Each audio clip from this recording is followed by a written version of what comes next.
All I ever did was put my all into it, put it all on my back. I never took the fall, now they all want me back. I never got the answers, now they calling me back.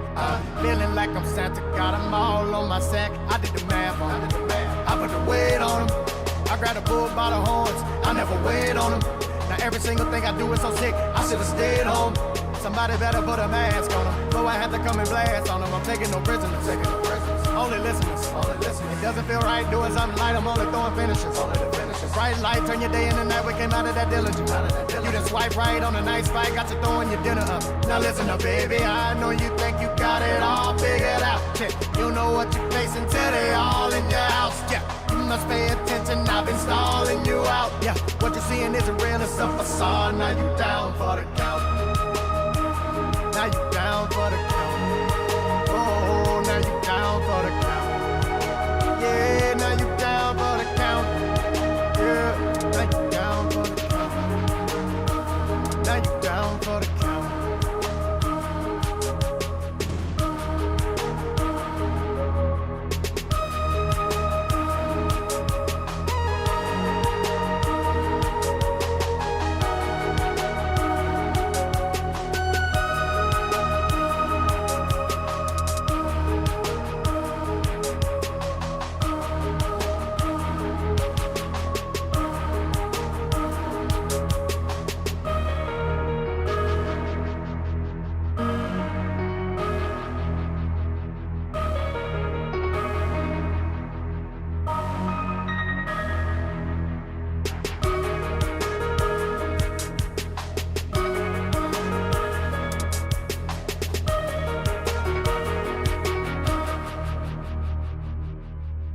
T-Pain first saw one of my videos on Reddit 3 years ago and said he wanted to work together.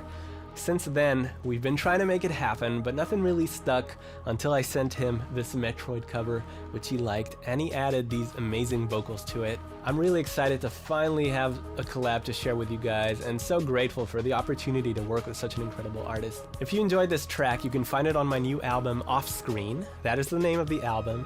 It includes most of my video game covers, as well as a bunch of originals that I've performed on YouTube but never released officially before.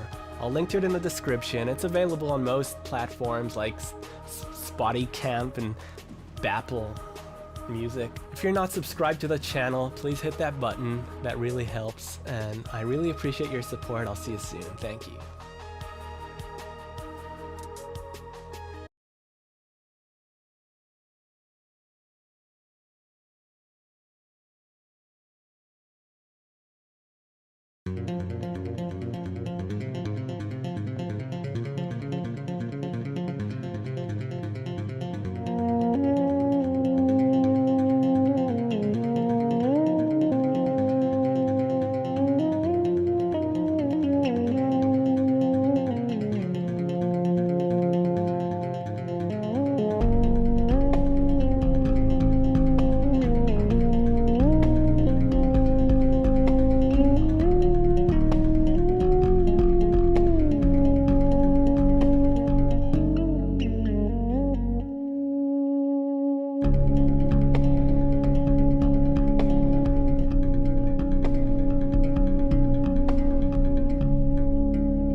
My lovely imps!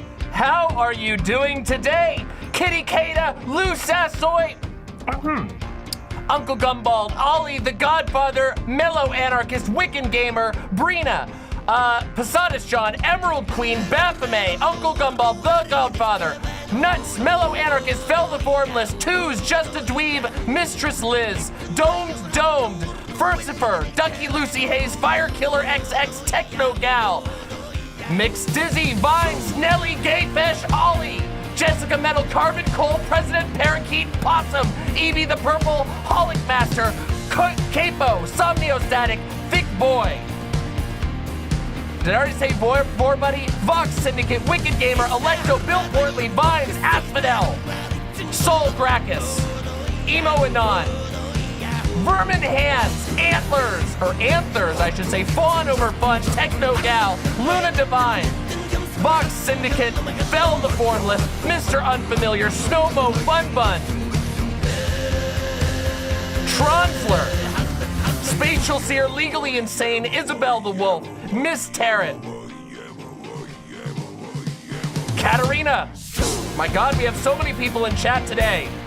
Mr. Krabs, Monkey Pocky, Storm, Screaming Phoenix, Valentine, Stoops, Briar Money. And of course, let us not forget YouTube chat. We are not going to be neglecting YouTube chat today.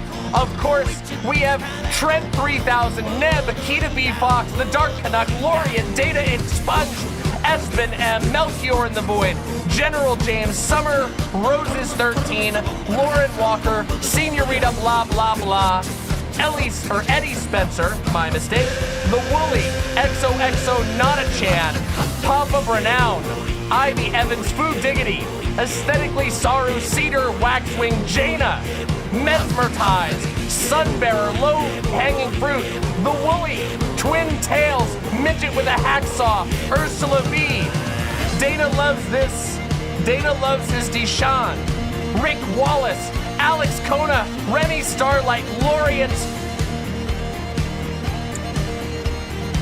Coach Wilson or Cock Wilson, BBE, Big Cat, Lilibroar, Andrew Great A's, Phoenix, Falmer Flamingo, Angel AI, Remy Starlight, Jay Crucinelli, Alberto T, Cherry Anarchist, Abby Green, Levi Matthews, Bilderberg, Dorpheus.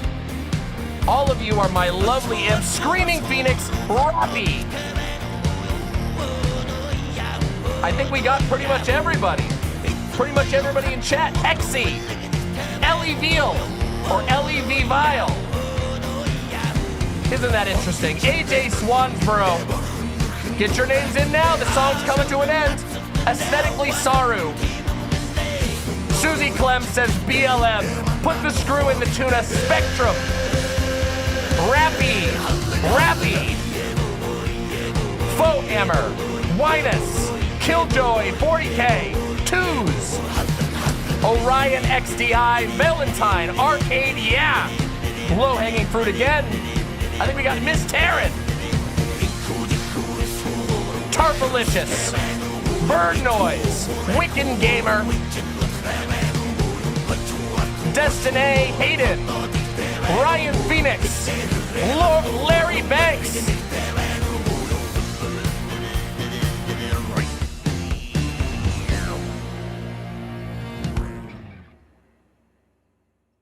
Was that not a beautiful track? That is Triangle by The Who Band. I will drop the link in chat.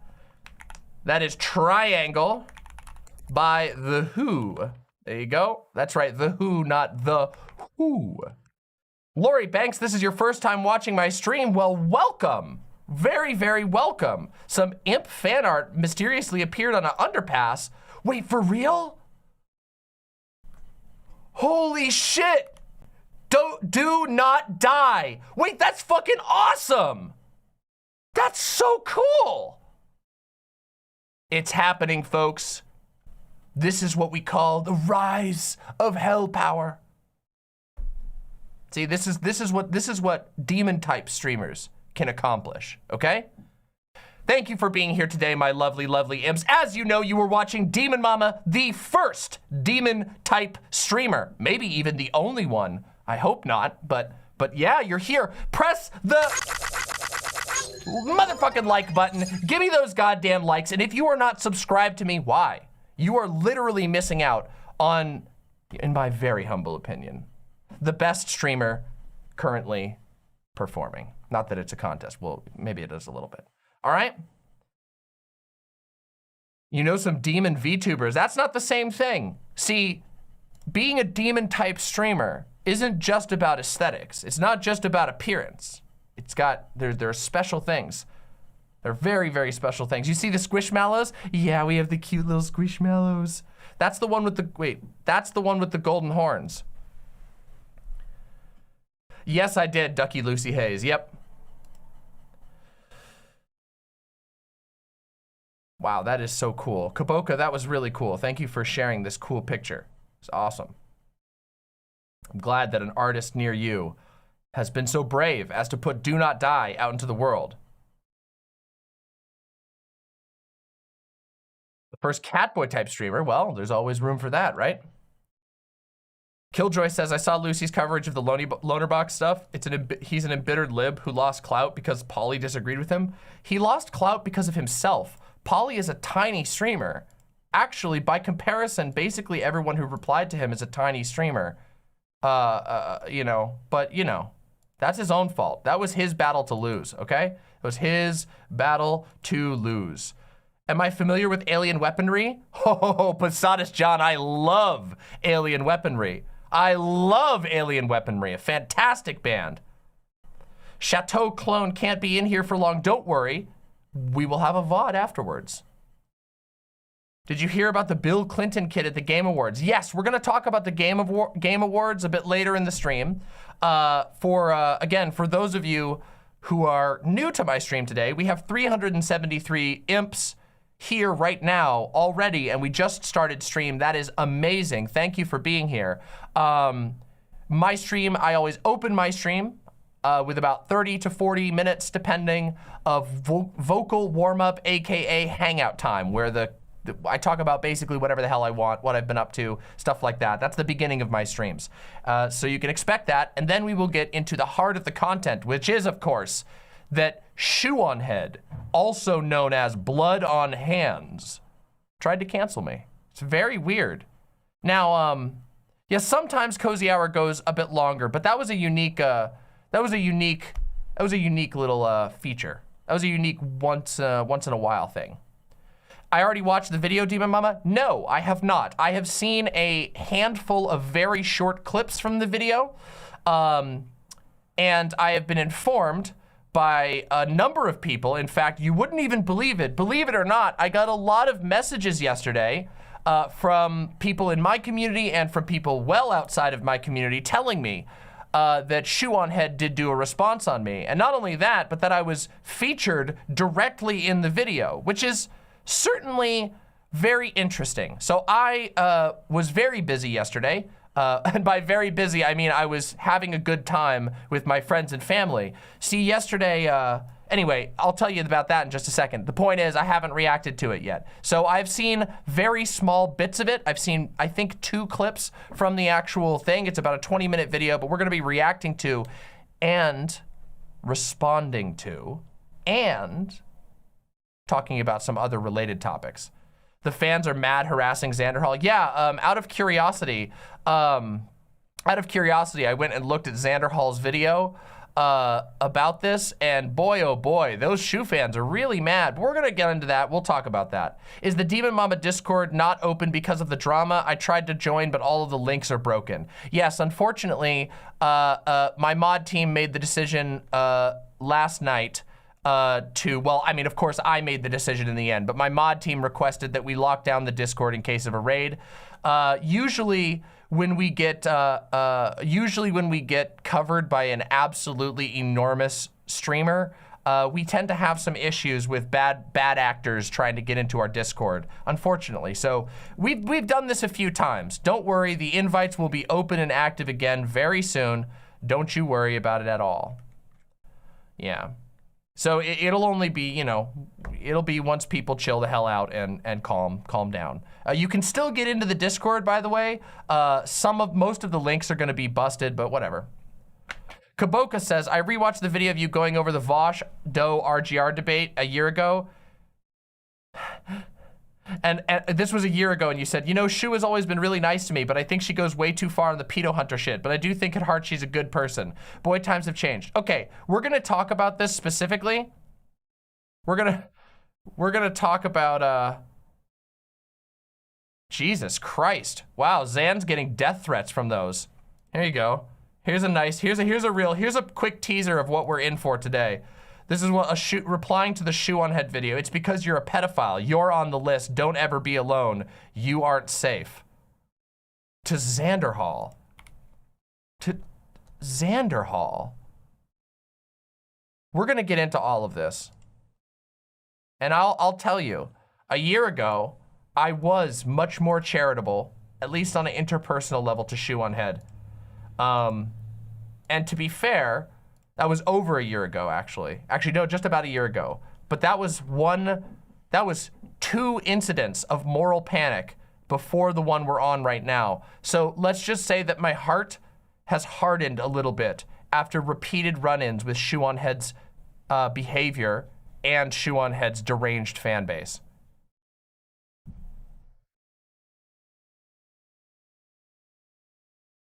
Yeah. Did I read the donation I got? No, I missed it. I'll open it up right now. I will be checking my donos throughout. But let's take a look here. Mr. Crab says, you reminded me to make sure to tell you to react to your video in the next reaction segment. You can react to this. Okay, here's what I'm gonna do. Oh, this one's on my list. I put this on my watch list. Thank you very much, Mr. Krabs. We're not doing a react segment today. I am reacting and responding to a very specific thing. But thank you very much, and I promise you, I did put it on my list. So thank you. Harden that heart. Hoo boy. Yeah, look, despite my reputation for being very fiery, I actually tend to be very charitable to people until they cross certain lines. Fieriness, as it turns out, is more of a passion thing versus a whether you give people the time of day. And some people misinterpret passion and fieriness and willing to speak the truth and have an actual spine as being unfair to some people. But I think if you actually take the time, if you're an honest actor and you take the time to go actually watch what I've said about Shu over the years, you will see that my approach has always been conciliatory with the goal of reducing the harm and not personally attacking Shu.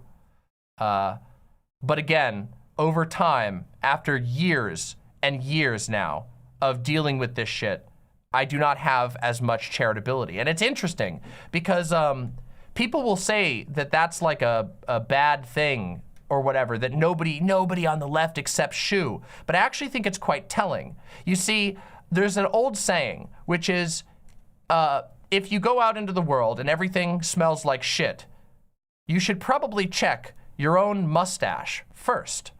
And that's gonna be a recurring theme. You know, that's gonna be a recurring theme of today, okay? Because a lot of people seem to act like Shoe on Head, everybody just hates her out of nowhere. And actually, if you, like I said, take the time to go look into this, you will quickly discover that actually lefty after lefty after lefty befriends and then becomes alienated from Shoe on Head because of her actions. Because of her actions. And that's gonna be very important. So we're gonna spend a little bit of time relaxing and warming up before we get into this, but I promise you, we are gonna touch on all of it, okay? What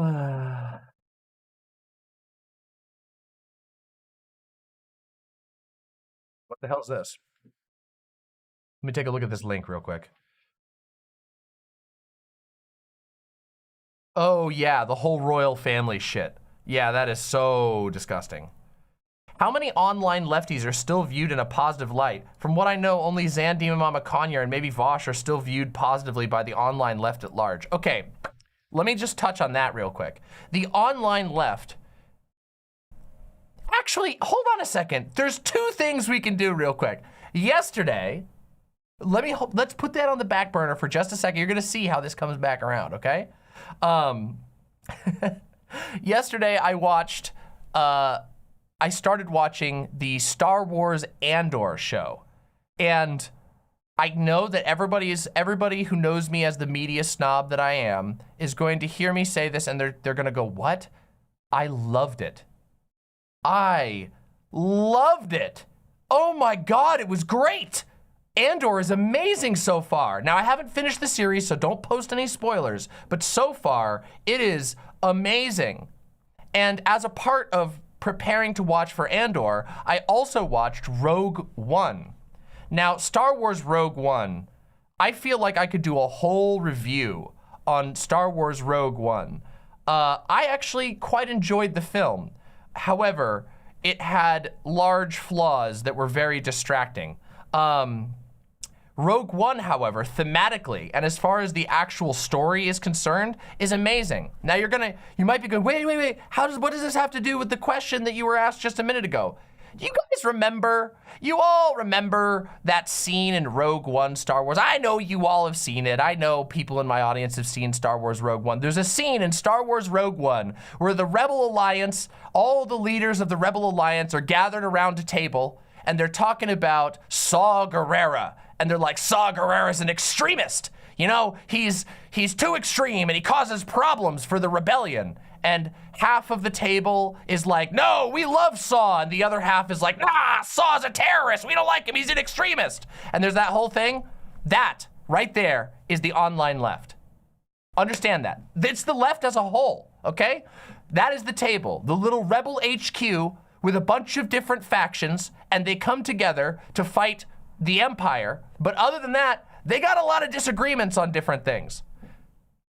And that's the left. And it's always going to be the left. It will never change, okay? It is in the nature, and in fact, it is the strength of the left. The left is made up of a lot of different rebels. And you should not be surprised when rebels are rebellious. That's what makes them so strong. But also, sometimes we choose stupid things to fight about. And so instead of being mad about the fact that the left is divided on many issues, instead, we should choose the issues that are stupid and put those aside, and we should work together on the issues that actually matter to us. Our diversity is our strength. It always has been, it always will be. So there you go. Look at that. Ho ho! Boom, the boomerang. Rapti with the gifted 3 tier 1 subs. Thank you very much. Here's an animation meme I found. I respect your opinion, but I'm not taking back the tweet I made about Star Wars. Oh, I don't know what you said about Star Wars. It's a lot harder to put together a vision for the future than to just look backwards like the right wing can. We'll see what the right wing does is the right wing just copy pastes the same exact propaganda that existed before. See, because the right is incapable of actually acknowledging problems in their society. They have to make things up that scare people into being over-vigilant. And by the way, this is a huge topic in Andor. I am loving, and I mean loving, and I say this with the most anarchist energy in my heart that I can possibly say. I am loving Andor, okay? Just saying. Yeah, so, and you're gonna find, by the way, what was I gonna say? Oh, yeah. If you go and look at the history of right-wing propaganda, what it will be is it's little cycles. You guys know how right-wingers like to post images of this is what they stole from us, and it's like a bunch of it's like a Leave It to Beaver family or like a Brady Bunch family like grilling in their backyard with a white picket fence. See, they just took the propaganda of the previous time. Just so you know, the 50s weren't like a beautiful time. There was like rampant, disgusting racism. There was rampant, disgusting anti-LGBT sentiment. Jewish people were so mistreated in the 50s in America, it's unbelievable. Women had basically no fucking rights besides the right to vote. But you know, if they want to go back to the 50s, they pretend, oh yeah, look, everybody was so happy because they're basing it off of a cartoon image. And so they do that all the time. It's very, and you don't have the luxury of doing that when you are radically challenging the world's current state, as lefties do. And of course, this is not to say that all lefties are good at it. God knows there's a lot of lefties that I don't just disagree with, but that I think are actively dangerous to the left as a whole. You guys know this. I've talked about this many times. Short memes. I can pop this. I can play this meme here in a second. You just got to give me a. I mean, the thing is, I'm kind of on a thing, so I'll put it on the list. We'll react to it later. I'm going to be reacting to a lot of different stuff later, so I'll put this on the watch list for later. Because we're going to be doing minor reactions, memes, and we're going to be doing video game awards stuff in a little bit. It's a simulacra. Yeah, it is. Yeah, women had the right to get in the kitchen and make their husband a sandwich. Yeah, isn't that a great time? For somebody maybe. But guess what? Here's the secret. It wasn't good for men in that time either. Do you know what the rates of alcoholism were in the United States among men at that time? Ooh, don't look into historical studies about alcoholism rates in the United States among men during that time. Ooh, don't look at the suicide rate. Actually, there's a really great video about this. One of my favorite video essayists of all time, Jacob Geller, did a video called The Men Who Could Not Cry, or Who Could Not Stop Crying, and Other Unbearable Realities. And that was about the play, which is titled Death of a Salesman, which resonated so strongly with men at the time, with working men, salaryman, the salaryman. It's about a salaryman who's so empty that his life sucks. And it resonated so hard that there were multiple reported phenomena of men being unable to stop crying after seeing the play. They just broke down and had a traumatic life moment from watching this play because it nailed their lives so hard. Anyway, good film. But again. Oh, Andrew Graydays says Shu is claiming her videos are for adults only, but in that video she admits she already knows how many underage fans she has. We're gonna talk about that. We're gonna talk about that very specifically. I don't know that she talked about that in the video. You're telling me that she talked about it in the video, but she's said this before many times, and there's a little more that you don't know about this that we're gonna get into.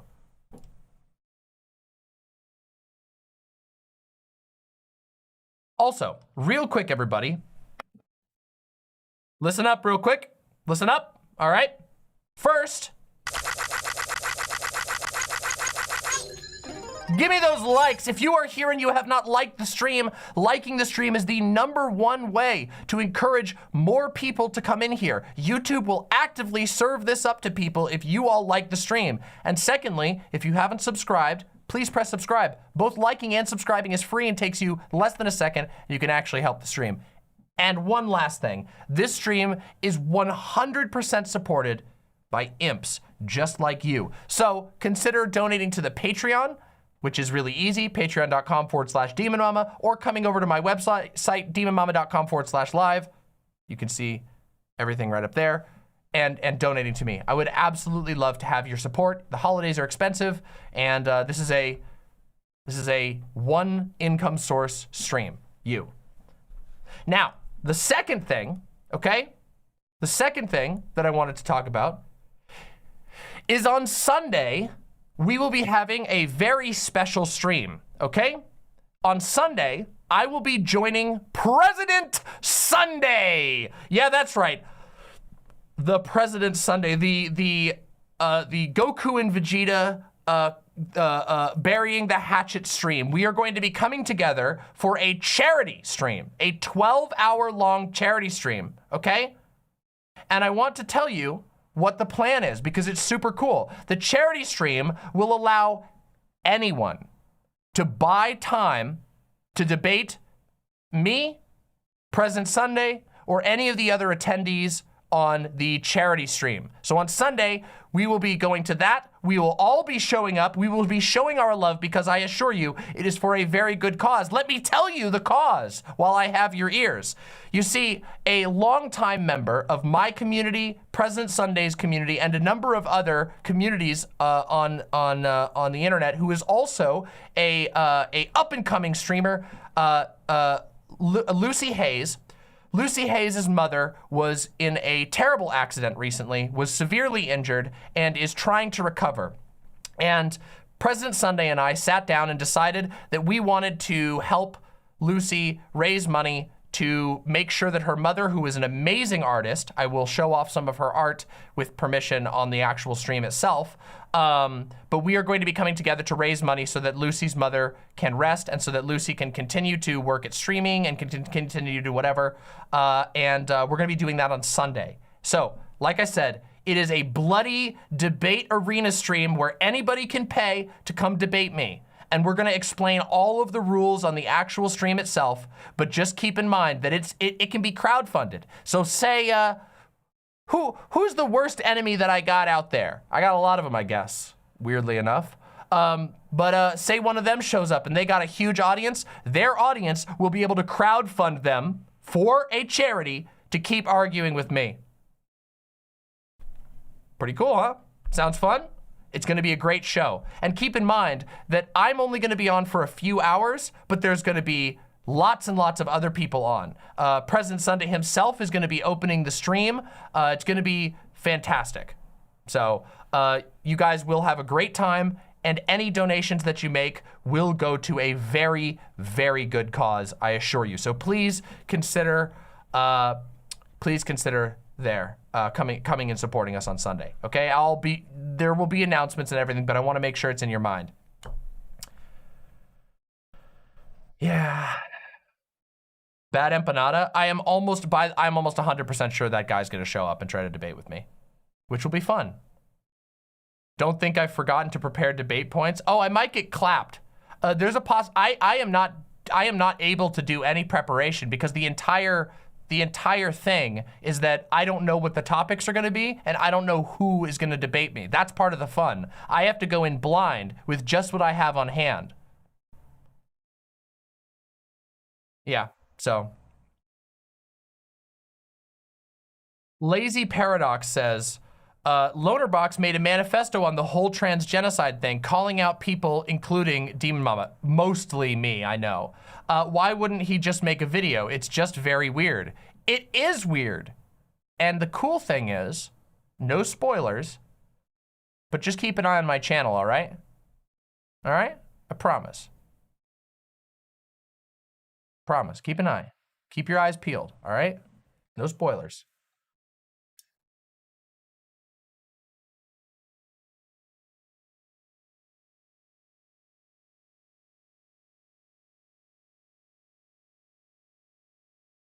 Is it on Twitter, the manifesto? I don't know where it is. I'm gonna be completely honest. Yeah. The dude said some really, really shitty stuff about Doe. Oh, yes, he did. Oh, yes, he did. But like I said, I am not going to spend any time responding to it on this stream. Keep your eyes peeled, okay? How do you refute the gendered brain arguments from transmeds and true scums? There's a lot of ways to actually address that issue.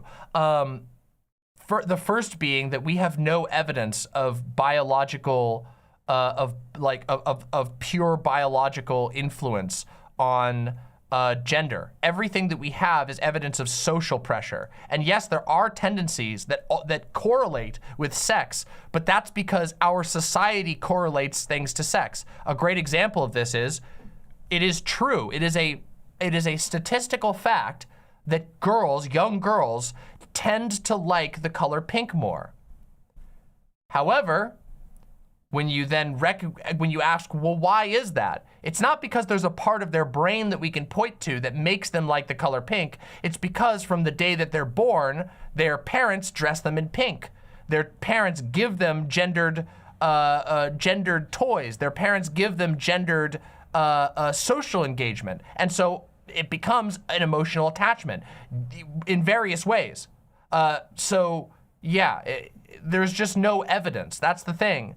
When TERFs say that there's a male brain, female brain thing, they're just wrong. There's fetal stuff for feminization and masculization that happens. Yes, but we don't know what it is. We do know that there is something. We know that hormones affect your brain. We know that but to what degree? We don't know. We don't know what any of it means. So as of right now, we don't have any evidence that there are male or female brains, except that hormones make your brain look a slightly different shape in certain ways, but we have no idea what that actually affects. Anyway, that's one way. But honestly, I would need to prepare a larger stream if I was going to address that completely.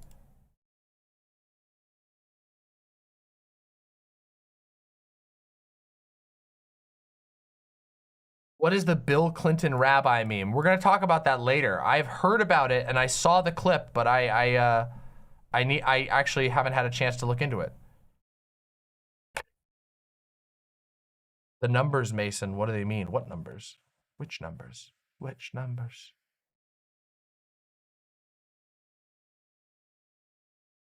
Yeah, there's Game Awards thing. At the Game Awards, some guy ran up and said that Bill Clinton was a secret rabbi or something. It was very weird. It was very weird. We're gonna have to look into it. I'm having the trouble explaining the difference between gender and sex to my parents. They're boomers, so the bioessentialism is ingrained into them. The easiest way to do it is that gender is a social marker that we assign to various forms of expression and various affinities, whereas sex is it refers directly to what type of chromosomes you have inside the cells of your body. So one is about what your cells have in them, and the other one is about how we act with regard to that. And a lot of gender is built off of false assumptions about the effects of sex on someone.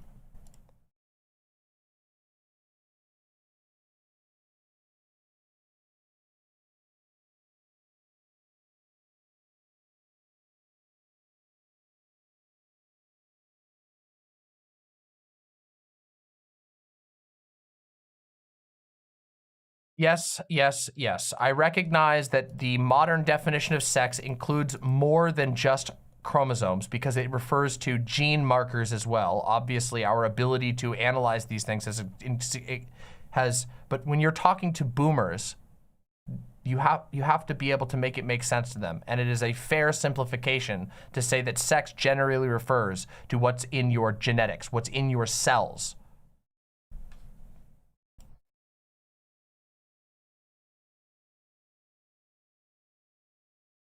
Rapti, go talk to the person then. If you think you got a better argument, you go do it.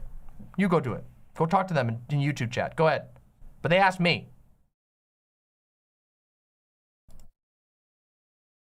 Fancy Shrimp says, Demon Mama, you look really nice today. I love the flannel too. Oh, thank you so much. I really appreciate that. Thank you so much. Is anything actually binary? There's probably something that's binary.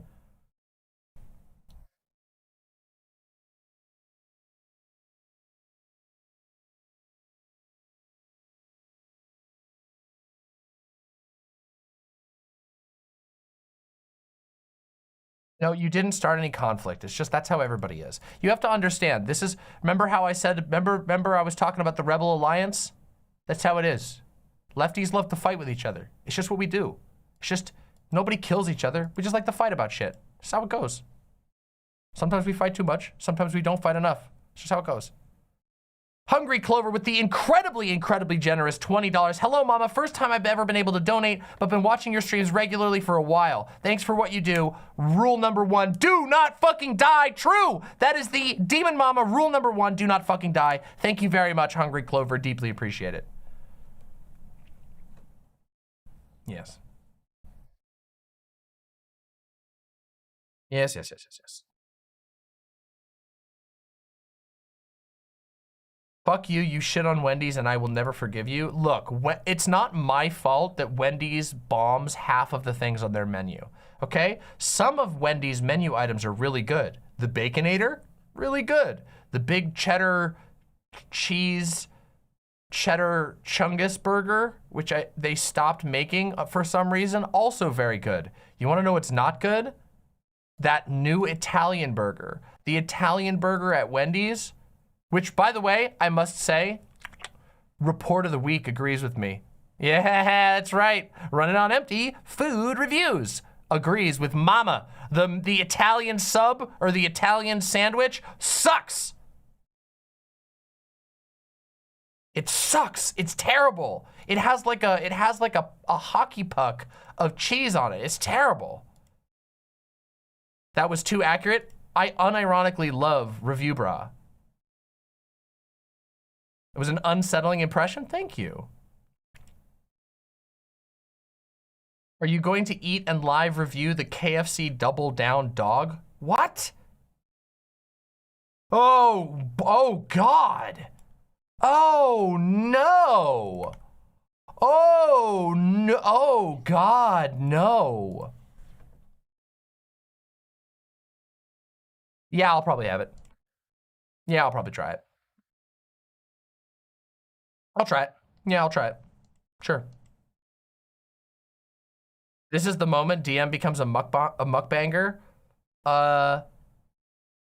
I mean, I kind of do that. I'm just polite enough to like eat away from the microphone because I know that some people really hate like eating sounds. I actually don't. I actually don't mind mukbang videos as long as they're not like intentional gross out mukbang videos like that that lol cow person that people say.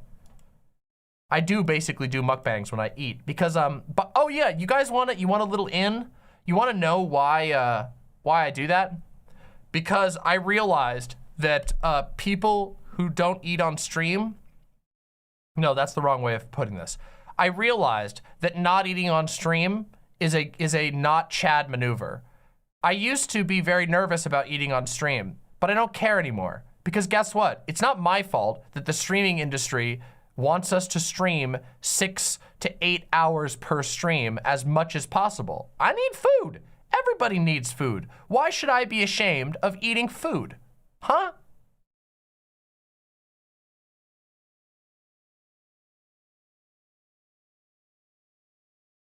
Yeah, what human doesn't eat in front of their computer sometimes? True.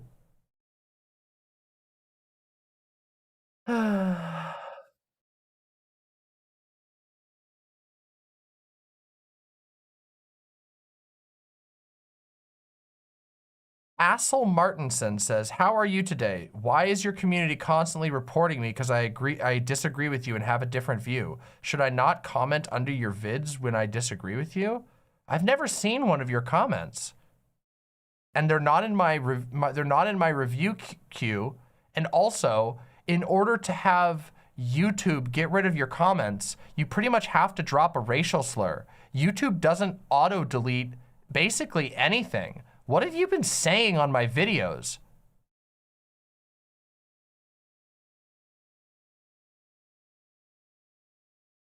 I don't have filters on my videos. The only things that get grabbed is YouTube auto mod. I allow all comments.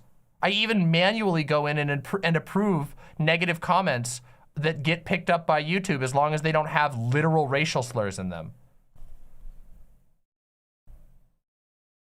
Hey, ooh, we got a TJ clip? Wait, let's check this out real quick.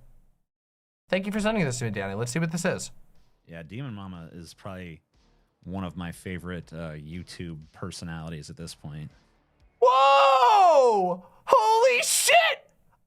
Oh my God! One of the few that I can stomach or stand.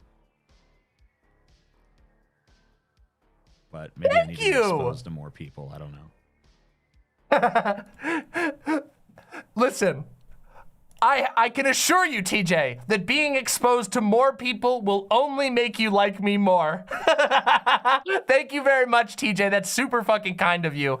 And the feeling is mutual. The feeling is definitely mutual. Wow, that was so nice.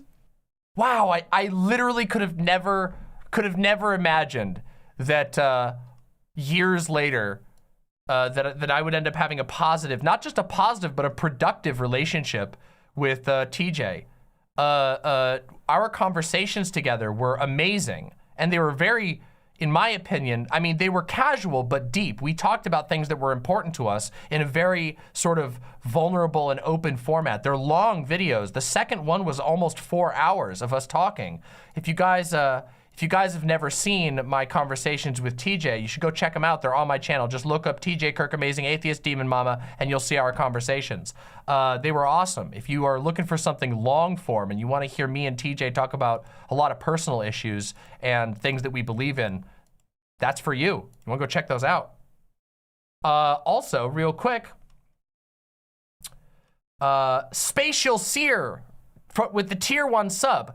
How do I deal with a friend who thinks everyone is a pedo over the shoe stuff and is trying to convince me and friends that the left doesn't call out pedo stuff enough? Today, Spatial Seer, this video will be your answer to that question. This video will answer that question for you, okay? I promise. What we're doing today, I assure you, is going to be exactly what you're looking for, okay? So I switched over from the Patreon to the YouTube membership. Thank you, Manic Jack. I'd really appreciate that. Thank you so much. Both YouTube and Patreon are very helpful to me.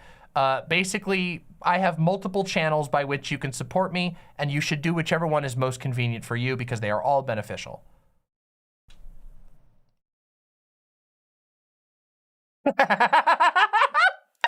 Fucking true! This is true, okay? Except I will say that usually lefties don't kill each other. They're mean to each other, but they rarely kill each other.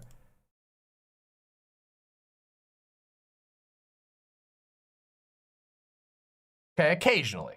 Occasionally. That was a very good meme. Thank you very much for sending me that meme. Rapti says, in Germany, it's literally illegal to deny that trans people were targeted for genocide by the Nazis. It's considered to be legit Holocaust denial. That's because it is Holocaust denial. Some of the earliest targets of the Nazis were trans people because they were on the margins of society and nobody would defend them. Nobody would speak up to defend them. So, yeah. It's unequivocally so. The only people who don't know that trans people were targeted in the Holocaust are people who are not educated on the Holocaust. And part of the reason for this is because the first ever, you could call it an LGBTQ+, it was a all queer, at the time, the terms they used was homosexuality and transvestitism.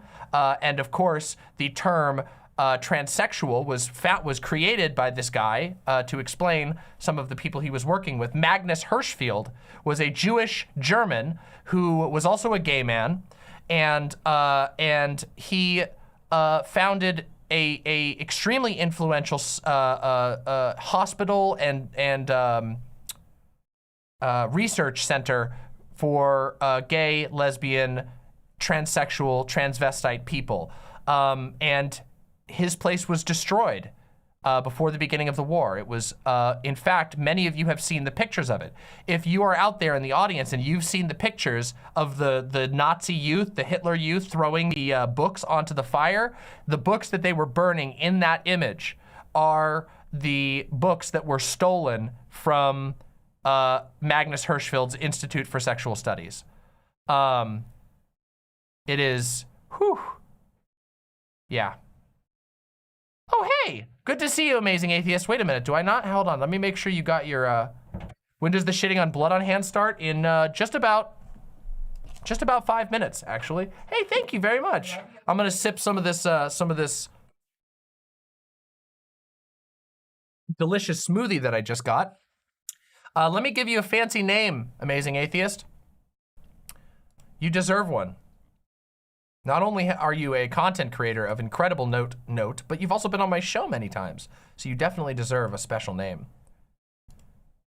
There we go.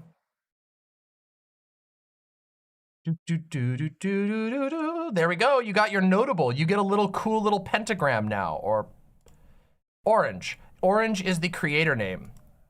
So is today about the shoe video that dropped? It's partially about the shoe video that dropped. And yes, we will be talking about that soon. I just need to drink some of this so I'm not like drinking it during the video segment.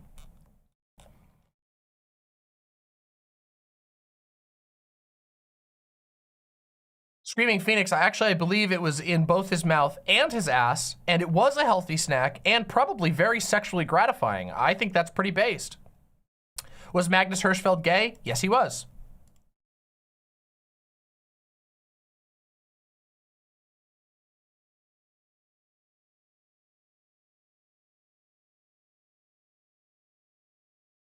Spatial Seer says, I may leave soon. Will there be a video of just the shoe stuff? Yes, we will be putting up a standalone segment tomorrow with just the shoe stuff. So don't you worry if you miss the stream or you gotta go do shit, there will be a video of that up. Didn't people at the time call Magnus Hirschfeld a pedo? Of course they did. In fact, there is immense documentation of the exact same, literally, almost, they didn't use the term groomer, but they used a German word that basically means the same thing. It means sexual predator. like a pedophilic sexual predator, that was commonly used during the rise of the Nazi Party. Yeah, it's pretty bad. Yeah, corrupter of the youth is what the direct translation is. Manic Jackson with the incredibly generous $5 says, arm trans people, arm queer people, protect your comrades. We don't stand idle while our communities are attacked en masse. Be safe and be ready. True! I couldn't agree more powerfully with that sentiment. 100% true. Be safe and be ready. Battle queers will save the day, I assure you. You know, we have 700 people watching right now. Hello. I'm happy that you are here. Maybe this is your first time. If this is your first time ever catching the first demon type streamer, make sure you press the subscribe button, because I promise you, we've been doing amazing stuff for my entire channel's history, but we are on a new level lately. So you're getting in at the best time. So press that subscribe button, and of course, press the like button. I know, 700 people, the growth is insane. I feel like you were at 400 just a month ago. Oh no. See, the haters are coming in now. Look at this. Here, you guys ready? Here, I'll show you. Don't ban this person yet, okay? Let me just show you what these people do. Okay, hold on. See over here? Here's somebody saying, freak, freak, haha, freak, freak, freak, freak, freak, haha, freak, freak, freak, freak, freak. Did you see that? Yeah, that's the shit that you deal with. By the way, literally daily, just constant. That's what you deal with right now.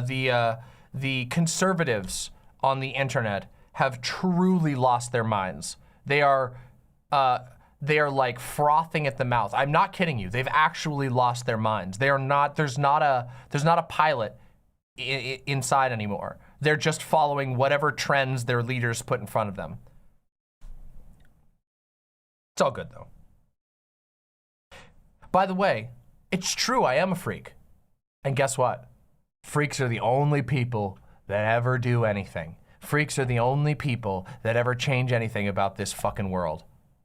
So get with the times, bitch.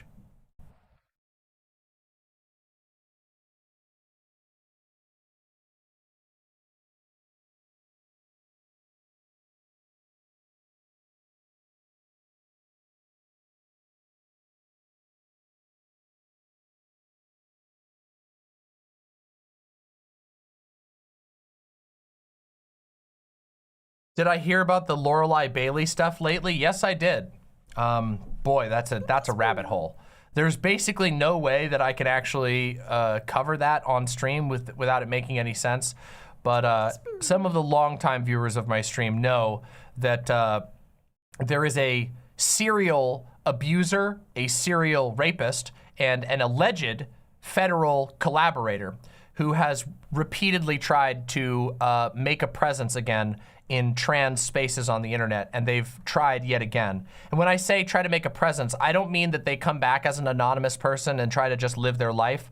They are always trying to take power. They are always trying to be in charge of spaces, and they put a lot of people in danger. Interestingly, that's an example of a community actually resisting abuse, actually resisting somebody who is sexually dangerous to others. Yep. Oh my goodness, thank you so very much. Thank you so very, very much. Val99 or Val69, thank you very, very, very much for the incredibly generous $50. Sending lots of love, Demon Mama. Thank you so much for the amazing content and work that you do. You are very, very welcome. Machigueña, what are your thoughts on gender abolitionism? Based. However, I myself prefer the term gender ascensionism because I don't really know that you can abolish gender. I think that you can only ascend gender. Gender is an outdated construct. It doesn't really make sense for our current world. It never really made sense at all. Gender is a construct that is mostly used to limit and control your behaviors. And I mean that, literally. It is an entire structure. It is a piece of our society that tells you that it's okay, only okay for you to dress certain ways because of something, because of how you're born. And even radically reforming gender leaves us with the problem that we are implying that there is a limited number of genders, or there is a limited number of ways for humans to express, and we know that's not true. We wouldn't like a world where you could only have one of two names.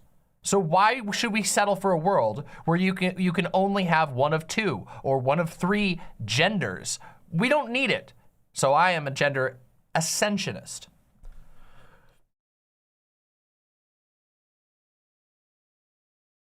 Yeah.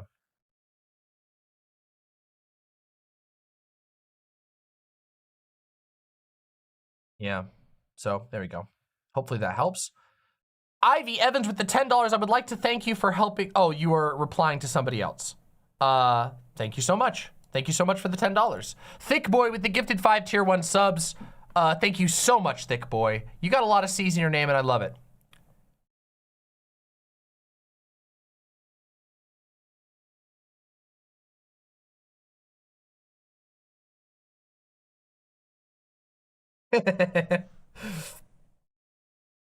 Holy shit.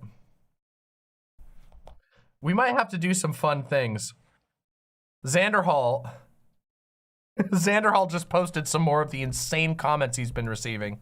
Woof, woof. No Fuzzy Buzzy want to say to you. Okay. I don't know what that means. Fuzzy Buzzy, Fuzzy Buzzy. Oh wait, Fuzzy Buzzy wants to say this to me. Fuzzy Buzzy says, oh, I see. Fuzzy Buzzy would like to thank you for helping save them. I stopped because of 2 reasons. 1, I didn't want my BFF to find my body. Oh my God. And 2, dying is letting them win. Do not die. I am very happy that you are still with us, okay? Seriously. Every single queer person who holds out and who keeps fighting is a major victory. Seriously. You will find more reasons to live. Even if you're hurting right now, even if you came right up against the edge, I promise you, you hold out and you will not only find more reasons to live, you will find beauties beyond wow, I gotta bungle it, don't I? You will find beauty beyond comprehension out there in the world. It can be very difficult to get through hard times, but I assure you, it's worth it. Cult of Eyes with the $5 dropped in to say, fuck poo in head, imp gang, best gang. Don't worry, we're gonna get there, okay? Stay well, okay? Seriously, stay well. Hold on, let me sip a little more of this and then we'll get into this.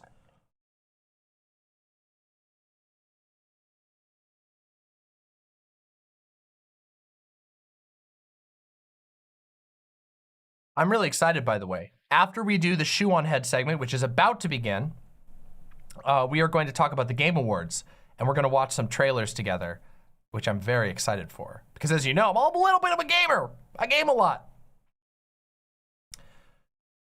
Speaking of Xander Hall, when are you two doing the podcast? As soon as Xander Hall is ready. We put the podcast on the back burner while Xander Hall was dealing with some pretty major life stuff. But as I understand, Xander Hall's doing a lot better. And so as soon as he's ready, we're gonna do the podcast, which should be great. Luna says, I don't know why the do not die helps me that much, but it helps me get the courage to go do a job interview. I got it. Thank you. Holy shit. Luna, congratulations on that. That's amazing. That's absolutely amazing. The reason, at least part of the reason why the do not die thing works is because it's actually rare for people to hear that in our society.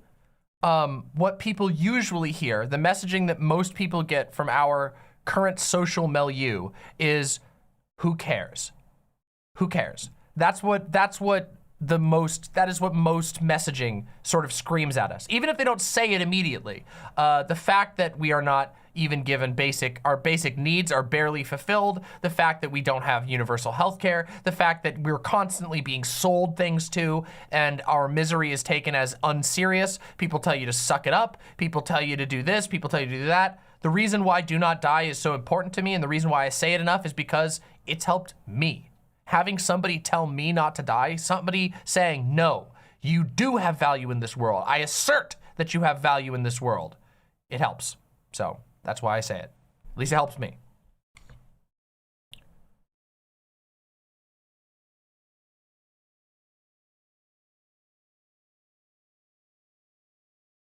Machi Guenya says, if a straight man is in a relationship with a trans woman and doesn't know it, do you think the latter has an obligation to admit to the former? Consent is a two-way street. That consent is a weird framework to approach that question with. And the reason is that you never consent to somebody's past, basically ever, unless there's a reason it would affect you. I mean, most people, when they get together, it takes a long time to learn one another's pasts. It takes a long time to meet one another's family and parents and friends and stuff. It's not really an issue of consent. It's an issue of trust. And if in a relationship, one partner does not feel safe enough to reveal a part of their past that doesn't affect the other partner, I just think consent's a bad way to do it. In general, I think it's a good thing that you should look for relationships where you feel open enough to be honest about your past. But I mean, if a trans woman transitioned in her teens and has just lived, you know, in stealth for that entire time, I don't see how it would be anybody's business, you know, that she's trans. It doesn't affect anybody. It's her own thing. Everybody has, I mean, obviously there are some things that are important, like if you have a STD, but that's not really about your personal past. That's because there's an imminent threat to someone else's well-being. It's a contagion or something. So yeah, I think that excuse me, I think that consent is the wrong thing. Yeah, as Posadas John says, did you have knee surgery? If you don't tell me about your knee surgery before we fuck, that's actually rape.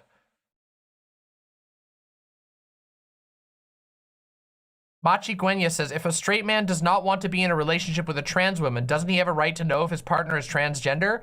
If a straight man is so afraid of being in a relationship with a trans woman, maybe he should try not being with anybody. Have you tried that? Because, like, if you like somebody and you end up finding them attractive and you want to fuck them and you do fuck them and you're having a good time, why does it matter what their chromosomes at birth were? Huh?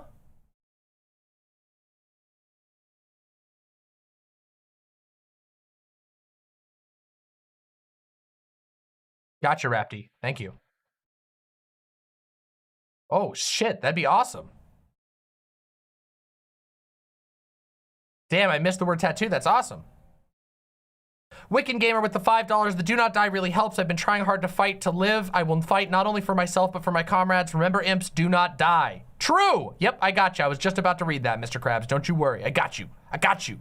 Mr. Krabs with the incredibly generous $5. Live footage of a Sonic hater listening to a Sonic song when no one looks. Also, if you have, watch Jesse's new video about Andor. I keep saying it Andor because I don't know why. Thank you very much. With all due respect, that video I will not be watching right now, but thank you for sharing it, and I hope other people enjoy it. And as for that, I will be watching Jesse Gender's video once I finish the series. I missed your really good comparison. Oh, let me see it real quick. President Sunday says, do you consent to a relationship with someone who doesn't tell you in advance that they're a transphobe? Fucking true! Yeah, that trans woman didn't consent to being with a disgusting bigot.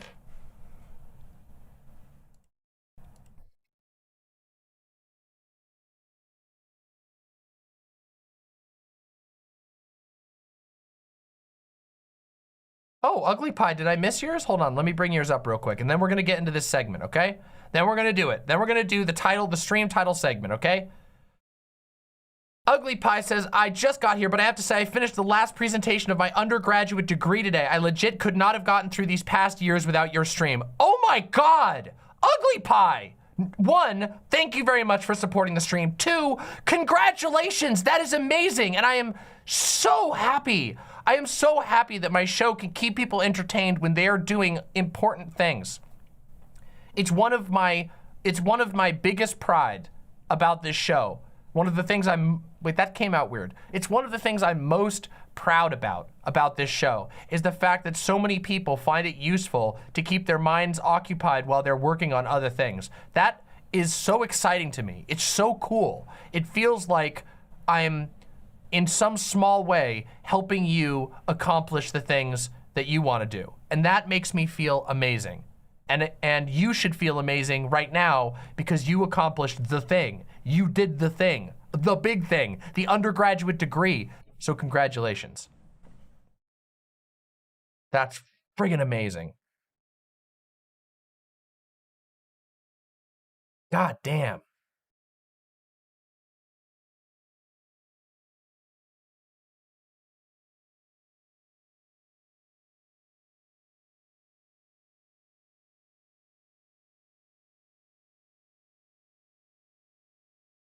What an amazing experience. My community is amazing.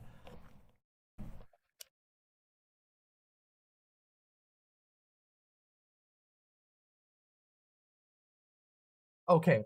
Oh yeah, okay. Let me just show you this. All right, we're gonna do a little meme before we do this. A person with a penis shouldn't even know what a tampon is.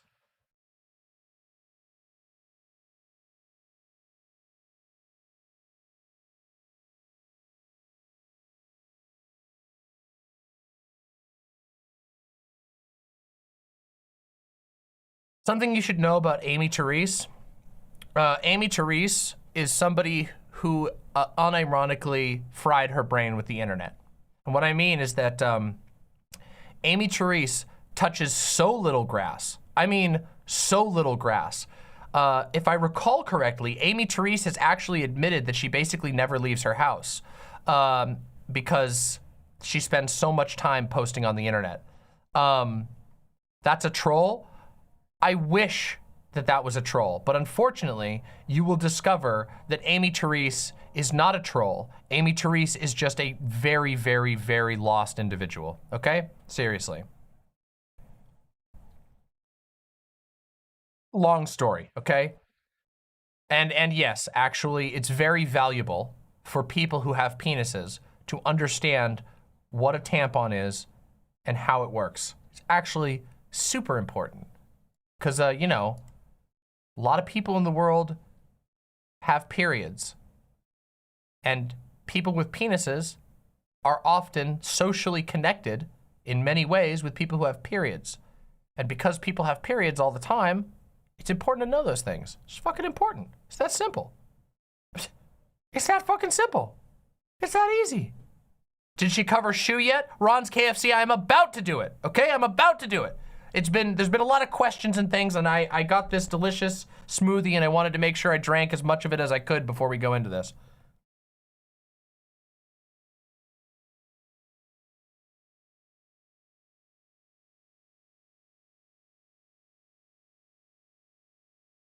Oh.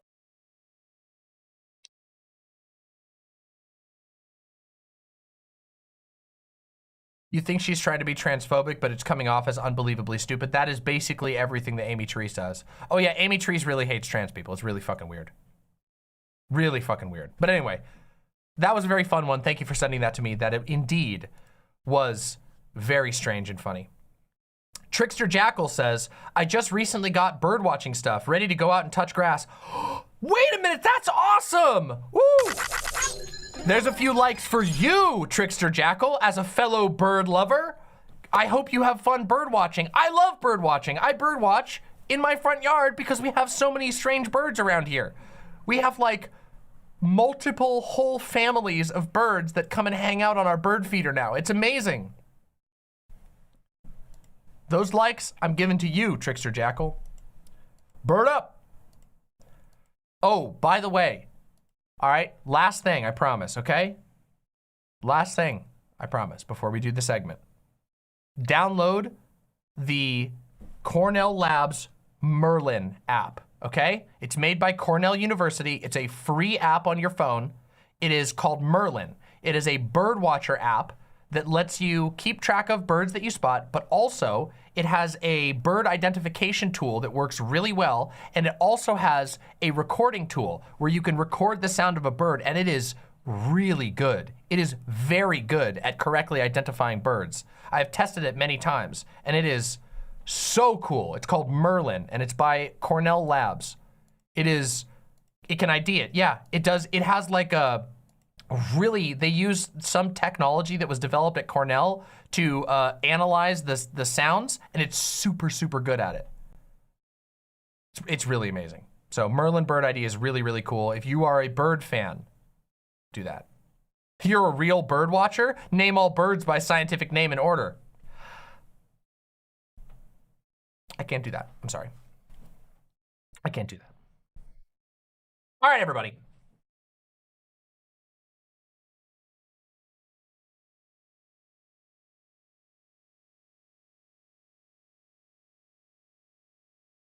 It's motherfucking time. It's motherfucking time.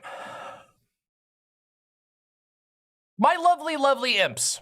Today, we are going to be once again talking about Shoe on Head, who I sometimes refer to as Blood on Hands. Now, I've talked about Shoe on this channel a number of times, and people have noted that in the past, I've been quite charitable to Shoe on Head, despite having some pretty serious critiques. If you actually go back and watch some of my older videos about it, you'll see my full opinions.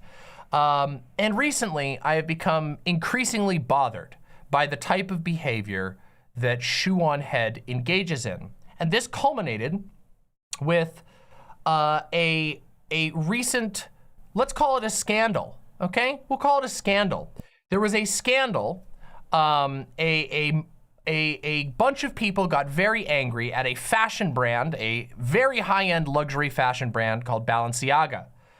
And as it turns out, what people were getting angry at was a genuine rabbit hole conspiracy theory that ended up with a lot of people jumping on board, including mainstream media. And this was primarily promoted and boosted by Shoe on Head. And this has sparked a lot of conversation, and now actually, Shoe on Head has made a statement about the situation, claiming that she was canceled, which is an interesting thing to claim. We'll get to that. And also that, you know, a bunch of other things. Now, I haven't seen this video yet. We're reacting to it fresh the first time today. I have heard some things about it, and I have seen a couple of less than 5-second snippets, as in like 2 or 3 different segments that people literally tweeted at me or sent to me. And I have a lot to say about this issue as a whole. But today, what we're gonna do first is we're gonna just react, because I haven't seen the video. So I wanna give Shoe a chance to lay out her case. Now, in the description of this video will be the first video I did on Shoe. And if you all are interested in finding out what I actually said about Shoe, because I happen to know that Shoe does say some things about me in this video, which we'll get to. But if you want to know what I actually said about Shoe, if you actually want to see with your own eyes instead of having somebody sort of tell you what to think, go watch my video. Go check out my video on Shoe on Head. And if you do watch that, you will discover that I opened my video talking about moral panics. And I opened my video talking about how conspiracy-fueled pedo hunting is actually not a good thing, okay? So before we go any further into this video, before I even do my react, I want to read you something, okay? And if you're listening to this now, I really, really, really want you to pay attention to this part, okay? Because we're gonna get into all the nitty gritty. We're gonna go through everything. We're gonna throw some images up on screen and look at all kinds of different stuff, but I want to start this with the most important part, okay? Let me bring this up real quick for you, and we'll take a look at this little article. All right. Here we go. This is an article called Freedom Needs Truth. This is an article that was published on Medium. A coalition of organizations dedicated to fighting human trafficking are warning about the dangers posed by QAnon conspiracy theories. We're gonna read a little bit of this, okay? But I want you to understand what's going into this, okay? Because I take this issue incredibly seriously. I take allegations of child abuse very seriously. I take allegations of rape and sexual assault very seriously, okay? As you should too. These are not laughing matters. People get killed over stuff like this, okay? This organization is a coalition of well over 100 different organizations, all of which are charities recognized by the United States government as anti-child trafficking charities or anti-sex trafficking charities. Together, they published a letter. All of them came together and signed this. And by the way, as we get to the end, I'm going to show you so that you can see with your own eyes. Because you see, Demon Mama is a streamer that cares about truth. Demon Mama is a streamer with a spine. And Demon Mama actually cares about the issues that she talks about. And I'm gonna show you this list so you can see it with your own eyes, all right? An open letter to candidates, the media, political parties, and policymakers. As survivors, service providers, human and labor rights activists, law enforcement officials, researchers, and policy experts, we know human trafficking is real. For decades, we have worked to raise awareness, enforce the law with a victim-centered approach, identify and aid survivors in their recovery, address underlying root causes, and establish policies to end this horrific crime. Our collective efforts have been aided by champions across the political spectrum. From Senators Sam Brownback and Paul Wellstone to Presidents George W. Bush and Barack Obama, a bipartisan message has been clear. You do not score political points on the back of human trafficking survivors, and you do not lie about human trafficking to scare voters. We are in this together. You do not lie about human trafficking to scare voters or to scare anyone. Let's continue. It is with this collective and collaborative history in mind that we say we are alarmed and deeply disturbed by the intentional spread of conspiracy theories and disinformation about sex trafficking, aiming to sow fear and division in order to influence upcoming elections. Anybody, political committee, public office holder, candidate, or media outlet who lends any credibility to QAnon conspiracies related to human trafficking actively harms the fight against human trafficking. Indeed, any political committee, candidate, public office holder, or media that does not expressly condemn QAnon and actively debunk the lies should be held accountable. Now, before we go any further, this is a letter that is written specifically about QAnon, but it is addressing things that stretch far beyond QAnon. In fact, letters just like this have been published about other specific conspiracies in the past. And I want you to notice, actively debunking the lies. Let's continue. Instead of actively propagating or silently condoning disinformation that harms trafficking victims and survivors and dismantles years of bipartisan cooperation, we offer real facts about human trafficking. Here we go. The majority of trafficked youth have been abused or neglected, have run away or do not have stable housing, or are immigrant children fleeing violence in their home country to seek refuge in the United States. They are the youth that we as a society have failed. They are not abducted by random strangers or Hollywood elites. They are abandoned by failing and under-resourced systems. There is not a deep state cabal of Democratic politicians and Hollywood celebrities who traffic children for sex. No major political candidate or party supports or condones pedophilia or human trafficking. Notice, mind you, that this does not say that there are not anyone involved in positions of power who do not engage in child sex trafficking. There absolutely are. They do not say that. But what they do say is that there isn't some secret, evil, smoky room cabal pulling the levers of government to kidnap children. That's just not how children end up abused. Let's continue.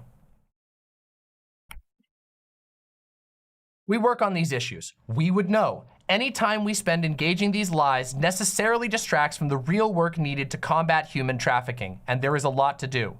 And here are their statements. We need policies that address systemic vulnerabilities of children to both sex trafficking and forced labor. We need housing, social, legal, and employment support for survivors and vulnerable youth. We need to invest in fixing the child welfare system, building compassionate and robust responses that meaningful support is available for any young person in need. We need to invest in better training, strengthen victim-centered investigations, and expand survivor access to alternative forms of justice.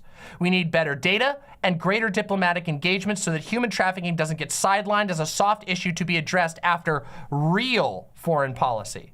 We need an end to discriminatory practices against immigrants and communities of color. We need accountability for corporations who can figure out how to maximize profit, but not how to protect their workers. We need funding and systems change that reflect these needs, not craven political messaging that ignores these realities in service of harmful lies. Let me read that again. Not craven political messaging that ignores these realities in service of harmful lies. As a diverse field, we acknowledge that there is a spectrum of experiences, views, and approaches. We all disagree a lot. On this, though, we stand united, and we reiterate, anybody, political committee, candidate, or media outlet who lends any credibility to QAnon conspiracies relating to human trafficking actively harms the fight against human trafficking. This is an issue where Republicans and Democrats have historically put real differences aside in service of a greater truth. Americans stand united against human trafficking. On behalf of an underfunded and nonpartisan field dedicated to ending this horrific form of exploitation and abuse and helping those who have survived it, we urge you to engage real needs rather than politically motivated and profoundly dangerous narratives that harm the very people who they claim to be speaking for: victims, survivors, children, families, and vulnerable communities. Okay? Now, here's the part where you should pay close attention. Take a look at this list of signers.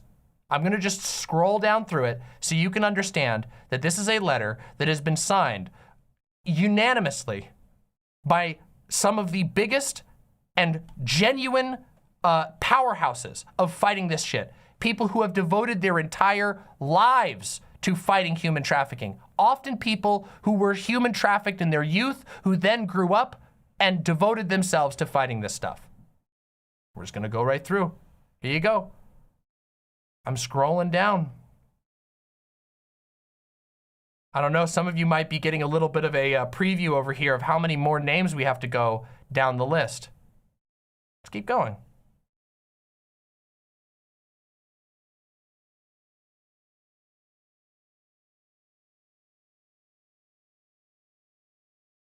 Now, a lot of effort went in to getting all these signatories. These are the additional signatories as of October 22, 2020. Let's keep going. Additional signers as of October 27th, 2020. Still going. Still going. Wow, we even got a whole bunch of Christian organizations signed off on this. That's interesting. So there you go. For more information or to join the growing list of organizations that have signed this letter, please email freedomneedstruthletter@gmail.com. Very interesting. However, we have more to talk about with this, okay? I'm gonna read you one other thing, okay?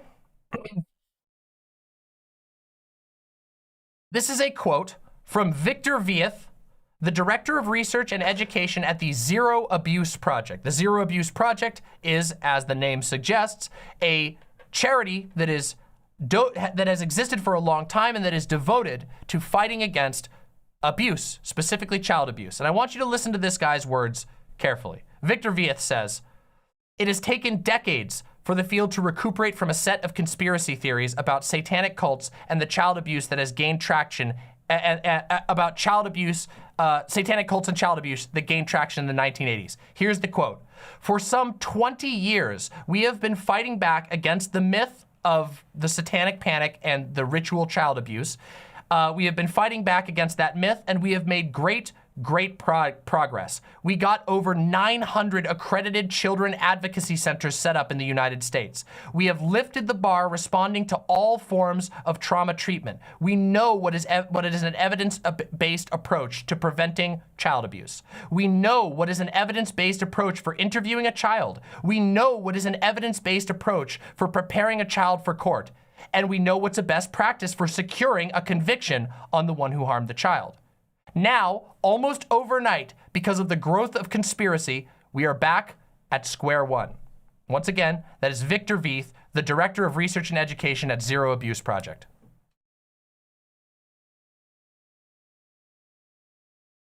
Here we go. This is another one. This is, hold on, let me get I didn't get their first name. This is Mr. Young from the Chief Communications Officer at Child Help. They go by Mr. Young. It is clear that, a reprieve from the conspiracy theory will start only when people realize the correlation between spreading it online and the harm it brings to at-risk children. If there was any message I could give to somebody who's sort of wrapped up in these online forums, it's that your fight against disinformation would itself be a fight against child sexual abuse. Sorry, Miss Young. I apologize, I misread. Miss Young, I apologize, my bad. With just a typo in the document. You fighting this stuff and not sharing it and not sending it around, if that's the least you could do is just not participate in spreading this disinformation, you would be helping the actual folks that are fighting child sexual abuse rather than sharing this or helping to pour gas on the fire.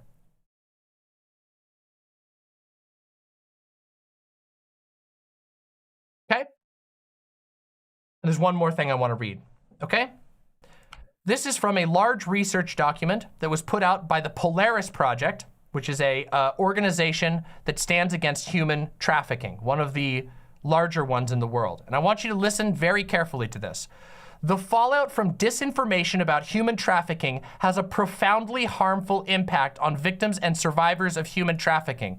The amount of time Polaris alone spent responding to false reports about the Wayfair conspiracy theory could have been used to respond to an additional 42 trafficking cases. And if you go on to read the rest of this, they outline that their organization is very sure that they would have been able to assist 42 people get their life together after dealing with human trafficking and child abuse. But their organization was overwhelmed with conspiracy nonsense.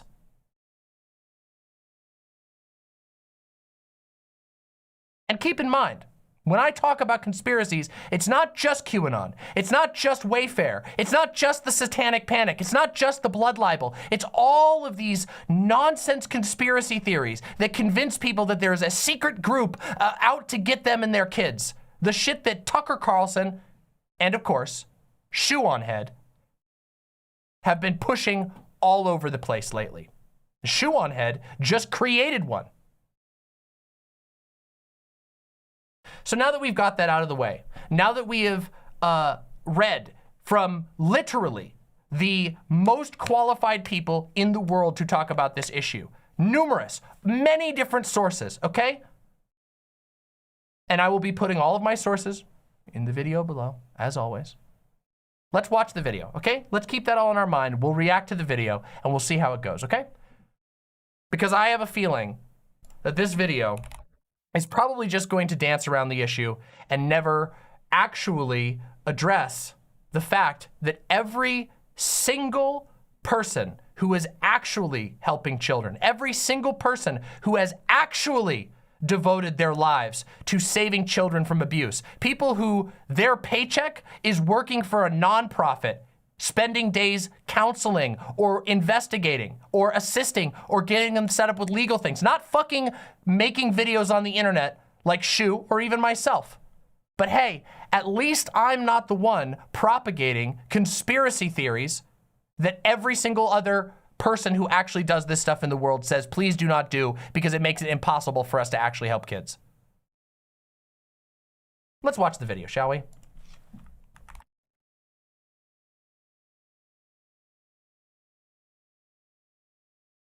Hello, everyone. All right, everybody, here we go.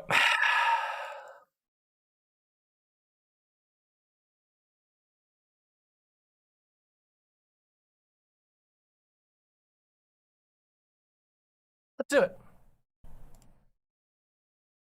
Today we are going to be talking about the creepy Balenciaga photo shoot you may have heard of, how I helped accidentally kick off Balenciaga Gate, the bizarre defense Accidentally is an interesting choice of words. Accidentally is an interesting choice of words there. Huh. of the photo shoot, and how I lost friends over it. No, I'm not joking. This is going to be a wild one, so get comfy, get cozy. I made you some hot chocolate. Look, it's got marshmallows in it. So for those of you who don't know, because I sure as hell did not before all of this, Yeah, it is kind of funny this. Like, I'm so quirky, hot chocolate before I talk about how I accidentally started a mass deranged conspiracy theory. Oh boy. Yeah, very much DJ Mule energy. That's true. Balenciaga is a high-end fashion clothing brand that sells ugly shit like this for thousands of dollars. I personally do not buy Balenciaga clothing. I am not a filthy capitalist. I buy my clothes on Amazon, like a good socialist. Anyway, the company is currently under fire for their new holiday collection photo shoot. And when you see these photos, you will probably understand why. One was a little Notice that? girl on a couch with a very worried I already am catching the sleights of hand. You are going to feel weird when you see these photos. Do you know what that's called? That's so interesting. It is weird to blur the face of the child here, given that Shoe on Head has already put out this all over the place. Also, are we just rehashing it? Is that what this is? She's just doing the same video that she did before? Is that what this is? It's called priming your audience? Yeah. Poisoning the well? Yeah, interesting. Yeah, it's a literal sales technique. Yeah, it's interesting. Anyway, let's continue. sad look on her face, surrounded by alcohol and holding a teddy bear that was surrounded by alcohol? There's no alcohol in this image. There's empty wine glasses and there is a water flask. Where's the alcohol? Where's the alcohol? What is this shit?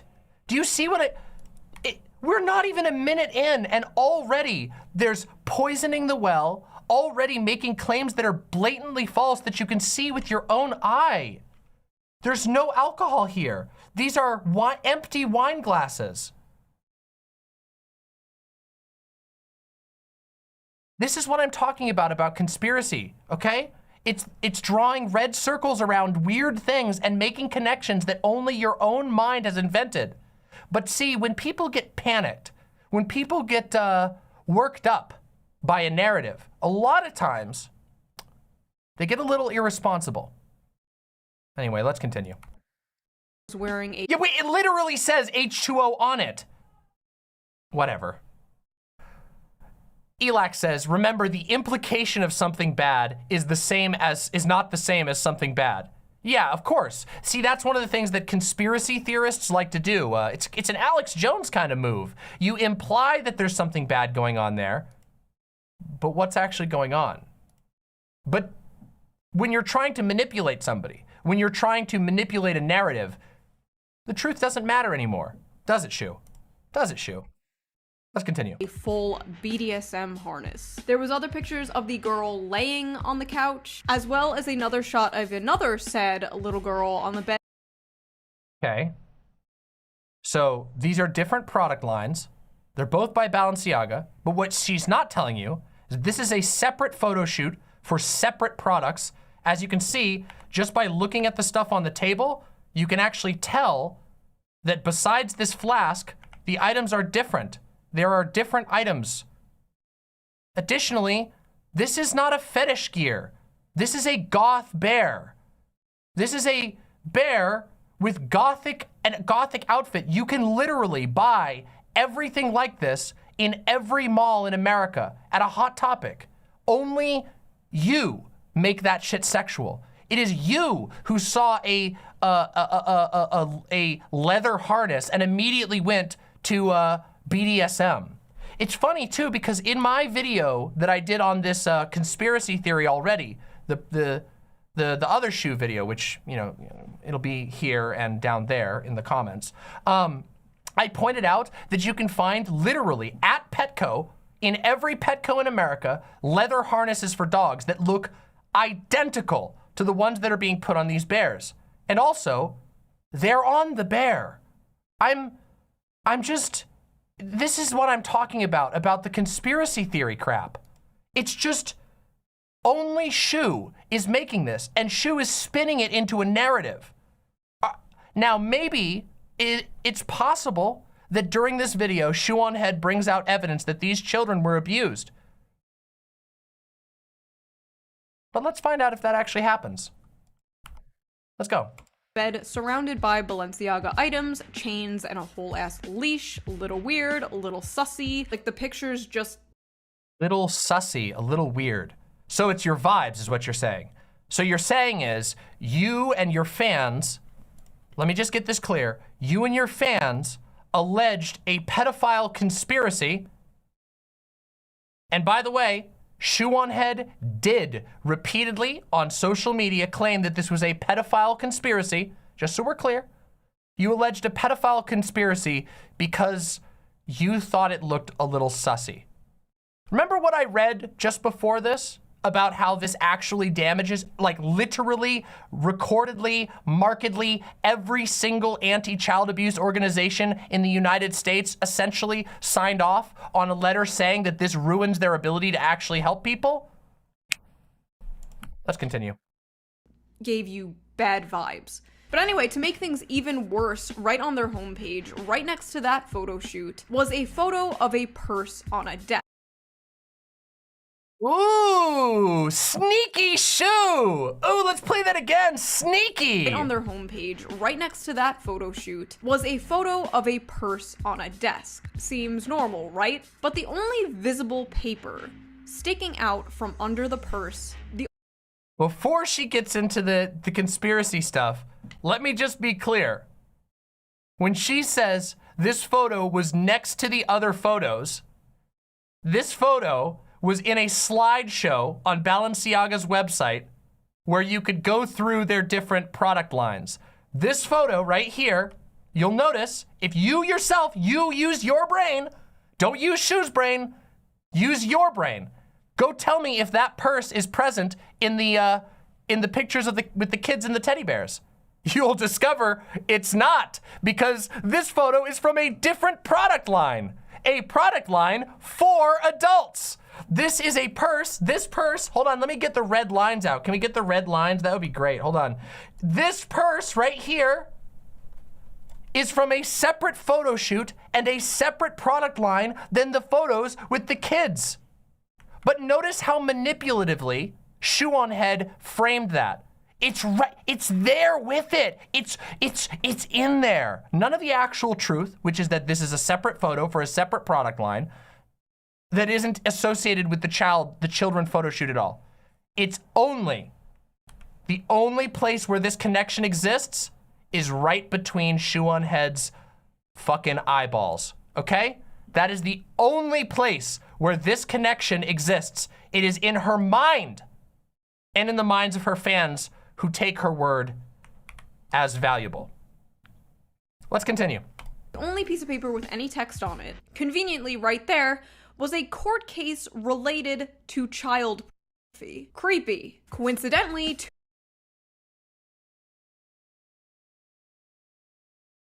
I didn't know this was just going to be the whole conspiracy laid out in a single video.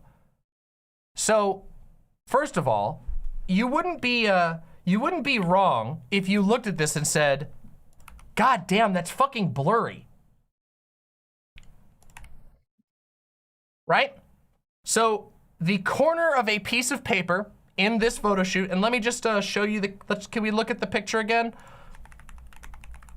Hold on, I'm just gonna I can just go on Google and search Balenciaga. Let's see if we can find the actual, hold on, Balenciaga paper. Paper photo shoot. I wanna get the full version, okay? I want you to see it. Here we go. Wait, where's the fullest? I wanna get the highest quality version I possibly can. Ooh, let's get the big one. Here we go. Here we go. So here's the biggest, highest quality version that I can get. Now I want you to notice something about this. Here, let's bring this up real quick. Notice how many papers are in here. So we got receipt, we got a paper here, we got a paper here, we got papers up here, we got a paper here, we got a paper here. Now, I don't know if anybody combed through all of these papers over here, but the paper they're talking about is this one right here. Okay, you see that? This is the spot they're talking about right here.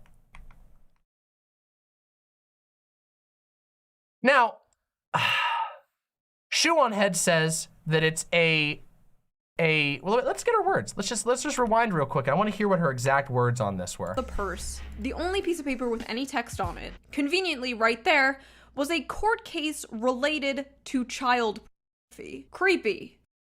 A court case related to child pornography. Well, you know, it's interesting because me and a lot of other people went and looked into it. And actually, if you go read the actual court case, it actually is quite apparent that this is a court case that makes it easier to prosecute child pornography. And now, if you're dumb, or if you're easily manipulatable, or if you're very trusting of online voices and don't do any research for yourself because you just want to take what they tell you as word, you might go look at that and say, oh, but the court case that's being mentioned here says that child porn isn't a First Amendment issue. And that's correct. It's because the court case in question was saying that you should stop bringing it to the Supreme Court because it's wasting everyone's time. This can be prosecuted under other laws outside of the First Amendment. Interesting that. So it's funny what we've gone from, isn't it? We've gone from three separate photo shoots, and now because they didn't find anything other than weird vibes in the ones with the teddy bears, oh, for real. For real.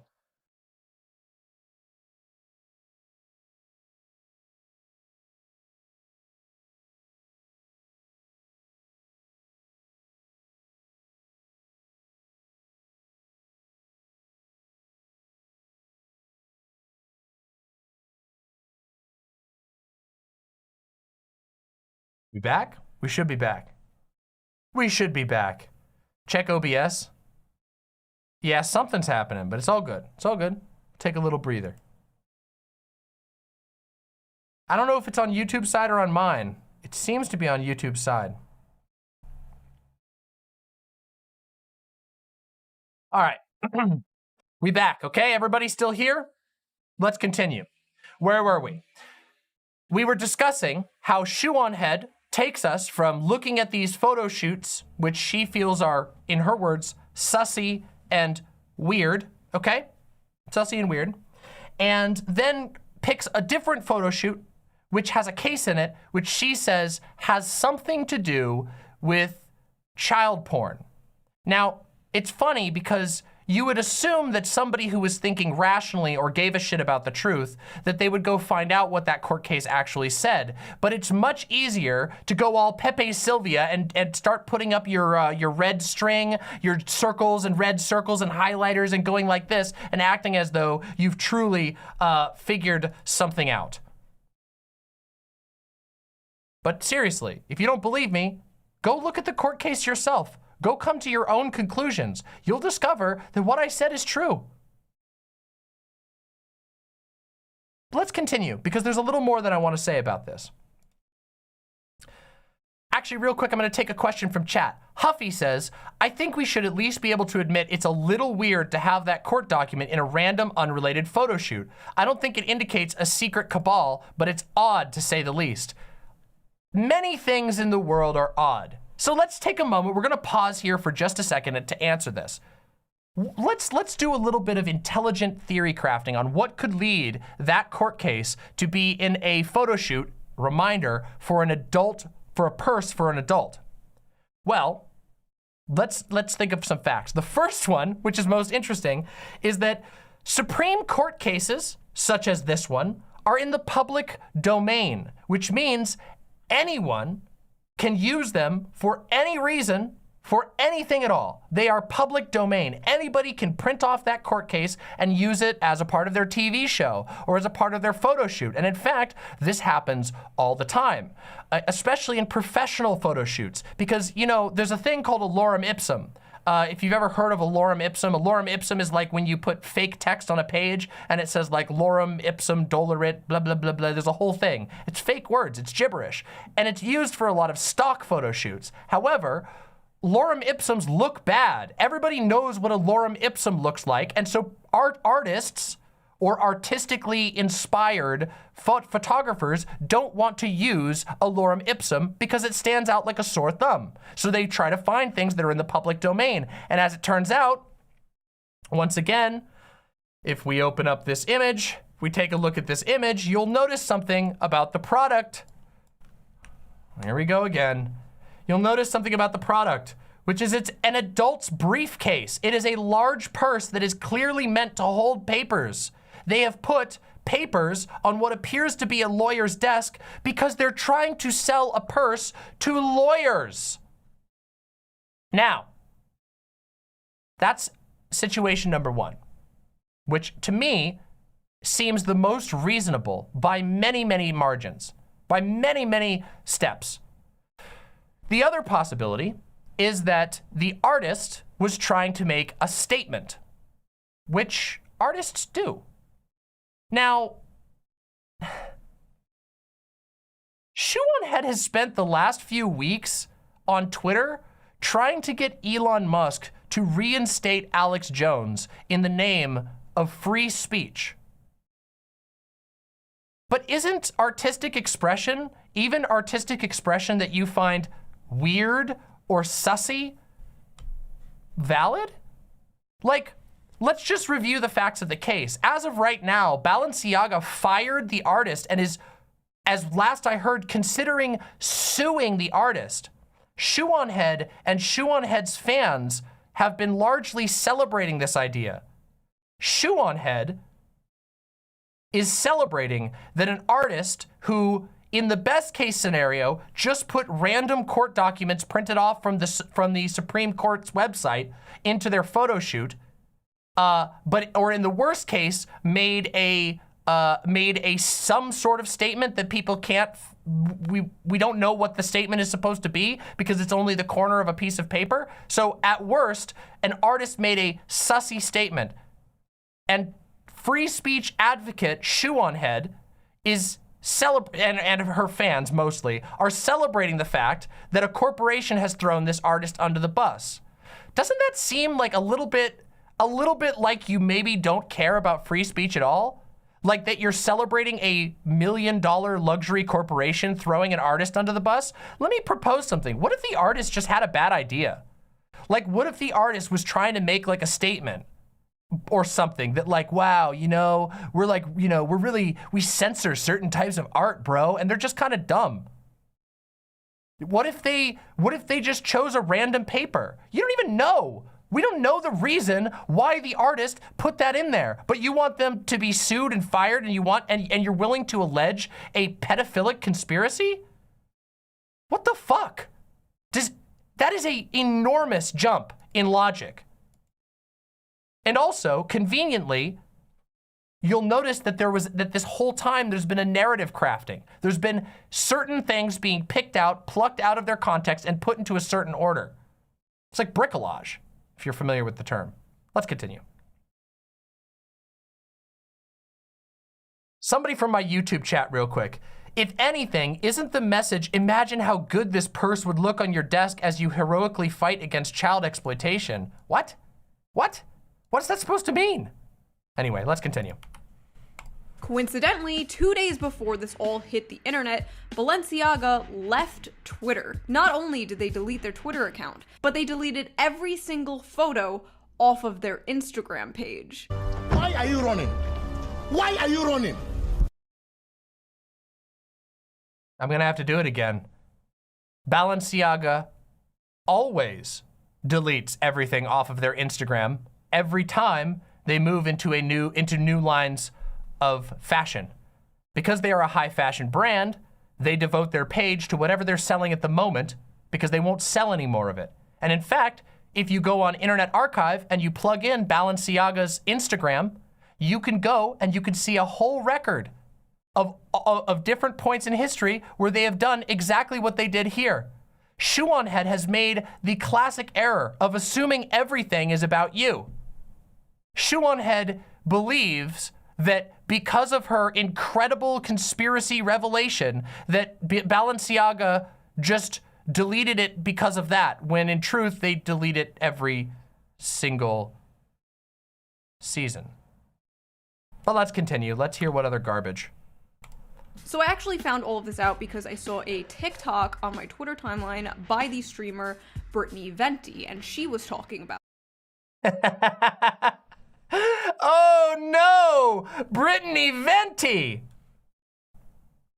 God, it's gonna take us forever to get through this, but you guys wanna see something funny?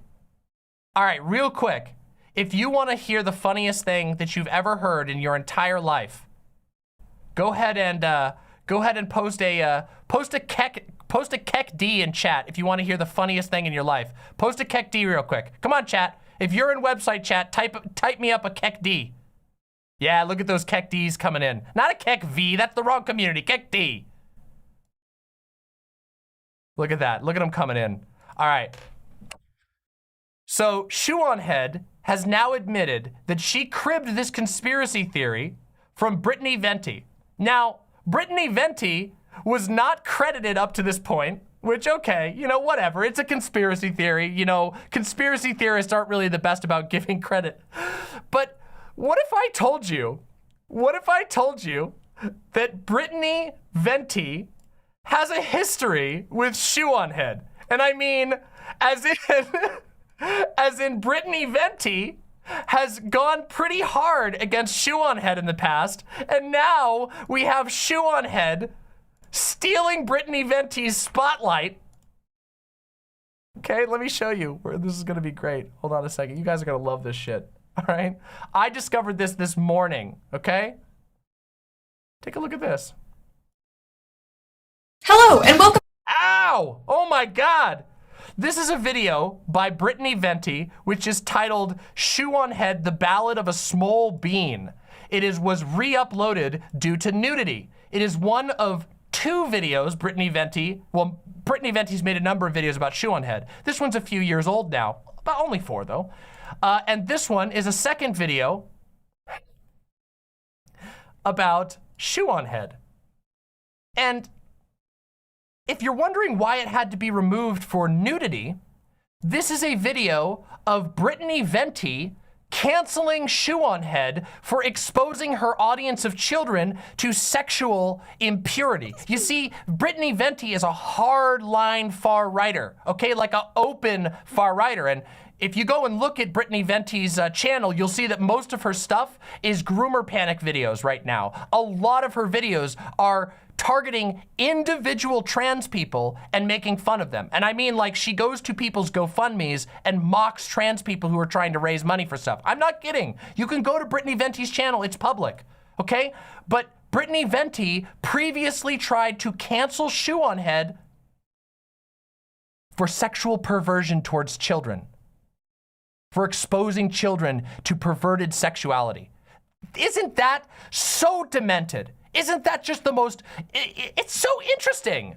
And Shoe on Head, now I don't think Shoe on Head intentionally stole Brittany Venti's work, but it's like a karmic alignment that Shoe on Head would happen to steal the work of another conspiracy theorist, a conspiracy theorist who previously tried to cancel Shoe on Head for exposing children in her audience to disgusting sexuality.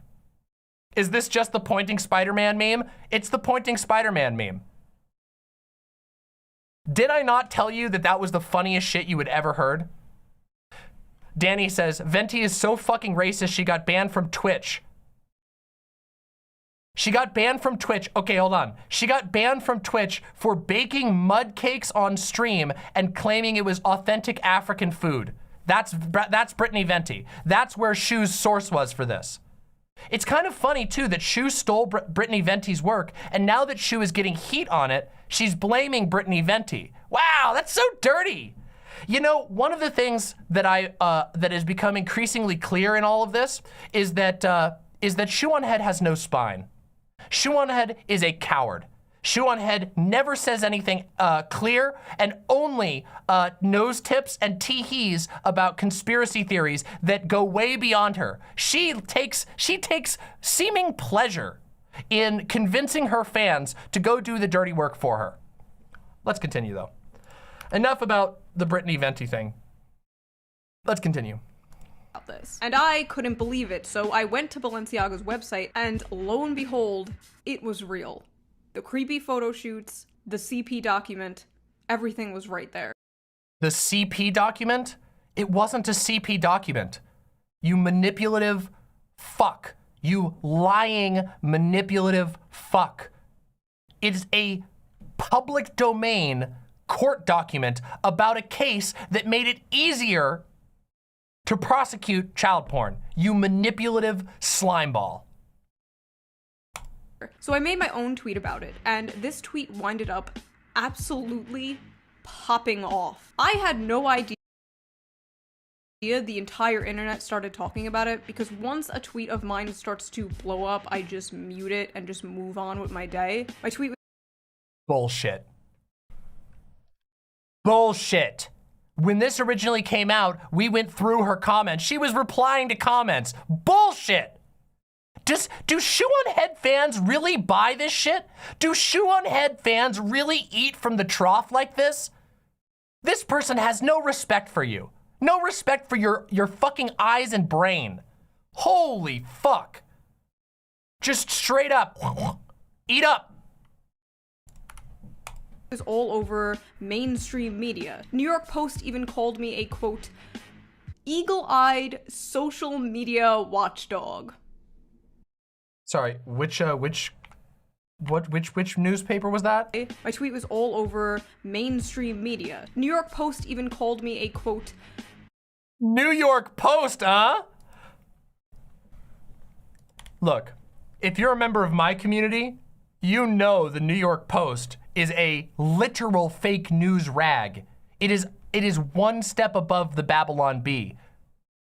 And if you're not a member of my community, I urge you to, with honest eyes, with truth in your heart, with the goal of reaching truth, go check out the history of the New York Post, and you tell me if you think that that's an organization that you want calling you a eagle-eyed media watchdog.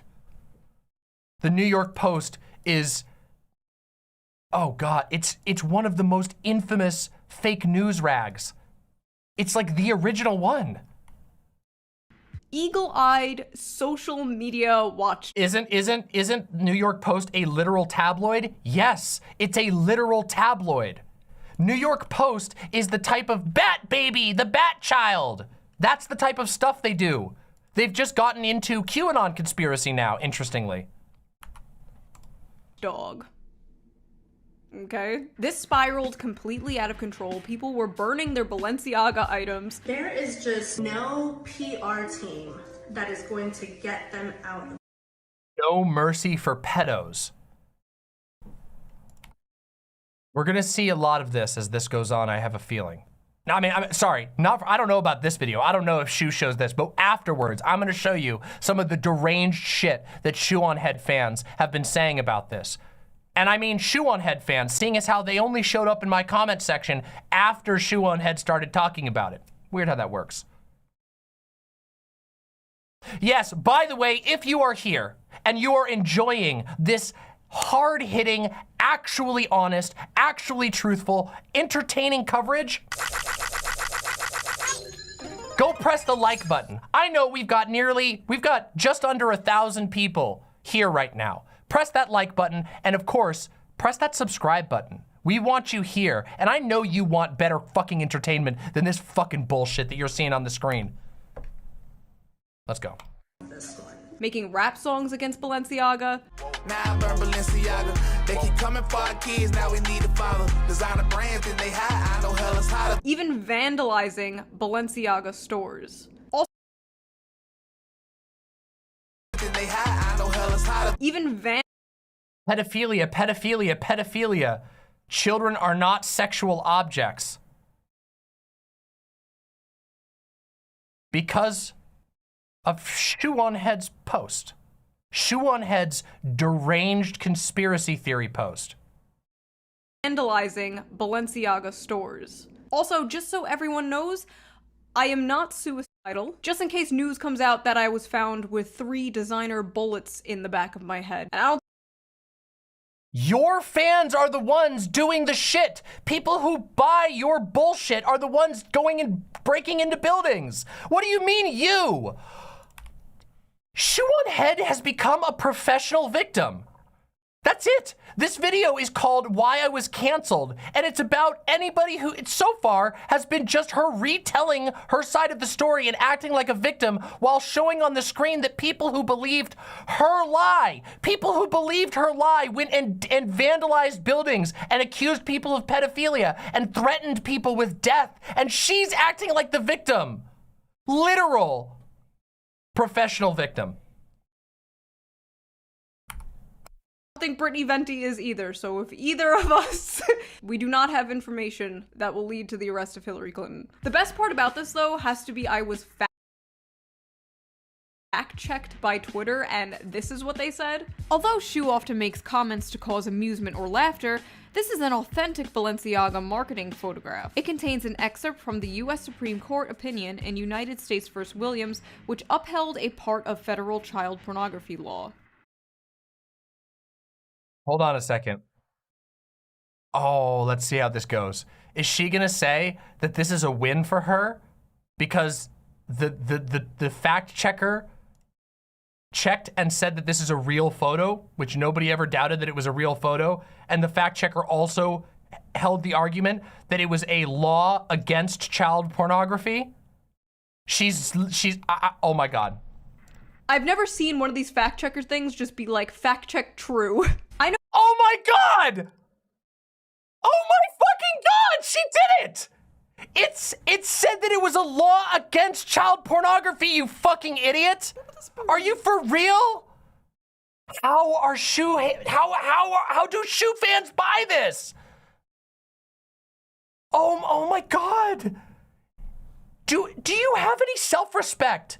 To the shoe fans out there, do you have any self-respect?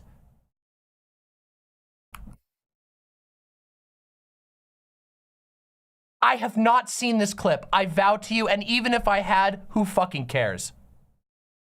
I had not seen this particular clip. I just predicted. And you want to know how I predicted? Because I saw what she was saying on Twitter and she said the same thing. On Twitter, Shoe on Head was already celebrating that Twitter agreed with her. When Twitter didn't agree with her, Twitter just said, this is a real photo, and the case upheld a federal law against child pornography.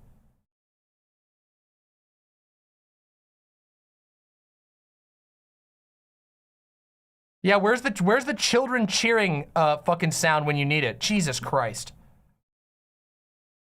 Let's continue. Shoe likes to get a little silly, but she's actually serious this time. I also love that it just says Shoe.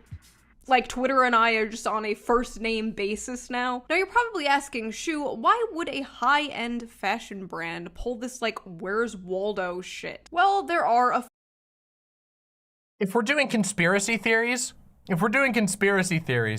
you know that there is a distinct actual possibility that that caption was written by Elon Musk himself, and that's why he said Shoe, because he talks with Shoe and goes back and forth with Shoe on Twitter.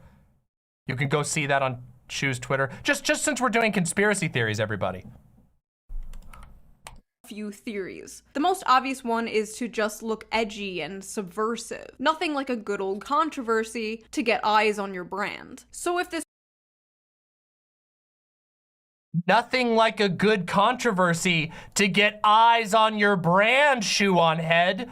I wonder who was the main beneficiary of the Balenciaga thing. Could it have been you raking in hundreds and thousands of views with a fucking false narrative that you made up in your own goddamn head?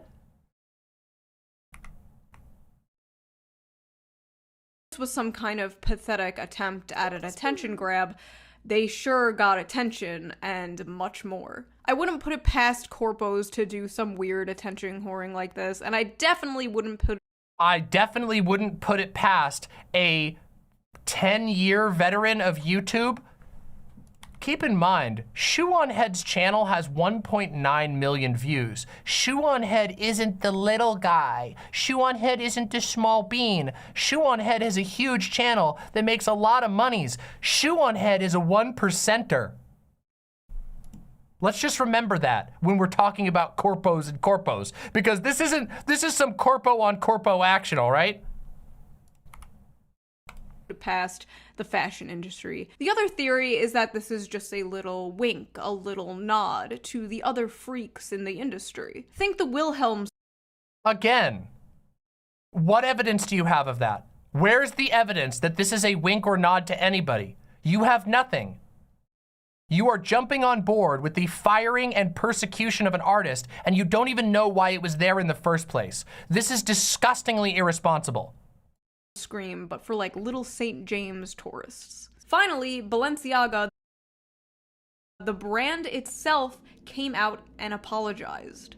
We sincerely apologize for any offense our holiday campaign may have caused. Our plush bear bags should have not been featured with children in this campaign. We have immediately removed the campaign from all platforms. We apologize for displaying unsettling documents in our campaign. We take this matter very seriously and are taking legal action against the parties responsible for creating the set and including unapproved items for our spring campaign photo shoot. We strongly condemn abuse of children in any form. We stand for children's safety and well-being. With Balenciaga facing a firestorm over a series of disturbing new ads, Oh, yeah, I love it. TMZ. Oh, yeah, TMZ is the best source ever, Shoe on Head. What quality investigative pedo hunting you're doing here, citing fucking TMZ. eyes and ears were on their highest profile partner for comment. Kim finally released a statement on Sunday calling herself disgusted and outraged. Meanwhile, her ex-husband, Kanye West, after going on InfoWars and saying, quote, "There are a lot of things I love about Hitler," ran defense for Balenciaga. And now all of a sudden, everyone is so outraged and focused on Balenciaga, but then we're still aborting our kids. We're still fornicating, but oh, we don't wear Balenciaga now. Hey, Shu, real question here. Have you ever thought about why he might have done that? Have you ever thought about why he would want to pivot attention from Balenciaga towards his own enemies, towards his own political ends? Interesting how that goes, huh? This is just more well poisoning. Let's go though. You shut the hell up. So fellow paranoid schizophrenics started digging and found more creepy things in the photos from Balenciaga. And this has spiraled into a much bigger conspiracy. This is the thing with conspiracies though, they're always rabbit holes. When there's so many things that are unexplained about the world and people just kind of feel helpless and powerless, people understandably start to look for answers elsewhere. And a lot of people took this Balenciaga thing as just kind of the rich and powerful doing what they do in secret now out in the open. Do I think this is some kind of Pizzagate thing where Balenciaga's like hiding children in their basement? Do I think they are literally trafficking children? I don't think that. I don't know that. I've never claimed to know that. What I do know is that this is a huge On Twitter, by the way, Shoe on Head was going around in her comments saying that this was a literal pedo conspiracy, saying that people who don't agree with her insane posting were defending pedophiles. She said that this was this was pedo shit, that people were defending pedo shit. Oh my God, like I could just, do we want to just bring some of these up? Like you could just, they're all over the place. She said this to all kinds of people. She was saying all over the place that this is pedo shit. What's with the pedo shit? Stop defending the pedo shit. What are you fucking talking about? You retreated because you have no spine. You won't stand by the fact that you have blood on hands.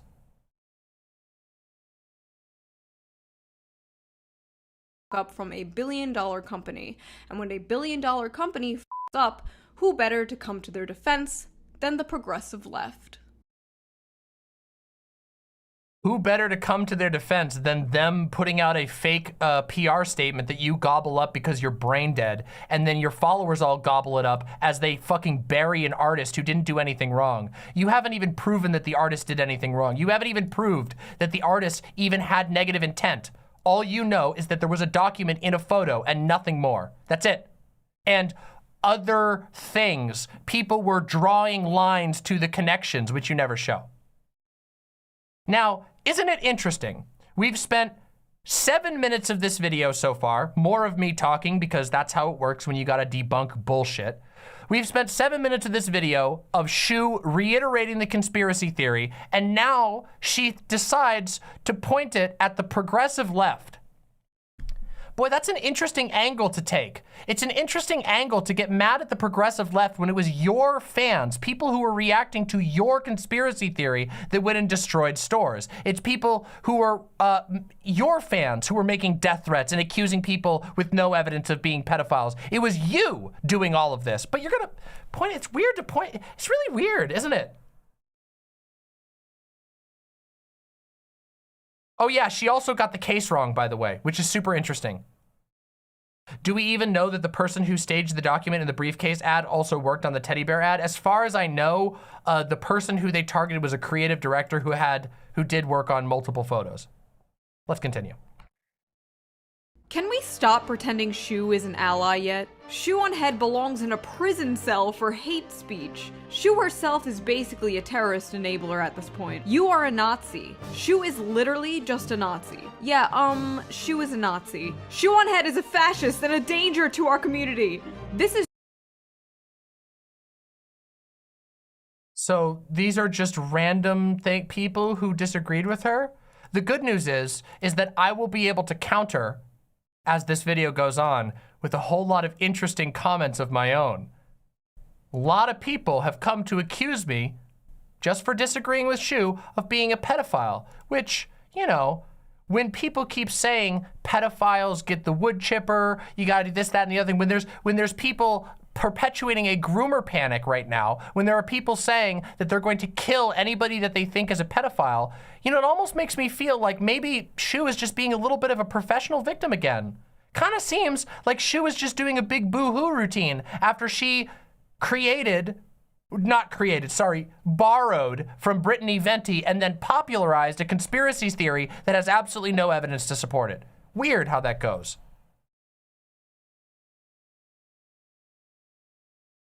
Danny says, if anyone is having playback issues, it is currently on YouTube's end. YouTube has made a tweet about it. If your client has any issues or you get an error while watching, just refresh and it should be fine. Sorry about that, everybody. It's on YouTube servers. Let's continue. Your daily reminder that Shu on Head is a Nazi. I'm sick of Shu on Head. She needs to go. No more. I think that if a button to deplatform her existed, we should push it this instant. Do you think reporting her vids would do anything? Hate speech and all? How about we mass report her Twitter? Fuck Shu. This crosses a line. Shu is a cum dump enabler for fascist violence. Who'd expected anything else from a Nazi bimbo hag? She's fundamentally the enemy and should always be treated as such. People like Shu and Matt Walsh are the types of people I believe committing acts of violence against is morally just. By the way, I just want to say, this is a really crappy censorship job. It's really weird to leave people's photos in here. I mean, I'm not defending these people, but these could be like just random fuckheads on the internet. Like, who are these people? And if you're trying to censor them, just censor the photo and the names. Whatever, let's continue. Justified. Now, I just need to make this clear that this is in no way a representation of the entire left online. Most of the people who... By the way, just a little quick moment.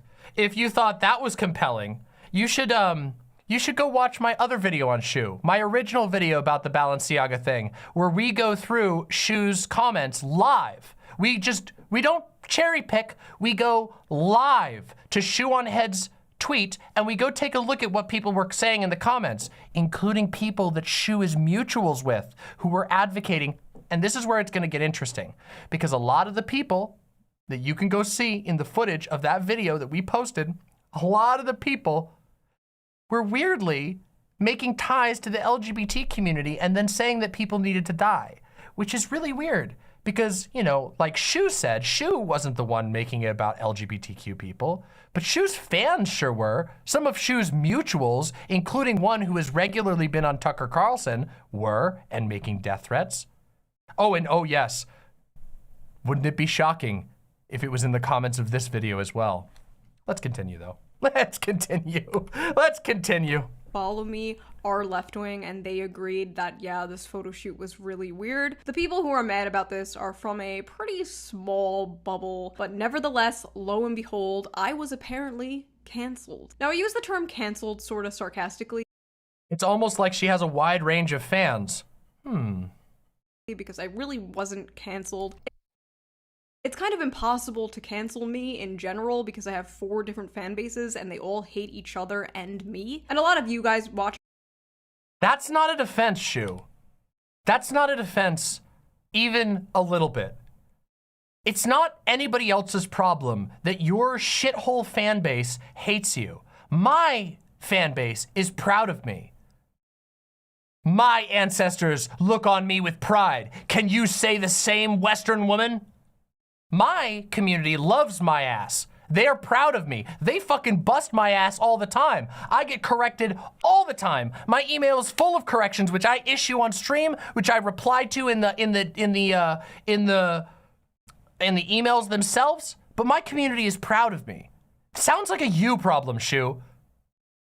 This really sounds like a fucking Shu problem.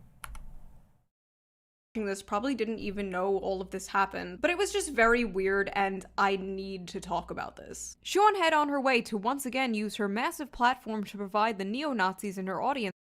Real quick. This is the comment that I was talking about, okay? I'm gonna highlight it real quick, okay? Hold on. This is right down here. Pedro L. Gonzalez, who was at the time of this making a mutual of Shoe on Head.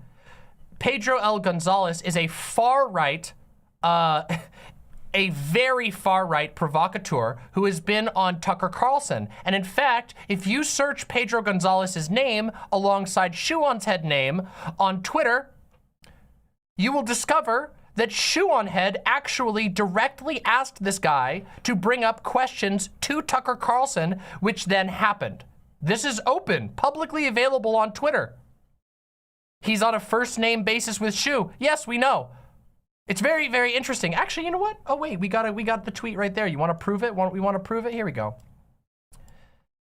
In times like these, Shu could just retweet the ghoul, explain why he's wrong, and tell his hateful ass to fuck off. She never does that. Why though? Who knows? Here you go. Here is Pedro. I want to remind everyone that this is the thread that kicked it all off after Vosh read this off on stream. So when I referenced useful idiots, oh my God, wait a minute, this is from one of her previous pedo hunting incidents. A pedo hunting incident that interestingly used propaganda from the Daily Stormer. Very interesting that. But there's Pedro L. Gonzalez. Pedro, please look away. Unsurprising that the Libertarian Party is what's all the fuss about pedophilia? Why are you as a father so obsessed with concerning your growing normalization of pedophilia? Very interesting. Just so that we're clear, this is not some random Shu follower. This is a mutual that Shu is on first name basis with. Fucking incredible. That's who's being quote tweeted here. And by the way, what they say, we're gonna go back to highlighting this so we can understand. We are up against demons. The groomer problem is real. It's not a dumb culture war issue. These people want to rape your kids in one way or another, and they think it's funny.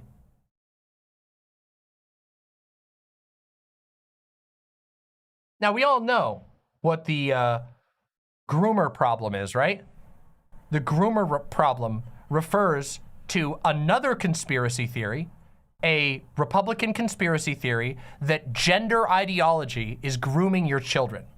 It is a conspiracy theory that alleges that LGBTQ people are inherently dangerous to children.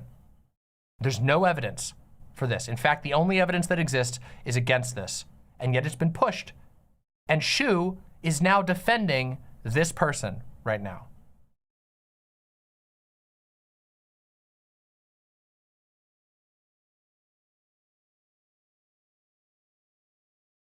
Yep, here's him referring to it just previously. Same guy, Pedro L. Gonzalez, the new American genocide, the great replacement, transitioning our kids, claiming America's communities, the problems with this and mainstream conservatism.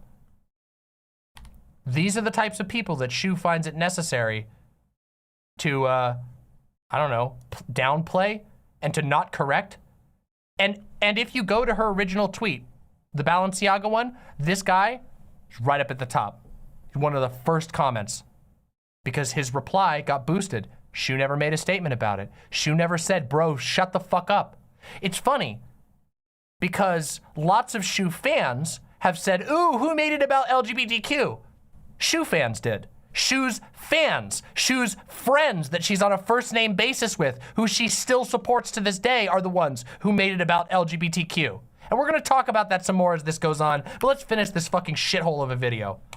With fodder they can use to justify the murder of gay people, but this time the day after another anti-gay terror attack. I'm sorry. Where are the gays? My post. It's funny that she chooses this one because Pedro L. Gonzalez is directly referencing the gays. And this tweet, by the way, which is Xander Hall, if I'm not mistaken, everybody, it was public. This is Xander Hall calling her out. Xander Hall is calling out the guy who is in her comments that she will not call down, that she is on a first name basis with. It's her follower. How can you gaslight people on such a high level? Are Shoe on Head fans that traumatized? Are you that gaslit by Shoe on Head that you will buy when Xander Hall replies to one of her fans, one of the biggest comments on her post, which she's on a first name basis with, and then she tries to blame Xander Hall for making it about the gays when this guy is clearly making it about the gays? Let's continue. Murder of gay people, but this time the day after another anti-gay terror attack. I'm sorry. Where are the gays? My post had absolutely nothing to do with LGBT people. The Balenciaga thing in general had nothing to do with LGBT people. Where did this come from? This guy took a random... Isn't it nice that you're watching with an honest streamer? Isn't it nice that right now you're here to actually have the veil pulled off your eyes? Isn't it incredible that I can go and show you that that tweet that she even shows on screen was explicitly making it about gay people, to which Xander Hall was responding? And also, it's really funny because Xander Hall's video explicitly addresses this fact. Real quick. We live in a political climate where it is unequivocal that the term groomer is being used to libel innocent people. The biggest platforms in the country, all of the biggest conservative presenters in the country tweeted out that there was a grooming event going on at the bar Q, the Club Q location where the shooting occurred. There was no grooming event.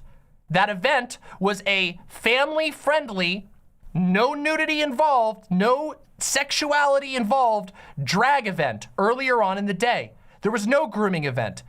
They made it about gay people. They created the libel that says that equates all gay people with groomers. And guess who's perpetuating it? Shu. It's really weird that maybe in the middle of a moral panic, the likes of which we haven't seen in years, around falsely accusing gay people of being pedophiles, that if you start a gigantic conspiracy about pedophiles in that environment, when you are plugged into that environment, Shoe on Head, and when you know the people in that environment and you know what your friends talk about, when you see it in your comments and do nothing about it, isn't it interesting that you might contribute to a bunch of false accusations? When there are a bunch of conservatives, when the mainstream conservative line is to equate LGBT people with with groomers and you decide to start a groomer panic based on no evidence, isn't it strange that your brainless followers would charge forward with that? And they did. And if you want the full evidence of that particular portion, go watch my other video, because I'm not doing that all over again. I already went through all of her, well, we might go through her comments on this particular video. But if you want to see her the comments of her fans all over social media in real time, the other video is where you want to go. All right? Holy fuck. Let's continue. Random response to my tweet and implied I was responsible for someone else's opinion and therefore fueling hate crimes against gay people. I'm just confused how Balenciaga posting an ad of kids holding stuffed animals and fetish gear turned into LGBT groomer discourse. Did I miss something? Look at the quote tweets and replies to her tweet thread from her followers. I have 500,000 followers on Twitter. I have over 1 million subscribers on YouTube. I am not the retard wrangler. There were And yet, a person that you are on first name basis with, somebody who took your talking points to Tucker Carlson, someone who is at the very top of the pile of replies, one of the most attention supplies, or attentioned replies, more the one that that got the most attention. Sorry about that, it stumbled a little bit. And you did nothing. In fact, instead of doing anything at all positive to counteract this heinous message, a message that says that we are dealing with demons, that says that the groomer question, directly referencing a nightmarish libel against LGBT people as a whole, you did nothing. The only thing you did was to mock the person who was pushing back against that, Xander Hall. You slimy, spineless wretch.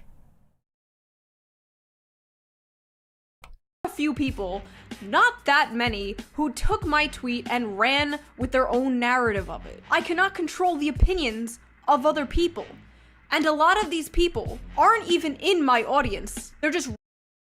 Notice, hold on. I want to just call something out. I cannot control the opinions of these people in a video where she admits that she started a conspiracy theory that blew up.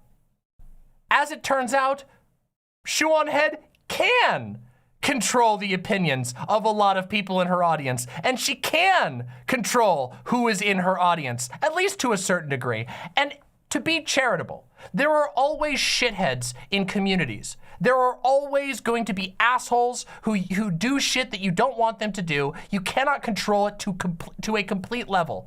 But if you can influence the creation of a international conspiracy theory with your shitty tweets and your shitty videos, you absolutely can at least denounce the people who are trying to make it about killing gay people. But you don't, which says a lot, doesn't it? Doesn't it say a lot? I'm sure there's a lot of Shoe on Head viewers, I'm sure there's a lot of Shoe on Head viewers peeking in today. And I just want to know, how do you live like this? How do you live being manipulated and lied to by somebody, by a 30-plus-year-old woman who acts like a literal child, like a small bean, while simultaneously igniting conspiracy theories that, by her own admission, got buildings damaged, got innocent people in trouble? Blood on hands. Let's go. Random people on Twitter who found my tweet because it went viral. That is how a public forum works. If someone real quick. Hold on, I just want to show you this. Joe Schmo, a self-identified Shoe on Head fan in my YouTube chat, says, "I do so comfortably, groomer." Nice. Nice, look at that. How convenient that a Shoe on Head fan volunteered to pop in and tell us exactly what they think. How curious. They've never chatted on our channel before. How interesting. How curious. Let's continue. Egregiously being homophobic or harassing people in my replies, I'll just block them. There's nothing else I can do. What do you want me to do about... I wonder if Shoe on Head blocked Pedro, who she's mutuals with, who had one of the biggest one of the biggest replies to her tweet at all that got an incredible amount of time. I wonder. The opinions of other people. Why don't you focus on what I said and did? Is it because I said and did nothing wrong? I mean, You just admitted in your own words to creating this conspiracy theory, which led to people burning products, defacing buildings, and accusing people of pedophilia without evidence. Well, I guess, hey, look, maybe she was finally, kind of, weirdly, after couching it and saying it was an accident, I didn't do anything, saying that she did nothing. It's so strange. It's really weird, almost like Shoe on Head just won't take responsibility. It's so strange. this with the most respect possible. Posting this a day after a homophobic terror attack that happened because the trans drag groomer scare comes off in very bad taste. I think choosing to bring this to light right after the Yeah, the Shoe on Head has investigated Shoe on Head and has found Shoe on Head not guilty. Great job. Great job. Excellent. Just beautiful. shooting is phenomenally poor taste. Shoe on Head throwing queers under the bus right after a mass shooting to cater to her homophobic audience. There was a mass shooting in a gay club in Colorado a few days before this Balenciaga thing broke. And because there was a shooting at a gay nightclub, I can't talk about pedophilia. Oh, hey! Look at that! She admitted it again. Unintentionally, but she admitted it. See, at the beginning of this video, Shoe on Head said that it was just weird, that the photos were just weird. Now she's saying she's talking about pedophilia. That's such a strange, what an interesting sleight of hand. What an interesting manipulative tactic to twist your narrative. That's so interesting. What? To shitpost the LGBT community on f***ing Trans Day of Remembrance is so disrespectful, I don't even know what to say. Same vibe as criticizing veterans on Veterans Day. Let me get this straight. Criticizing a fashion brand for pedo-baiting on Trans Day of Remembrance is the same as criticizing veterans on Veterans Day? Bro, you don't even need the far right at this. Now it's pedo-baiting. So it was first it was weird, then it was pedophilia, now it's pedo-baiting. Which one is it, Shoe? Or are you just full of shit?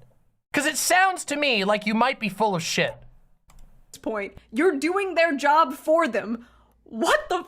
Even if I saw it from their perspective, like even if I removed my brain and replaced it with a little toy monkey with symbols or whatever they have going on up there, Replaced? even if I saw it from their point of view, if the issue they have with all of this is that I shouldn't be talking about this at a time where gay groomer rhetoric is popular, why aren't they mad at Balenciaga for doing an ad like this at the time the gay groomer thing is popular?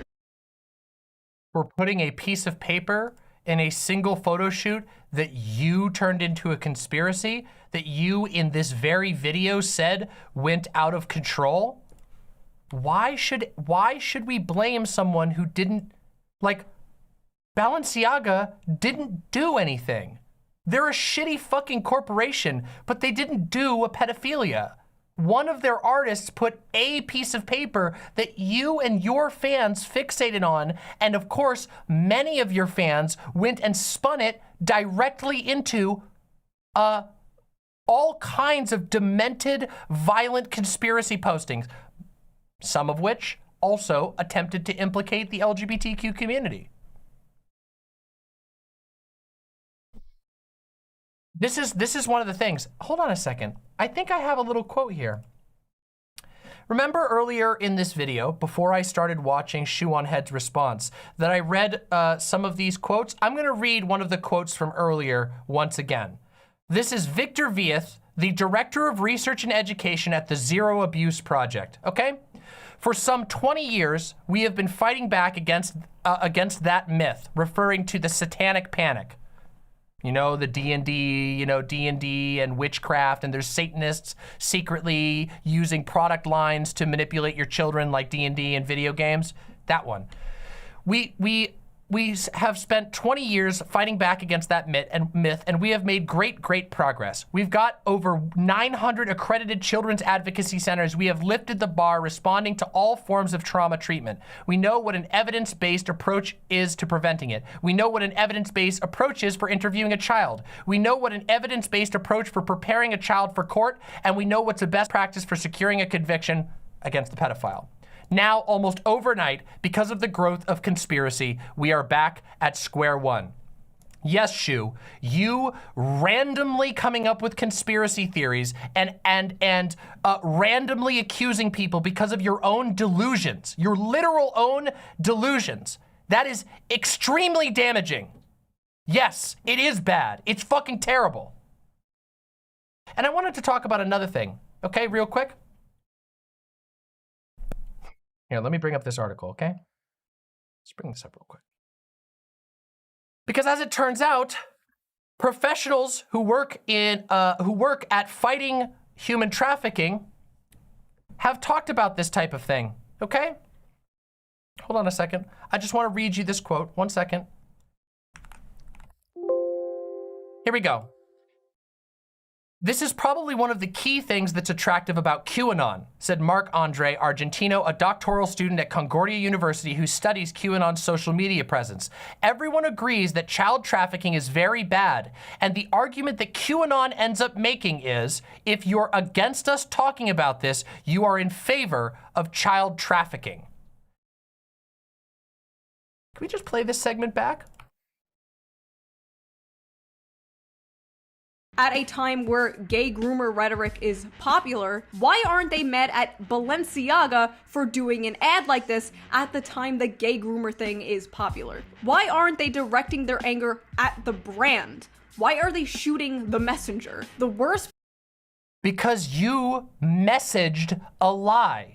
Because you have been going all over social media, you and your fans, and you've been saying that anyone who points out that you're full of shit, that you made this up, and that you accused people who did not do the things that you accused them of, you say that they are assisting or protecting or defending pedophilia. You are literally doing things that storied researchers have written about QAnon doing, that they intentionally conflate your personal opinion with the actual issue at hand.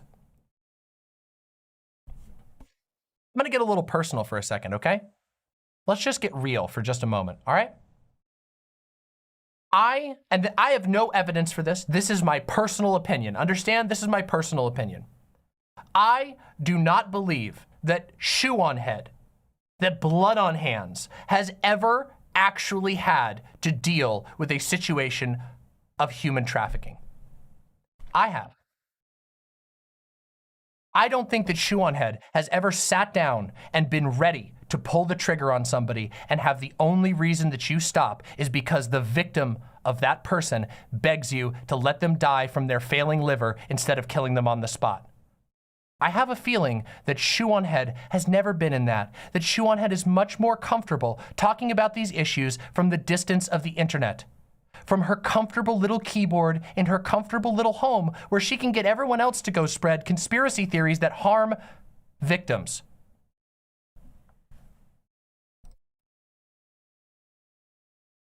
I just don't buy it. I don't buy that Shoe on Head gives a shit about these issues. I think that Shoe on Head gives a shit about her bottom line.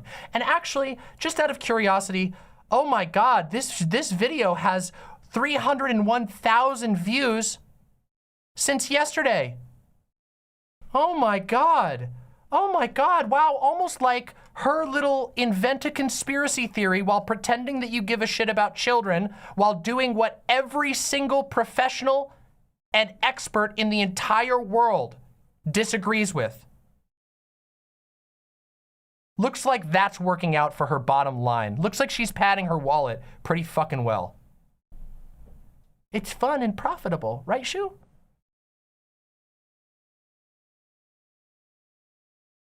Let's continue. Part about this is that this tweet came from a YouTuber who I've been friends with for years. Why is this person who I thought was my friend Can I just address this? Here's a comment from my YouTube chat right now. How was she supposed to know so many people would find her video out of the millions of videos on YouTube? She has 1.9 million followers on YouTube on her primary account. She has 2 other accounts that have thousands upon thousands of followers. Shoe on Head knows how far her stuff reaches. Shoe on Head has bragged about her ability to get talking points on Tucker Carlson. She knows. She knows all of this. And you are being manipulated.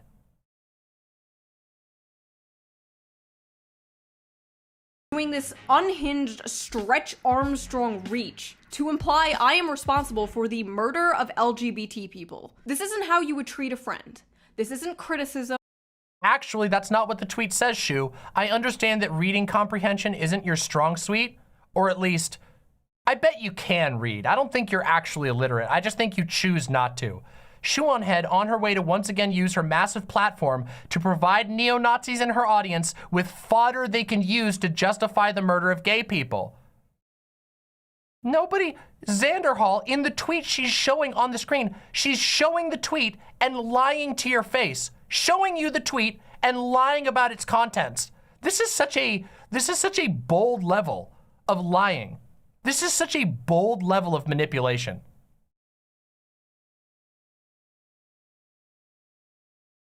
This isn't a joke. This is disgusting. I just don't understand, like, if you had a problem, why didn't you come to me in private? Why did you have to make it into some public sideshow epic dunk for the— You made it a public sideshow, you fucking idiot!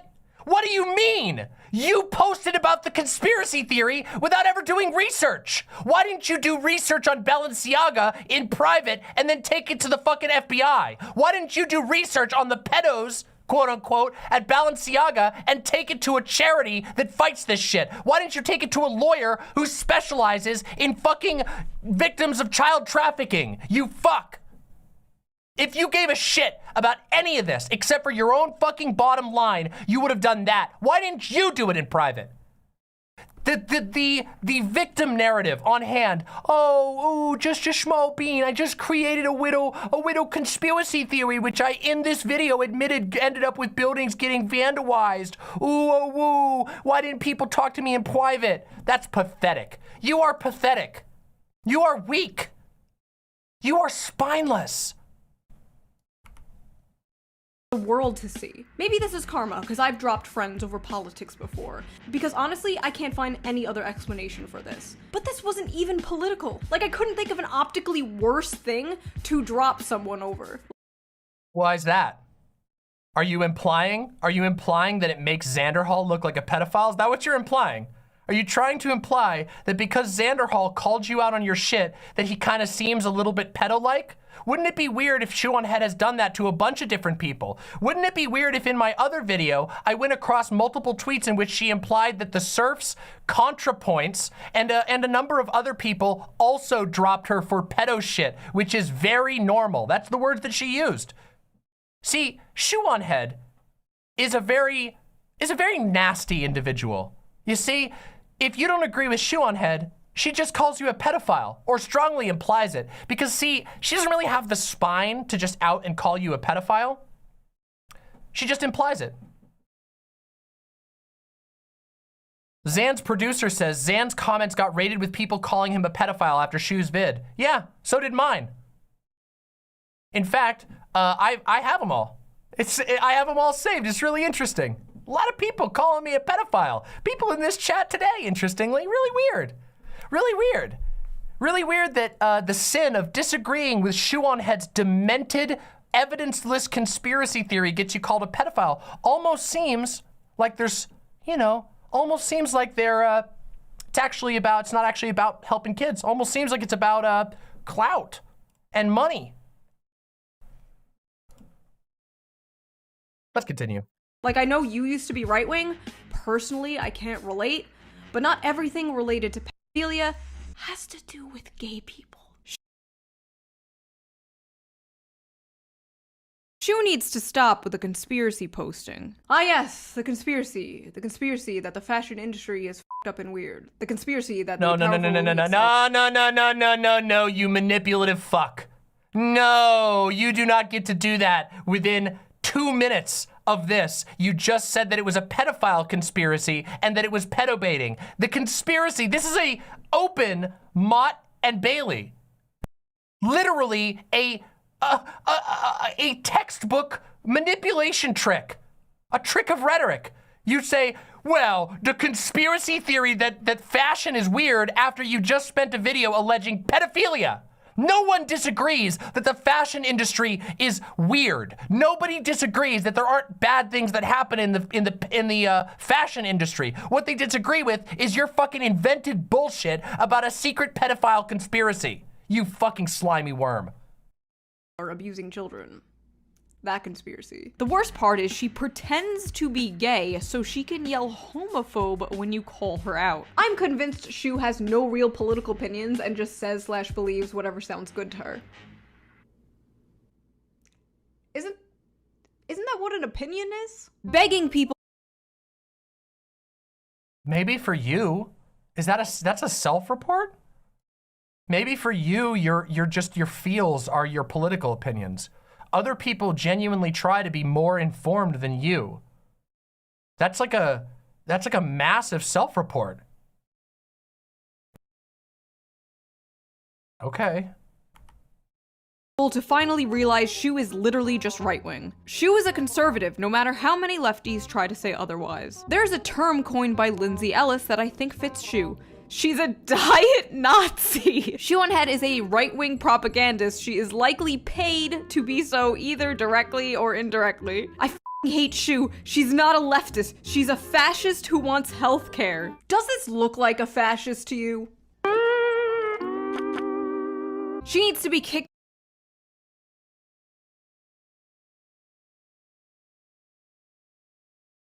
I just gotta say, Shu's style has really just gotten stale, hasn't it? This video feels like a video from like 2014. She's even using the like old sound effect, the like beat that she used in her old like videos when she was like a literal kid. I guess this is what stagnation looks like. I guess it is. I guess we've seen what it looks like. Out of the left like yesterday. She is a fascist. If you are denying it at this point, you are just a simp. Shu-on-Head is a right-wing paid propagandist infiltrating leftist spaces. She's a calculated and insincere plant, and she needs to be excommunicated. We need to boot Shu. This part right here, like the reading off random comments that like disagree with you but that don't otherwise prove any point is very interesting. Like, I don't know what the point is here. Is the point that some people were mean to Shu when Shu alleged a pedophile conspiracy that reached international news level? Yeah, some people are gonna be mean to you and some people are gonna say some unreasonable things. You also started a conspiracy theory that reached international fame with no evidence. It's victim. This is professional victim shit. This is like 2014. Look at the SJWs I don't like.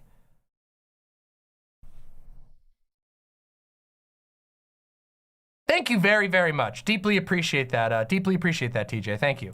Thank you very, very much. Let's continue.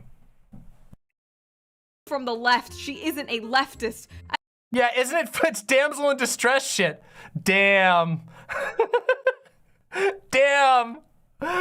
Shu went all the way around back to the gamer days. Oh no, she took it too seriously. Oh no. At this point, we just have to not let Shu exist on the left anymore. Inevitably, she is going to leave the left, and it will not be surprising. So first of all, if I was going to leave the left over left-wing people being mean to me, I would have left the left like 8 years ago. I know it's hard for these people to understand because their extent of politics is quite literally Discord servers and Reddit communities. You cannot. That's super ironic coming from you, Shu. That's super fucking ironic coming from you. Your entire career has been on YouTube. Your entire politics is based on the internet. That doesn't, do you think that's like a own to anybody? Like, okay, you're a YouTuber. You're like a fucking 10-year veteran of YouTube. Your entire career has been on the internet. What are you talking about? not be kicked out of opinions. Like, I could call myself a right-winger right now, but I would be the shittiest right-winger ever, probably on account of the whole, I don't know, socialism thing? The whole— What? Oh yeah, Shoe on Head. Yeah, Karl Marx-based comrade Shoe on Head. Definitely known for being a avowed socialist. What are you talking about? Has Shoe on Head ever, except for now when it's convenient, identified as a socialist? As far as I understand it, Shoe just believes in, and I say this very charitably, healthcare and generally socially progressive policies. I don't think that, since when are you a socialist? Do you even know what a socialist means? You believe in a socialized economy? Oh, Bernie wasn't a socialist. Bernie is a Democrat who appealed to socialists. Bernie was never a socialist. Oh my God. I find that very funny personally. Okay. being a socialist might get in the way, but more importantly, I don't know— Actually, wait, hold on. Credit. Bernie might have said he was a socialist at one point. Whatever. Let's continue. So what about me calling shit like this out makes me not left-wing? It genuinely feels like some massive psyop. Like, I want workers' rights and for people to have their basic necessities met. I didn't sign up for this weird-ass shit. I'm just so tired. Socialism isn't when you want people's basic needs met. Christians want people's basic needs met through the church. What is this? Is this what passes to shoe fans for like political analysis? Apparently being a socialist is when you want people to have their needs met and you also want health care.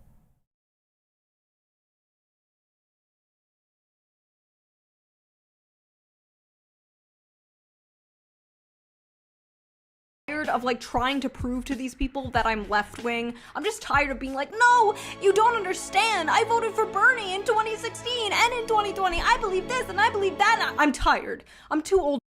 Do you think that it's possible, my lovely viewers, do you think it's possible that perhaps Shoe on Head, the problem that people have with Shoe on Head, doesn't have anything to do with her saying that she wants health care, and instead, just maybe, has to do with the fact that she perpetuates baseless conspiracy theories that end up getting people hurt?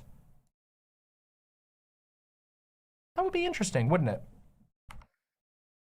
For this shit. I am exhausted. These people just want me to be some like progressive little shit lib rising from the ashes of like the anti-SJW world. They want me on my hands and knees groveling and No.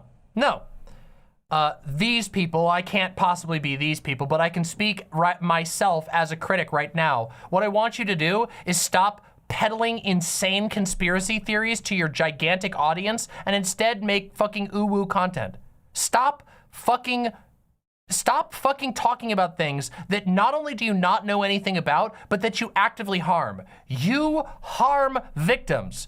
We opened this stream by reading out a letter put together by well over 100 organizations that daily, every single day, their entire purpose is to help people escape trafficking, to help kids escape sex trafficking.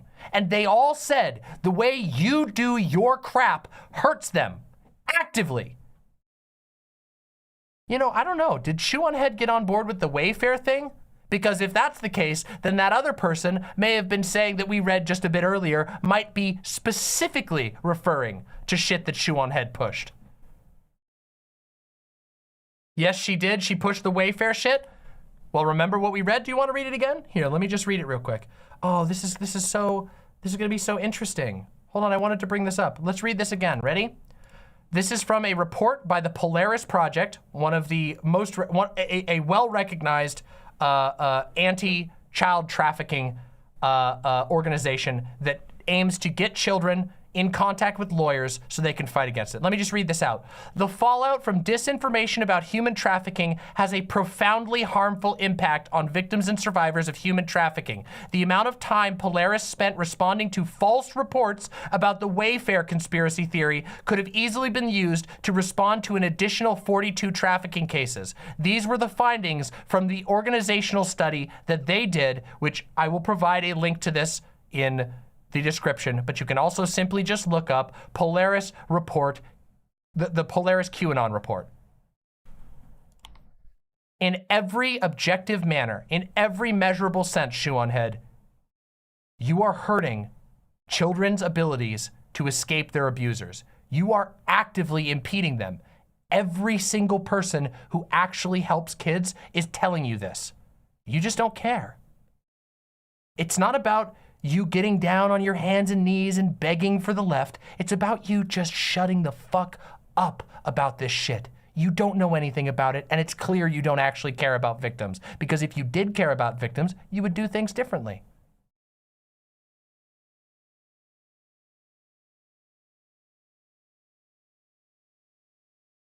Wheat Siren Ain says, I felt really gaslighted about this issue, so listening to this is pretty cathartic to me, not gonna lie. I imagine it's cathartic to a lot of people who've been having to deal with Pepe Sylvia tier conspiracy mongering all over their timeline and people telling them to their face that what they see, or that the evidence in front of them says something different than what it says. Let's continue. Apologizing for making like stupid level 1 baby edgy jokes about attack helicopters 5 years ago. They want me saying we need to destigmatize pedophilia, or want me simping for the CIA, or whatever the f these people are up to nowadays. And it's like, no, not gonna happen. Sorry. What's so funny is a lot of these content creators stigmatize baby edging from the ashes of like the end. These people are making like stupid level 1 baby edgy jokes about attack helicopters 5 years ago. They want me saying we need to destigmatize pedophilia, or want me simping for the CIA, or whatever.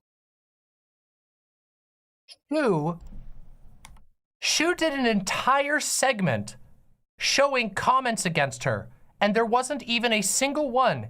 Even in Shu's cherry-picked comments, there wasn't a single one saying destigmatize pedophilia. That's because Shoe on Head invented that. Shoe on Head made up a boogeyman, convinced her audience, which apparently does not introspect very much or look into the details, and then convinced everyone that it was real.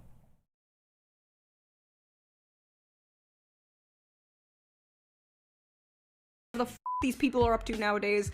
And it's like, no, not gonna happen. Sorry. What's so funny is a lot of these content creators do agree with me, but they won't say so in public. Like, they DM me and they're like, oh, you're so right, instead of just doing it publicly because they fear their own audiences. This is literal professional victim shit. They will punish them. I won't show you the DMs. Nobody will actually say it. They're too afraid of them. They're out to get you. Bullshit. Bullshit. Nobody's falling for this. Fuck off. Literally so sad. It's like an abusive relationship. But I just want to go back to the more important, less personal aspect of this whole thing, and that is the connection between pedo and LGBT. So of course there are a lot of people on the right wing who are comparing the two. They have been doing this since the Not just comparing the two, you fool. Directly conflating them. If you go and look at the accounts of any popular right-wing person, the biggest channels, they are not just comparing them. They are just saying groomer whenever they want to say LGBT. They are pushing a narrative. They are trying to get other people to adopt a libel because they want gay people gone. I have covered this and talked about this extensively. The groomer narrative is spread all over America right now. This is not some niche issue. It's being pushed by every right-wing fucking talking head in the country. It's not just a comparison.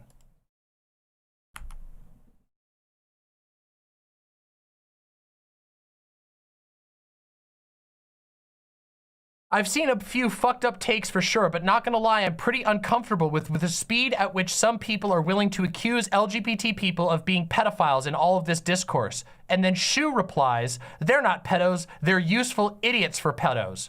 They being literally LGBT people.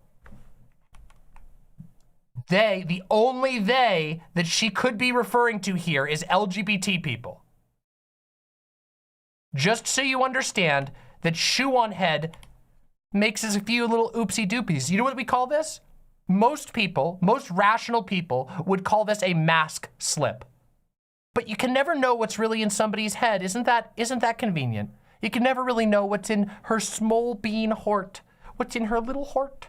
Her tiny heart really loves gay people, but you know, in public, she just accidentally conflates gay people directly with pedophiles or being pedophile enablers and useful idiots for pedophiles. It's not weird. Isn't that fucking weird? Really, really odd. 1950s. The pedo smear has been thrown at gay people for decades. There's always... No, not for decades, for literal centuries. It is an ancient libel. It has never been true. People have died for it. People are dying for it. It has never been true, and it hasn't just been for decades. Notice how this entire segment is her downplaying.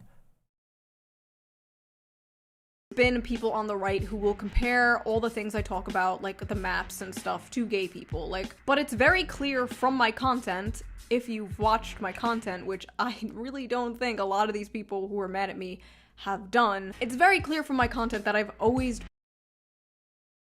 This one did. This one is done. This one's doing it right now. You can go see my videos. I responded to her previous conspiracy nonsense too. And we watched it on stream. Interesting.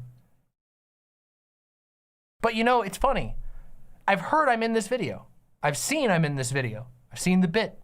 I've seen a little clip that shows my face in here. So I know she's gonna bring me up. But I wonder if she watched my videos. I wonder if she bothered reading anything I had to say, or if she's just gonna try and do some sort of weird cope. Pushed back on this. But what is new to me is now liberals coming out and saying I can't talk about this stuff, and that talking about it is somehow inherently anti-gay. Which when you... Let's see him. Let's fucking see the post, you liar. Let's see all the liberals who are too afraid to talk about child abuse. Let's see him. Or maybe you just made it up. Maybe you're doing the thing that professionals who study child abuse said that conspiracy theorists do, where they say if you disagree with my conspiracy theory, you must be a pedo defender. Oh wait, Shu's been doing that since the beginning of this shit. Shu always does that. And what do we remember? I read that thing to you just a minute ago. Do you remember what they said? That fucking hurts victims. That it hurts victims to fucking fraudulently go around claiming that everyone else is a pedo who doesn't agree with your insane conspiracy theory. You see, this entire video, listen closely, this entire fucking video from Shoe on Head has been trying to convince you that truth does not matter. The entire video has been about that. It's been about convincing you that evidence doesn't matter. All that matters is the vibes were off. Shu felt weird about what happened, and therefore it's okay for her to make up shit. It's okay for her to accuse people of crimes.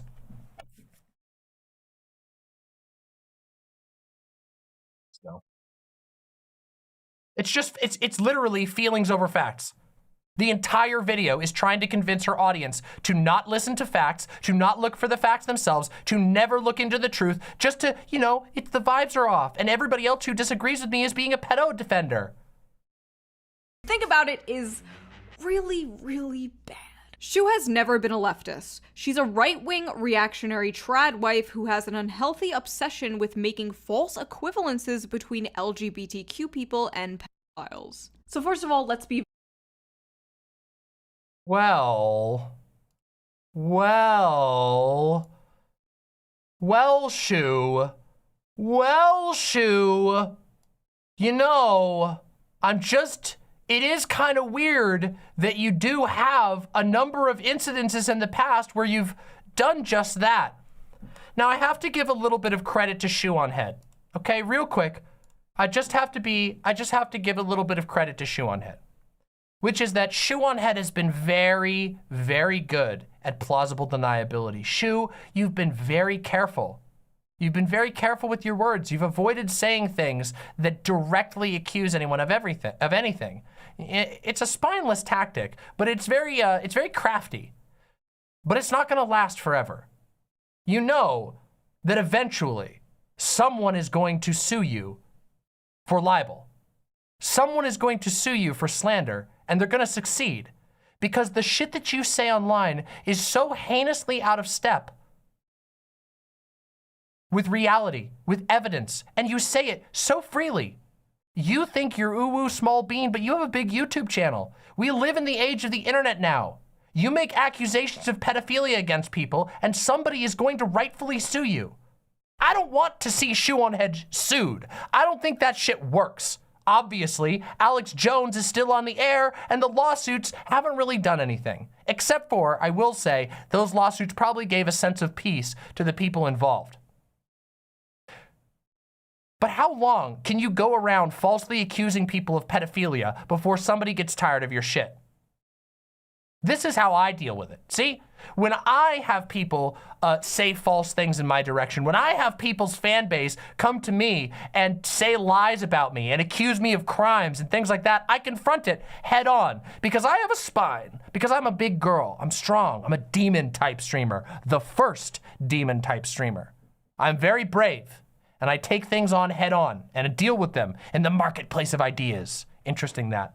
But not everybody is into that sort of thing. And laws exist.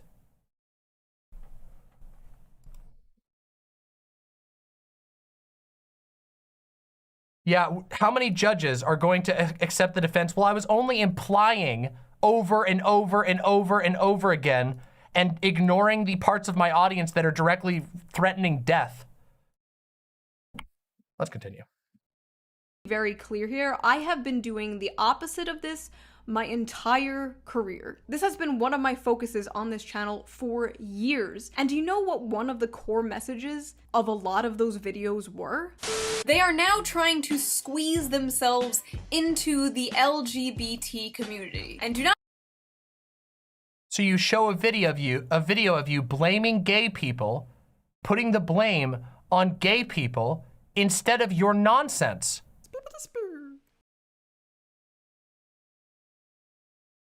Not be mistaken, the LGBT community ain't having that shit. You cannot sit with the LGBT community. You can't sit with us!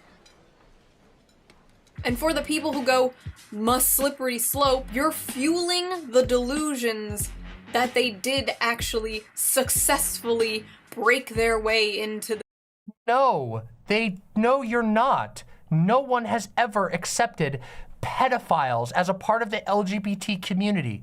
You made that up. You made it up. And you still push it. And you push it every year without any evidence. You say it happens, but you never show it actually happening. You just, like you did in this video, show people disagreeing with you and then heavily imply that they're a pedophile because they disagreed with you. That sounds like the behavior of somebody who wants some money in their pocket.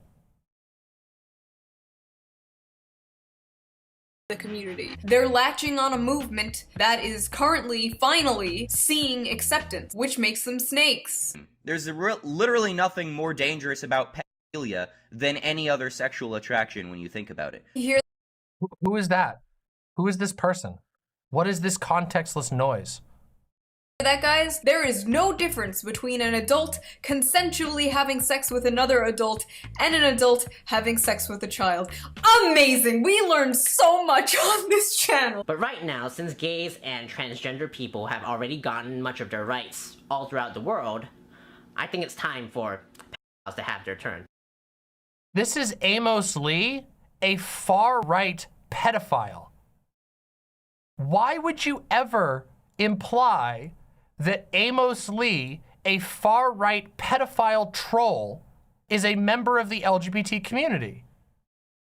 Why would you, unless you were trying to be manipulative?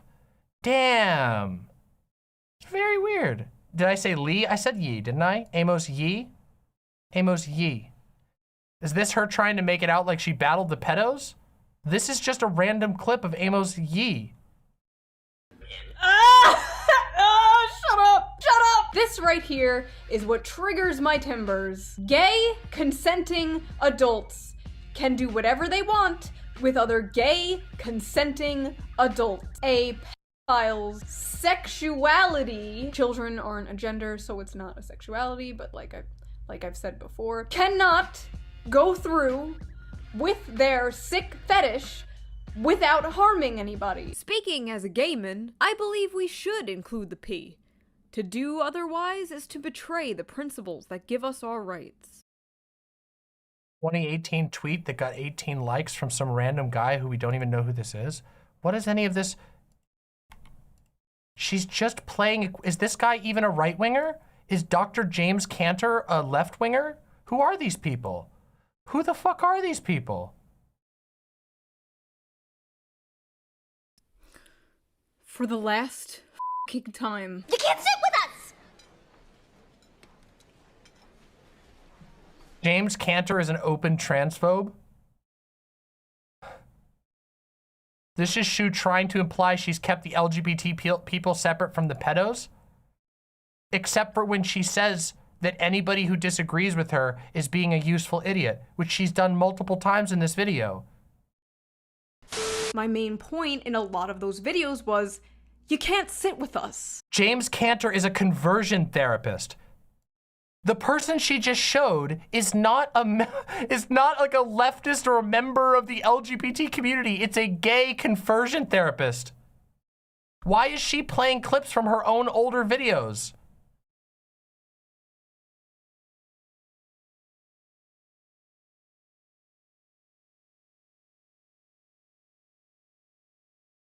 Is this from this video? Hold on, this was sent to me just now by Lance from the Surfs.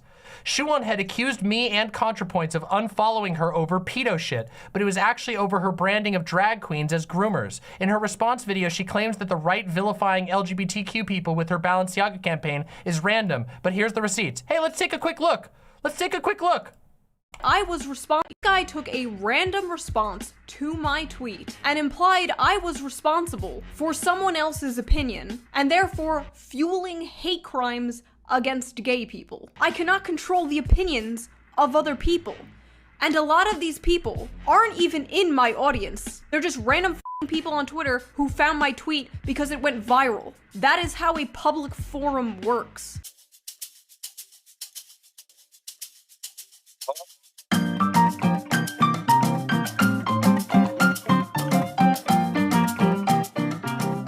Yeah, this is Pedro Gonzalez. We talked about this. She's on a first-name basis with this motherfucker.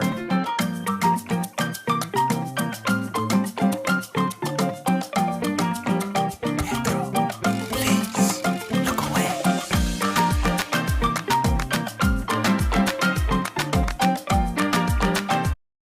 Here's transgender ideology is a crime against humanity. This is her mutual who she's on a first-name basis with.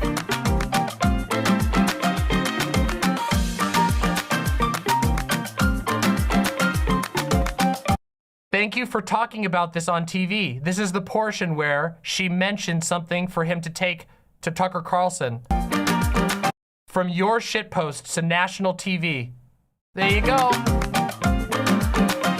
And just so we're clear, like I said before, this is the guy who had one of the top replies to her original post that's been up for fucking weeks now. Incredible. Thank you for that, Lance. Seriously, that made it much clearer. I didn't have a edited bit like that, but we did show that. Yeah, she just flat out lied to her audience. Of course she does. That's what this whole thing's all about. This is me confronting this, is exposing to you all how fucking deeply manipulative this motherfucker is when it comes to conspiracy theories. Interestingly, conspiracy theories that she propagated but doesn't want to take responsibility for. Because small bean. Let's continue. Nearly a decade of content of me going, this is really bad, the LGBT community isn't defending this, only for a chunk of the left to suddenly go, stop right there, Hitler. Shoo. Oh, wait a minute. That's interesting now. It's weird that she says now a good chunk of the left when she just played videos that she pretended to say, for at least one of them, only in one of them, did she actually say that she doesn't think that LGBT people are pedos. The other ones, she just kind of loosely implied it without actually saying it, and now she's saying a sizable chunk of the left is saying that you're Hitler, implying once again, with no spine, that you're a pedophile defender for disagreeing with her? Never seems to go after right-wing pedo shit. I wonder why that is. Okay, I only make maybe like, what, 5 videos a year? It shouldn't be that hard to go that's your own problem. onto my page and scroll and just see this video, which is about exactly that. Like, it's right there. You don't even have to scroll. It's right there. Like, I made my prostasia video about a year ago. Remember my prostasia video where Your prostasia video where you failed at research because you have... Isn't this funny? Of course, I talk about this in my response to her prostasia video. Fun fact, Shoe on Head had personal beef with one of the members on the board of Prostasia. And because of her personal beef with one of the members on the board of Prostasia, Shoe on Head made a video just machine gunning out false claims about the organization. Now, I think there are issues, which I outline extensively in my video about this, but Shoe on Head dissed and spread misinformation about an entire organization because one person that she had personal beef with worked there. Weird. So fucking manipulative.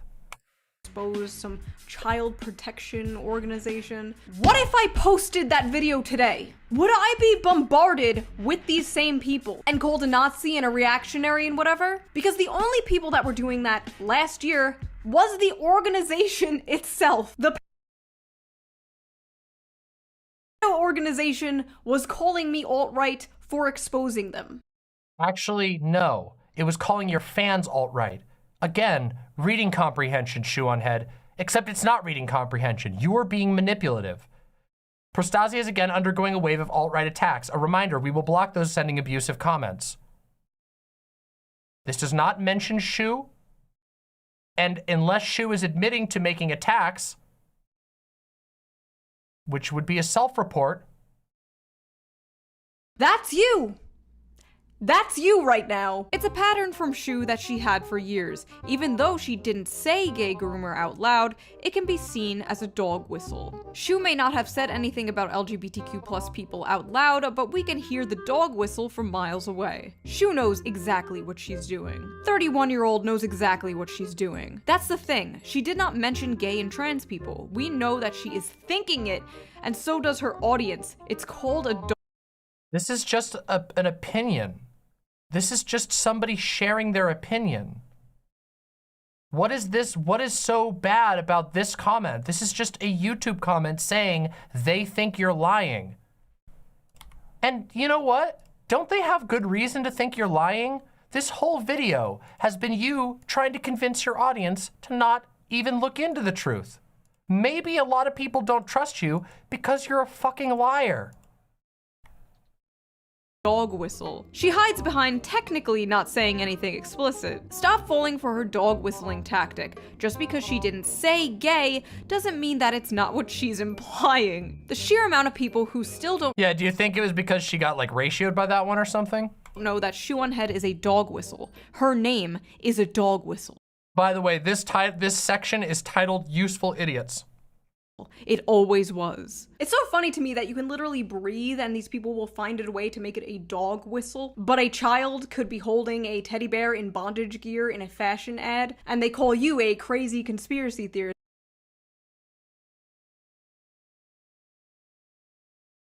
An interesting and manipulative pivot. That's very, very interesting there.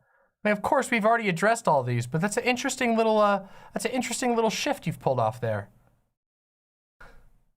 For pointing it out. And they love to do this gaslighting shit, right? They try to make you feel crazy for thinking something like most normal people would think is weird.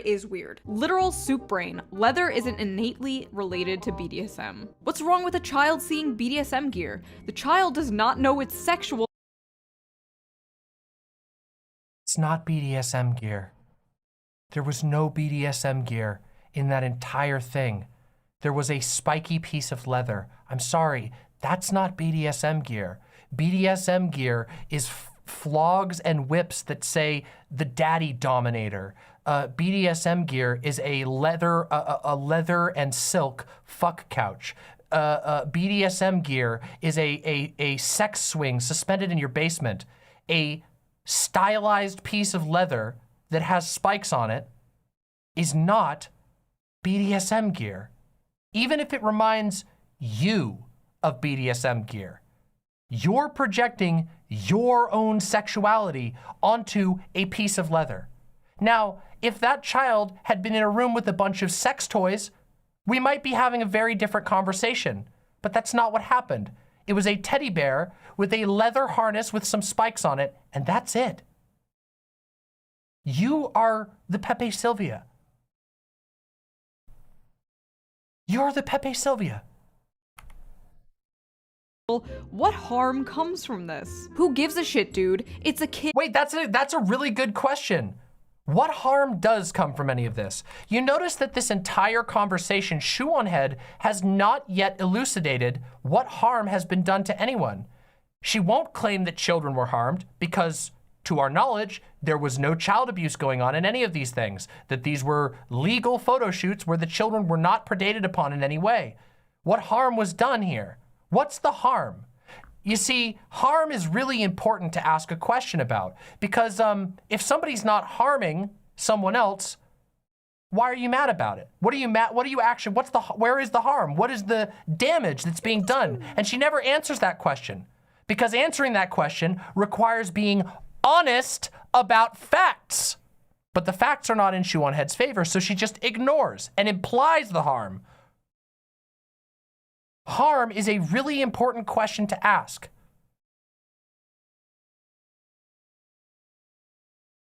Not know it's sexual. What harm comes from this? Who gives a shit, dude? It's a kid holding a teddy bear. How traumatizing. People love to misunderstand fashion. It's so tiring. It's not pedophilia, it's fashion, Mom. Look it up. It's putting... So again, notice the sleight of hand there. She just did it again. Now it's pedophilia again. First it was sussy vibes, then it was pedophilia, then it was pedophilic baiting, then it was, oh, actually, I just think it's a little weird again, and now she's back to pedophilia. She's been jumping between what's actually going on without ever actually saying for sure which one it is. She just goes, she just does a little, she does this, and she makes a little joke that implies something, but never actually says it. And again, let me remind you, Shoe on Head is not exactly a...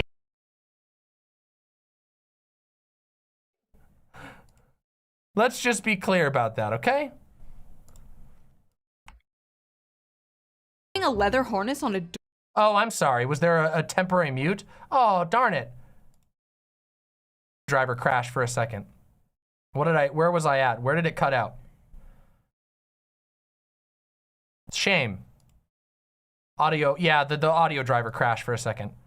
What I was saying was, Shoe on Head is not a asexual person publicly. Shoe on Head herself, like I said earlier, has been literally attempted canceled by other right-wingers for pushing her sexuality on children. So a lot of people seem to think that Shoe on Head has done a lot of the things that she's accusing Balenciaga of. I guess that was it. It's just the last word. All right, whatever. Let's continue. Dog BDSM 2. This child is not being mutilated. It is just, hey, it's me. Hey, it's me. Wait a second. What the fuck is this?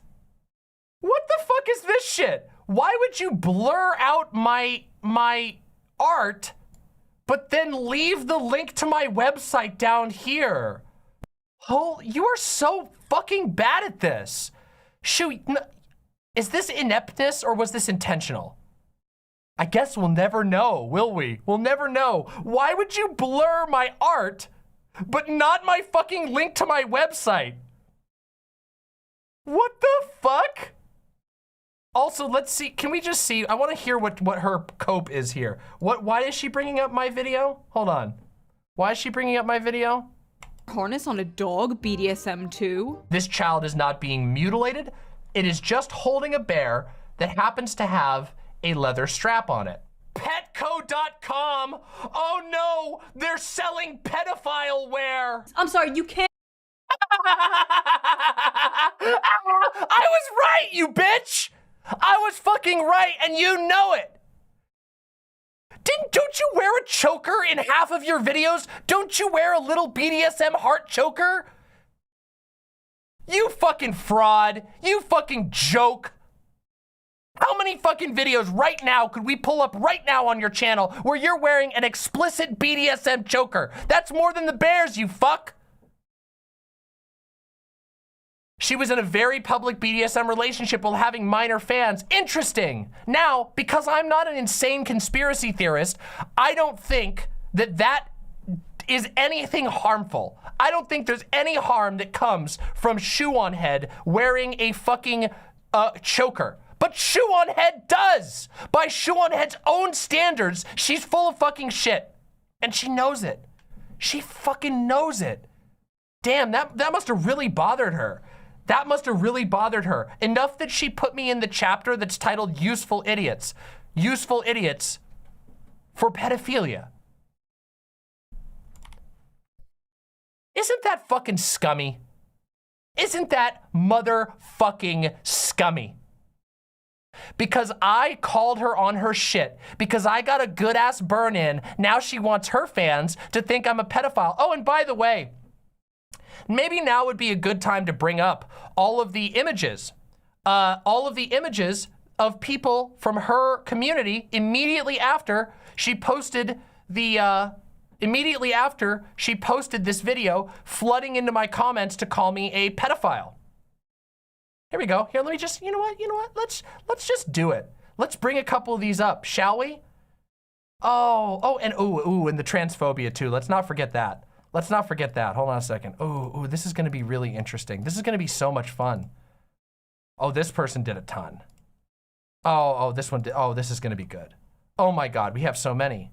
Here we go. I'll read you just some of the comments that came in after the video.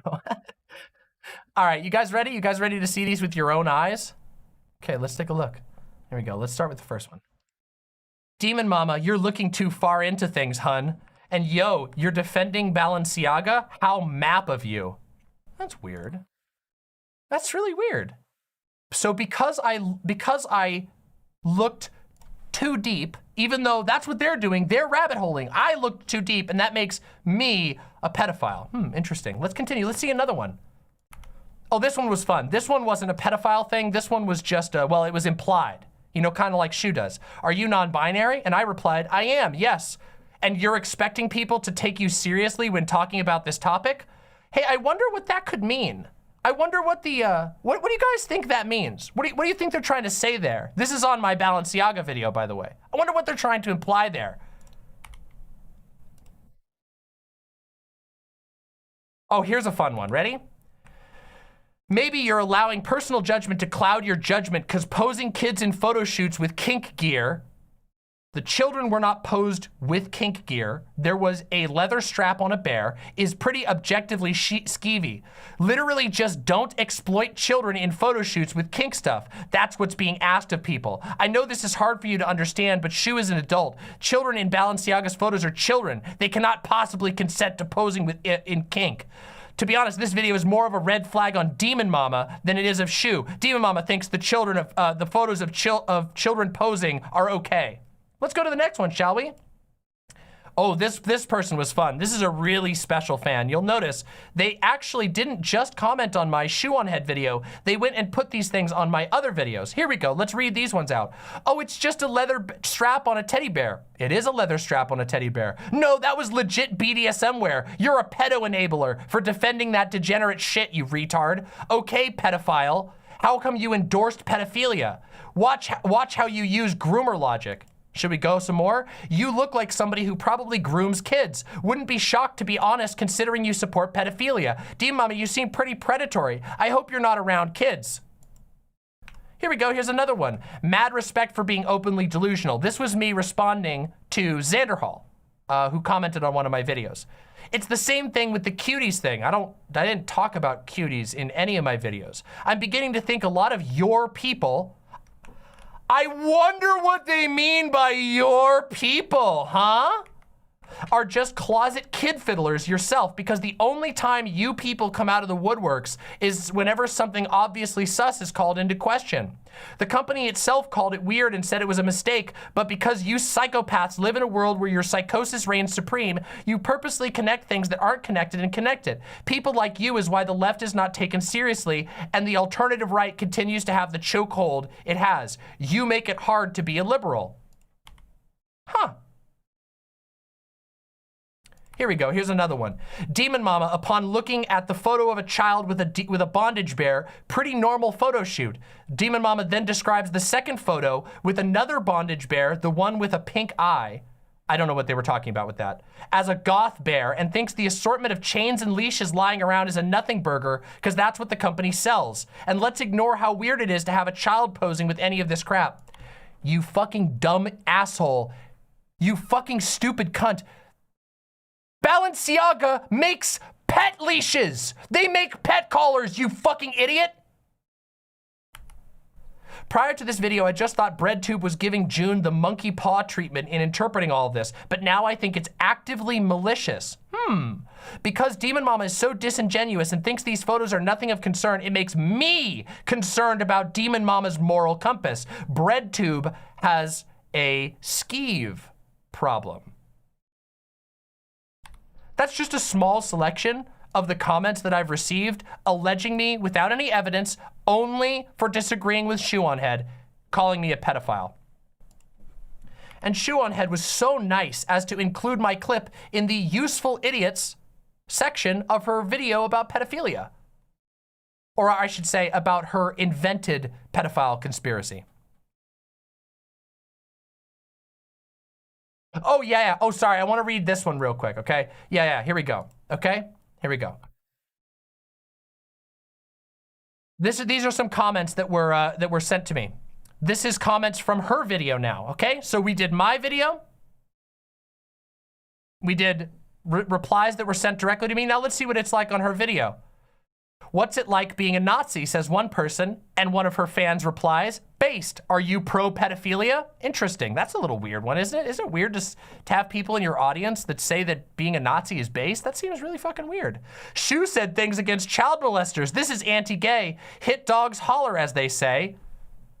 There you go, another one accusing anyone who disagrees with her of being a pedophile. Because they see zero issue with sexualizing children if they think it aligns with the political left or gay rights somehow. Damn, that got a lot of likes on her video, damn. The fact that they're fighting you so hard over it speaks volumes about how protected groomers currently are in society. Remember that part that I read earlier where all of the professionals said that conspiracy theorists say that if you disagree with them, you're a pedophile and that's how they push their agenda? Interesting. Here we go. Oh, this one's interesting. I can't believe that little gremlin. Hey, excuse me. I'm not a gremlin. I'm a demon. I'm much scarier than a gremlin. Should have never gotten the access to makeup. Dad was just so right. Oh, nice. I love that. Who did this? Or were they women and therefore have female privilege and no need for any consequence? Wait, so basically they're defending pedos? Funny, there are people that want to throw a P onto the LGBT. Wow, it just keeps going on, doesn't it? Maybe if the LGBT community is constantly defending pedos, yeah, that's weird. That's a weird thing to say, isn't it? I never hear anybody defending pedos, ever. There's actually, maybe if they're constantly defending pedos, there is actually a connection between the two. You will be considered on the alt-right if you do not accept the pedos. The slippery slope was never a fallacy. Wow. Wow, that's pretty mask off, isn't it? Just how hard they are fighting shows what their real colors are. I can't believe these people think they're on the side of good when they're propagating the exact false equivalents they claim to decry. It's like I said, if avarice is bad, find properties beyond the pursuit of wealth, and they come back with stop being anti-Semitic. Well, that's a very weird one you came up with there, my friend. Twitter is so full of pedo LGBT propaganda, it's laughable. The people defending this are the same people taking their children to pride parades. That's a little weird one too. They're the ones who made the connection to pedophilia, not you. We already established that's not true. You can't cry about people linking those two if you won't do it. If you hear a dog whistle, you're a dog. Here is I'm quoting, here is I hate F slurs saying, love you, Shu. Here we have Shu, you must understand that pedophiles are the new gay. LGBTP. Still groomers, more gays are groomers than aren't. Interesting. The LGBTQ plus community is aligning themselves with CP and pedos. Is all the ammunition the right needs to say that the LGBTQ community aligns themselves with CP and pedos? Shoe-on-Head and Matt Walsh are being clumped together. I love it. Not sure how people who are defending children are Nazis. I'd like that explained. You know, it's really interesting. See, we can choose some comments too. And it's weird because the comments that Shoe-on-Head threw up were things that made her feelings hurt. You know, oh, I don't like it when they call me a right-wingo. I don't like it when they say they don't want me around them because I'm a wire. And what do we find? Her fans just spewing false allegations of the worst crime you can imagine. Her fans just go around accusing people of the worst crimes you can imagine. And it's no surprise that they especially latched on to the fact that she put me in the video, because I'm very openly LGBTQ. And you want to know what else is going on at this time right now? There is a libel, a nationwide aggressive libel against LGBT people that accuses all LGBTQ people of being groomers. There are the most popular right-wing pundits explicitly lie. Tim Pool, who is one of the most popular political streamers in the world. I don't know if he's gonna make it through this latest one though, because his fans are very mad at him. Interestingly, for pushing back on anti-Semitism, which is a very weird thing. But Tim Pool literally said that an event in which there was no child harmed was a grooming event. No evidence, just said it right after there was a shooting that killed 5 innocent people and injured 20 more innocent people. Now are we starting to get the picture why I call her blood on hands? Are we starting to get the picture now? Look at her fucking audience.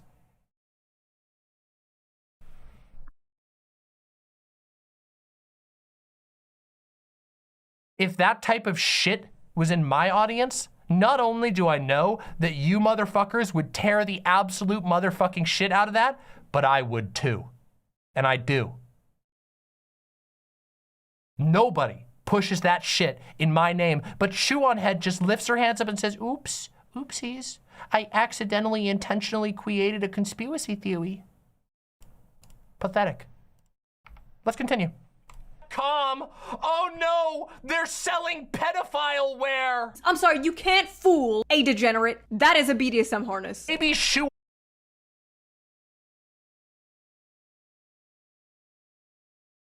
Do you see what I said about the projection? Do you see what I said? She can only see a strap of leather. Shoe-on-Head sees a strap of leather and goes, it has to be BDSM. Even though we just found a product that looks identical, sold for dogs, not for sexual purposes, at Petco. That is her problem. That is her projection. That is her pathological fixation on sexuality. And I honestly think that maybe Shoe-on-Head should take it to a therapist instead of blasting it out into conspiracism on the internet. Shoe-on-Head sees a piece of leather next to a child and starts, oh, wait a minute. Oops, she's gonna play me saying that. A little, riled up. Maybe it's a little bit of projection on Shoe-on-Head's part. Okay, I didn't know that she played this part. Oh, you think this looks weird? Well, you must be a pedophile yourself. You don't like it, do you? Hey, Shoe on Head. Hey, Shoe on Head, how come you only played that bit of the video? How come you didn't go back and watch the actual video with your fans? How come you picked out the one joke I made, the part where I say, I bet Shoe on Head wouldn't like it if it was done to her? If you literally just roll it back, I literally just say, man, I bet it would feel bad for Shoe on Head to be subject to her own rhetoric. What an idiot. What a loser. She's literally malding and so salty. That's it. The best she could come up with. You want to know why she chose those bits? Because she can take those out of context without it making her look bad. If she selected another part of the video where I was ripping into the facts of her idiotic claims, she wouldn't be able to do that.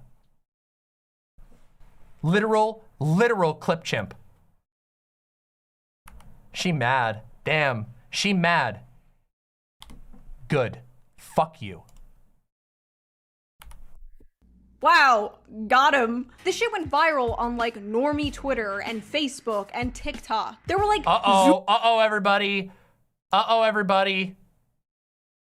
Uh-oh, I've just been sent yet another image of Shoe on Head posting to thousands of her fans, many of whom are children, pictures of her in literal bondage gear. Uh-oh. Oh no, everybody. Oh shit. Oh no. A second hypocrisy is striking the shoe. Oh no. Uh-oh, everybody. Yikers.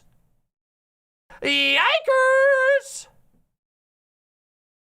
Looks like Shoe on Head should be the subject of the next pedo hunting. What is she hiding? What is Shoe on Head hiding from us all? You know, it's really interesting. All these idiots, these political people, you know, Shoe on Head, I think she's an NPC. But I gotta wonder, what's she hiding underneath the table? What's she hiding from the rest of us? On her Instagram, she's just posting BDSM to her many, many followers? What's really going on at Shoe on Head headquarters? This has been InfoWars with Alex Jones. Boomer girls on TikTok like, oh my god, this shit crazy, for real, this shit not bussin'. And you're over here pretending it's perfectly fine and not weird and only Nazis and pedophiles would have a problem with this. Okay. Just reject the evidence of your eyes and ears. Balenciaga. It's super ironic that you would say that, seeing as how this entire video has been you telling people that if they disagree with your claims, they are intrinsically defending pedophiles. You slimy fuck. You have me making fun of you in the Useful Idiots for Pedophilia segment. You disgusting, slimy piece of shit. Can we acknowledge this, chat? Can we acknowledge that this motherfucker is literally doing exactly that? Literally, it's... Yeah, she's trying to frame me.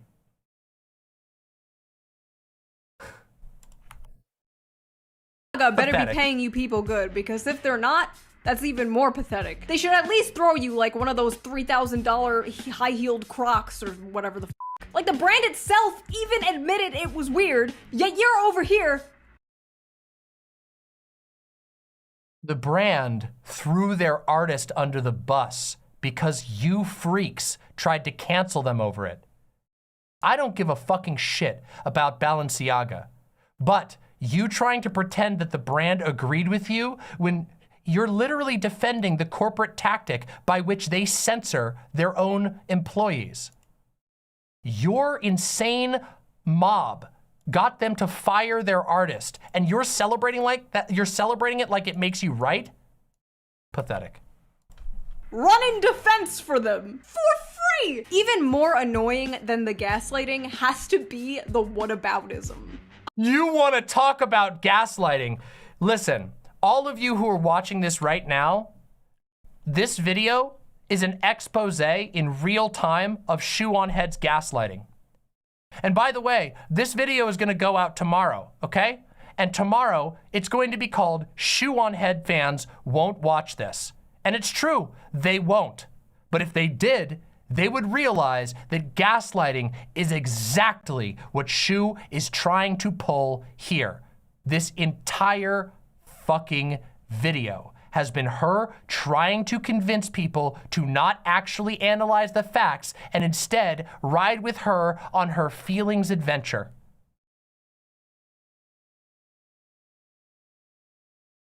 I see whataboutism all the time when I make content. When I talk about police brutality, what about violence against police officers? When I talk about men being cringe, what about women being cringe? When I talk about women being cringe, what about men being cringe? You can always tell when someone doesn't really.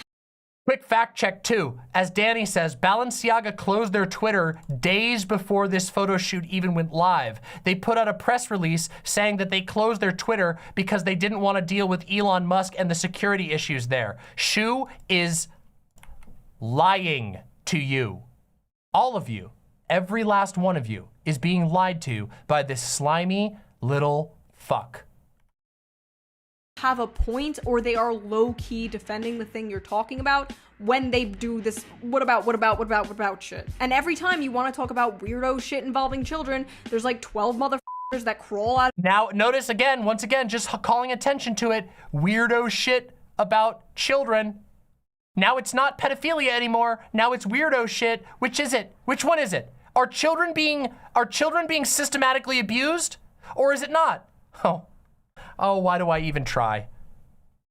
The only reason that you would ever flip-flop like this is if you didn't actually care and were trying to avoid being sued. Let's just be real about that. The reason why she moves all over the place and she euphemizes everything, and euphemizes everything, is because it lets her avoid getting sued. It lets her avoid the responsibilities of her actions.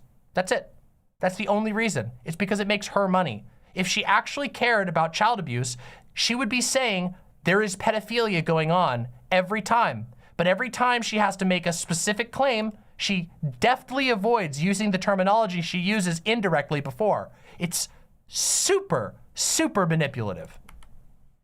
Of a rock, like, notice how they never talk about child beauty contests. All this political theater from you, yet not one mention of banning child beauty pageants. All this outrage, but nothing about child beauty pageants.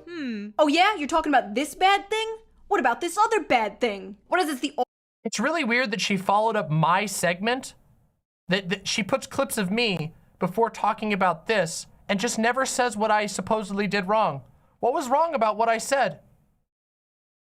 What was wrong about what I said? At all? Huh? Oh, that's right. She just says people said other things. She's just vague. She didn't actually review my video. If she reviewed my video, she would know there are no whataboutisms in my video. My case was very clear. In fact, I rewatched my video this morning just to make sure that my case was very clear. And it was. You can go watch it for yourself. Because unlike Shu, I'm not a coward. All lives matter, a f***ing pedophilia? Multiple things can be bad at once. But it's not 2005. We're not middle-aged mothers from the South. Nobody is out here defending child beauty pageants. This is so weird because Shu has talked about kink and BDSM in her videos before. She's a hypocrite. I could be wearing a full BDSM harness right now. I could be wearing a full GIMP suit. But it would not matter because my content is not made for children. I am in a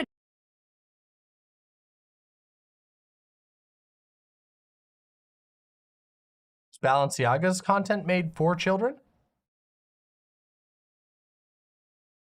Your videos aren't age restricted. You know there's kids in your audience, right? You know there's been kids in your audience, especially when you used to create and be a little bit more open about it, huh? You think your silly SpongeBob memes are targeted at adults? Interesting.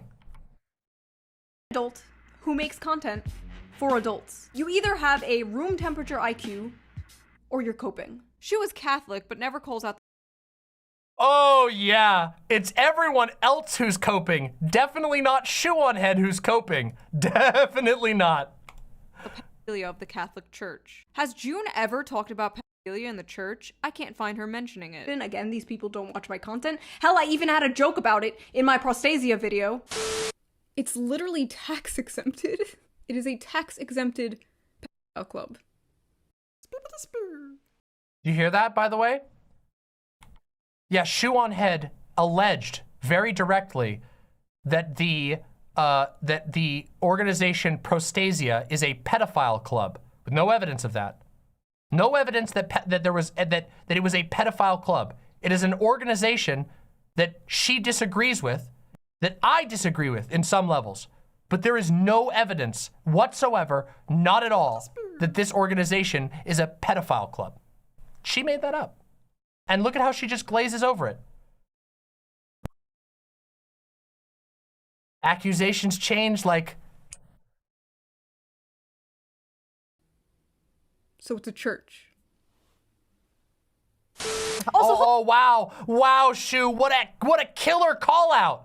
Do you know how many children have been systemically abused in the church? Interestingly, the church, part of the reason why the church has so many issues with pedophilia and child abuse is because churches are communities. Their churches are trusted communities. People are supposed to be able to trust their priest. They're supposed to be able to trust their pastor. There's no secret conspiracy going on at these churches. Well, there is some. There's a little bit. And by that, I mean some people are covering for other people. But they're not hooked in with the world's biggest brands. They're not, secretly in control of the White House. It's just mundane, the worst, most horrible type of child abuse. It is adults who are in positions of trust and power in their community using that to abuse kids. And but I'm glad you were able to expose this with your single joke about churches.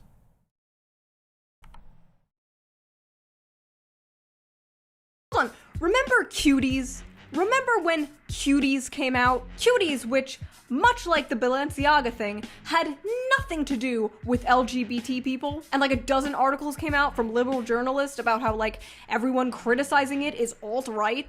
Cuties, the extraordinary Netflix debut that became the target of a right-wing campaign. Wait, is she gonna actually read the article? I would be willing to bet that the New Yorker denounces the film. And also, what does this have to do with anything? What does any of this, what does the cutie shit have to do with anything?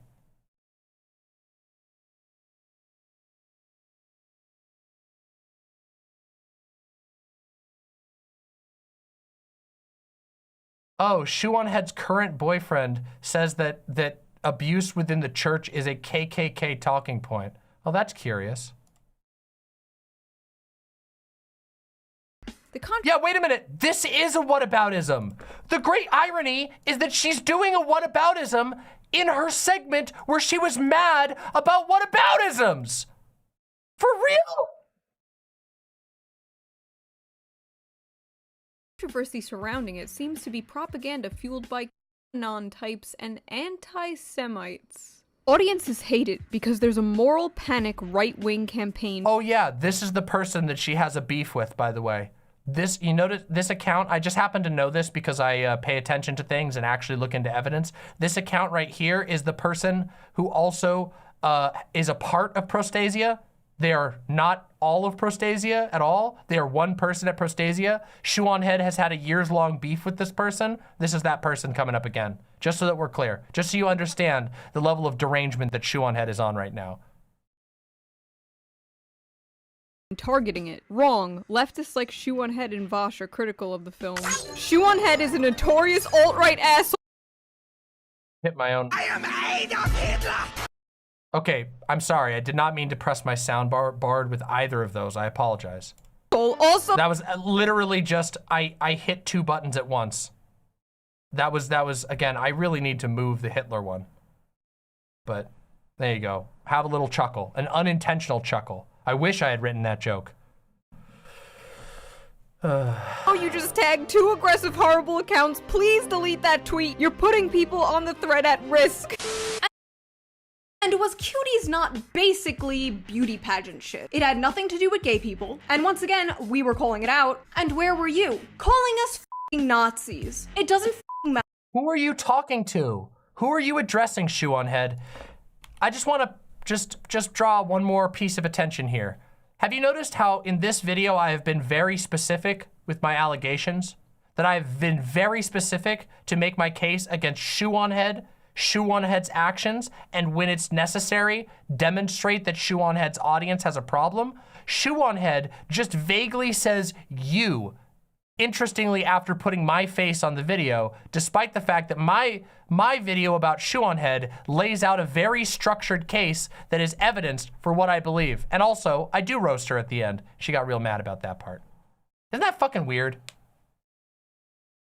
Just literally fighting ghosts, but she's fighting ghosts, but she has put my face on her ghosts to her audience. Almost like she's trying to frame me for things. Almost like she's trying to imply to her audience that the only person whose face and name she shows in the video, mine, is doing all of these things. Even though I didn't do basically any of these ones. The only one that she had me on was the clip, and there wasn't even an actual argument there. So strange. Yeah, it's very curious how everyone who disagrees with her is a monolith, but anyone who supports her is a lone wolf that she can't do anything about. Isn't that fucking interesting? It doesn't matter if it's gay or straight. It doesn't matter if it's a giant corporation or a Netflix movie. Or a YouTuber named Shoe on Head. They will find a way to call me alt-right for talking about this shit. The absolute urgency. Nope. People call you alt-right because of the way that you talk about this shit. They call you alt-right because of the people you associate with. They call you alt-right because of your style of disinformation. They call you alt-right because you refuse to denounce literal, open transphobes, homophobes, and Nazis in your audience. That's why people call Shoe alt-right. Let's be real. There's a lot of reasons why people call Shoe alt-right, but those are some pretty major reasons. People don't trust Shoe on Head because over the years, some people, apparently not her core audience, but some people have wisened up to her manipulation. Over and over and over again, we see Shoe on Head ignite a moral panic and then go, ooh, woo, small bean. Ignite a moral panic, ooh, woo, small bean.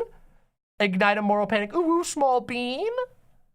Over and over and over again.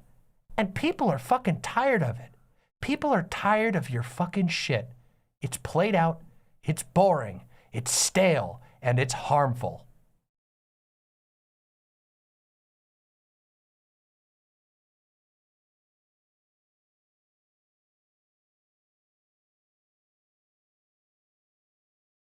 And ease at which these people jump on the most optically disastrous swords is both. This is interesting also. Notice how she seems to imply that being clear about the facts is jumping on an optical sword. Isn't that an interesting little setup? It's a little trap. It's a rhetorical trap. She lies. If you say she's lying, well, then you're jumping on an optical sword because you're defending pedos. See, she's not, that's the argument. There is no other way to interpret that argument. She makes an allegation. Anybody who argues against it is taking an optical sword because they're siding with pedos. She's the one setting up that framing. You are, Shoe. You're the one doing it. Big Joel criticized Shoe for these exact things like a year ago, yet we didn't listen until now. Many people listened. I've done a video where I criticize her for these things. I was just more charitable to her in the past because I wanted to hope that it wasn't cynical, that it was mostly just sloppiness. But I don't believe that anymore. There is no more charitability in my heart. It's been dried up.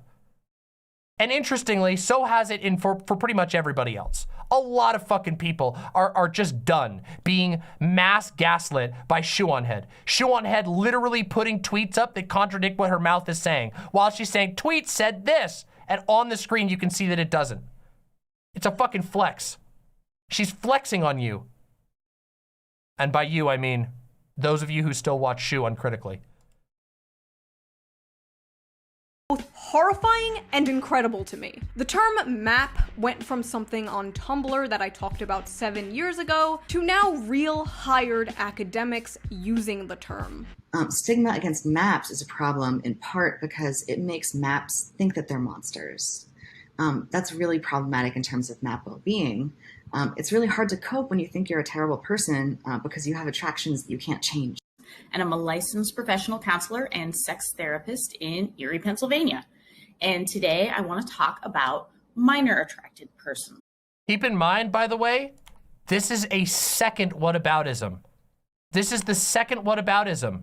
After she just did a segment getting mad at random YouTube commenters for doing whataboutisms, Shoe on Head, the content creator, has now done 2 entirely whataboutisms to 2 random people chopped out of context, saying that they think that you shouldn't demonize people who haven't offended yet.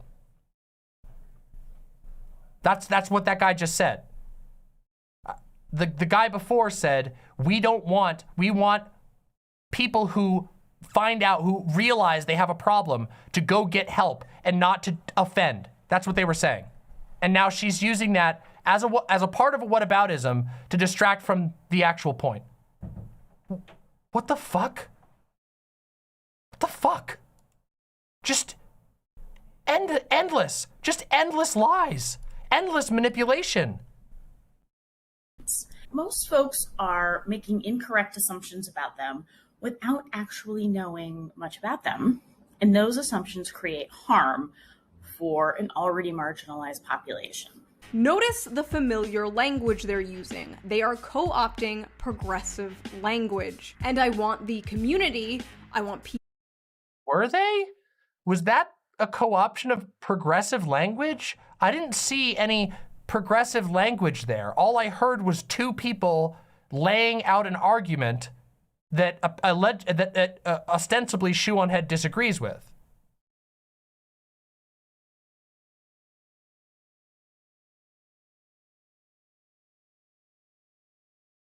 Like, I don't know anything about these people. Because of her video, we can't know anything about these people. We only get to see a random clip. We don't know anything about these people otherwise. We don't know why they say the things that they said, what the context was. Just out of context, something that she doesn't agree with.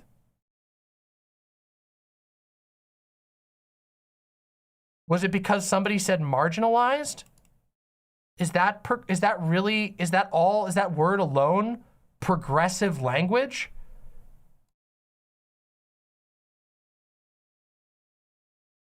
Huh? People in general. The Godfather says, this is the longest 28-minute video ever uploaded onto YouTube. Yeah, you want to know what sucks? What sucks is that ooh-woo, little liar, manipulative people like Shoe on Head can make a video just vomiting out lies, and people like myself, who in this video are framed for things that I did not say, and are called a useful idiot for pedophiles, which fuck you. Absolutely motherfucking fuck you, you keyboard warrior, loser, piece of shit. We have to spend fucking hours going over this fucking garbage. Sucks. No, don't report the video. Leave it up. I don't know if it's been covered, but Shoe on Head fans have been sending Xander Hall death threats. Yeah, we looked at that earlier. It's pretty fucked up. Let's keep going. To get ahead of this. But no, apparently MAP is just a right-wing psyop and I'm just a reactionary and blah blah blah blah. I feel like the crazy side— Again, keep in mind, this is a whataboutism. This is not what the rest of the video is about. She just pivoted to talking about maps for some reason. Why? What does that have to do with Balenciaga? What? In the beginning of a disaster movie that nobody believes. And then it's like too late. And what's upsetting to me as a socialist, what's upsetting to me is the progressive movement, or whatever this is, I don't even know what this is, in the near future is going to want— Why would you call it a progressive movement? Did any of those people that you just said say they were progressives? Did I miss something? Or are you just making it up again? Or is Shu just making it up again? wind up at the least ignoring and at the most defending some real disgusting shit in the near future in fear of giving the right ammo. There are right-wing— Real quick, one more time, okay? We're just gonna read it one more time, okay? One more. I read this at the beginning, but I wanna make sure that everybody who's here gets this. This is from a letter of well over 100 of the world's largest and most respected anti-human trafficking organizations. You do not score political points on the backs of human trafficking survivors, and you do not lie about human trafficking to scare voters. We are in this together. Instead of actively propagating or silently condoning disinformation that harms trafficking victims and survivors and dismantles years of bipartisan cooperation, we offer the real facts about human trafficking. The majority of trafficked youth have been abused or neglected, have run away or do not have stable housing, or are immigrant children fleeing violence in their home countries.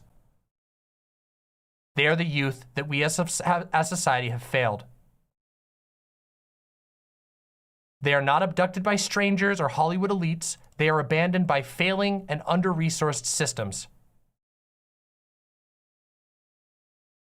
Any time we spend engaging these lies necessarily distracts from the real work needed to combat human trafficking. On behalf of an underfunded and nonpartisan field dedicated to ending the horrific form of exploitation and abuse and helping those who have survived it, we urge you to engage real needs rather than politically motivated and profoundly dangerous narratives that harm the very people who they claim to be speaking for. Victims, survivors, children, family, and vulnerable communities. And I'll just scroll through again so you yourself can see every single organization that signed off on this letter.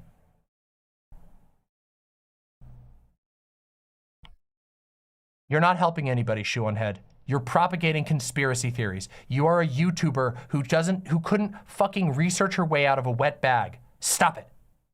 You are making it harder. You are propagating things that endanger children. You. And guess what?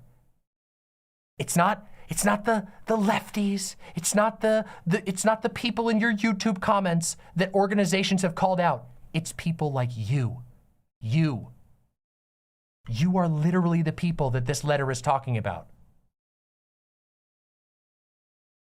Can we have the linky? Yes, you may. I'm going to post this in chat so everybody can go look at it themselves. I'm going to post it here. Nobody can fucking ignore this. It's going to be in the description. Everybody can go take a look at this themselves. And by the way, if it seems like I'm being a little annoying with this letter, it's because I am. Because I actually fucking care. Because unlike Shoe on Head, who just wants to capitalize on a little oopserino invented conspiracy and make a lot of money on your Patreon, I really want people to stop being abused. And I really, really want people like you, blood on hands, to stop fucking making shit up. People who are constantly calling everything and anything to do with pedophilia, like gay shit, LGBT shit. Yes, I get it. I have a bi flag in the background of some of my videos and I get comments like, nice groomer flag. Like, then you should know. Then you are even worse. Then you're looking at it and ignoring it because it's convenient to you. I get it. But how long should No, you don't. You should get it, but you don't. You ignore it. You should see it. You should get it. Not say anything in fear of giving them ammo? Because this was probably the most— Oh, here we go, real quick. Hold on, I just wanted to, oh, I wish we had it. Just a second ago, Shoe on Head said, I make videos for adults. Here we go. I think I've said this before, but I've been to my own fan meetups. I know what 14-year-old girls and boys are like. Your babies, your fetuses. I will protect you from the pedos. So one of the things people kind of jokingly bring up often is like, oh, some of these women are so attractive. Remember just a minute ago, Shoe on Head was saying, my show is for adults. Well, when nobody was looking in the past, looks like she went to some meetups with a bunch of her kids. With a bunch of kids from her audience. Not her kids. Kids from her audience. Weird. Interesting how the facts just sort of shift whenever it's convenient for Shoe on Head. Most clear-cut example of something weird and gross, completely unrelated to gay people, and these people still did damage control for it. If any No one did damage control for anything. People pointed out that you made up a lie. You're the one who's fixated. You and your audience are the ones who fixated on LGBT people. The rest of us, in fact, interestingly, if you go watch my original video, the first 7 minutes of the video is me not talking about LGBT people, not talking about Shoe on Head being a Nazi, but explicitly bringing up that conspiracies like this harm victims, that they get in the way of actually helping people who've been abused. You can go watch it for yourself. I'm not fucking lying to you. It must be refreshing to not be lied to for once.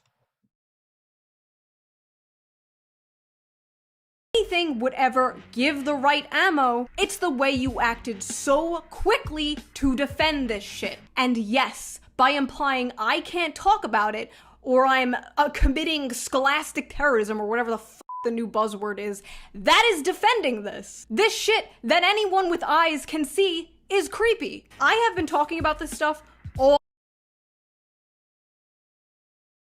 Did it again. We almost need a counter for this. She did it again.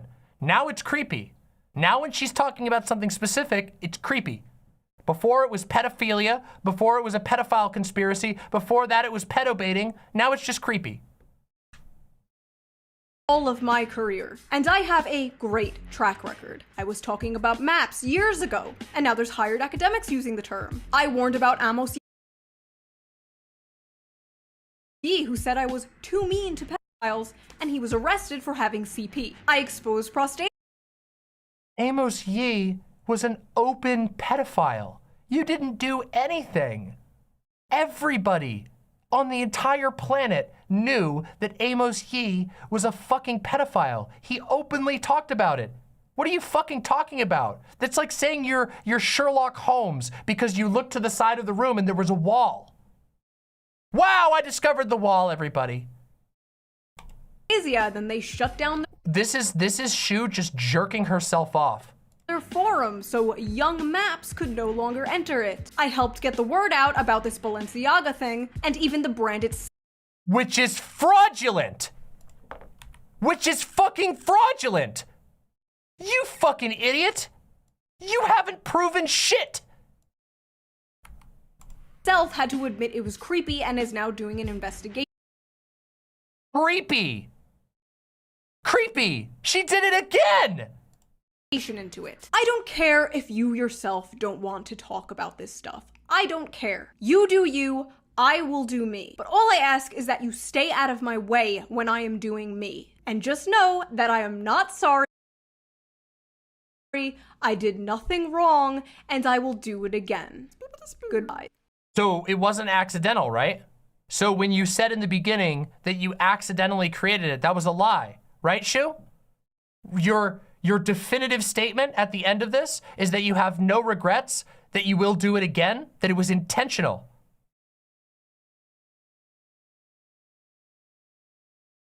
Well, that's the end of the video, folks. What an ending. Let's just wrap that back around. Let's play the ending one more time. I really want to play that ending one more time.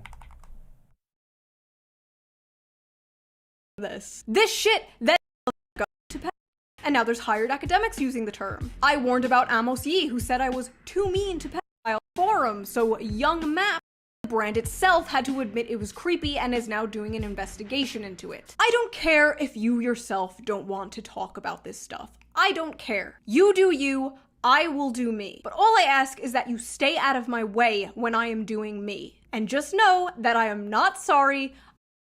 I did nothing wrong, and I will do it again. Just know that I am not sorry, I did nothing wrong, and I will do it again. Know that I am not sorry, I did nothing wrong, and I will do it again. Know that I am not sorry, I did nothing wrong, and I will do it again. Know that I am not sorry, I did nothing wrong, and I will do it again. If you call, what she's saying, if you call me out when I'm wrong, when I lie and accuse people of crimes that they didn't commit, when I get my audience to have a moral crusade that by her own admission resulted in damage and defacement of buildings where no children were abused, which cost the job and potentially the entire future career of an artist who she's not even sure what they actually did. They might have just randomly put a piece of paper in there. That's what she's saying, right? She said, oh, I'm not sorry for that. I'll do it again. And also, this right here, what you just witnessed, what you just fucking witnessed was her admitting that she lied to your fucking face. All of you shoe fans, you were lied to. The beginning when she said, I accidentally started this thing, what did she say? I am not sorry. I'll do it again and get out of my way. I didn't get the exact order, whatever. Interesting.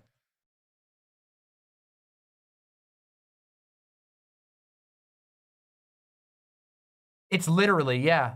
Seriously, it's the I'll kidnap 1,000 children before I let this company die vibes. Real quick.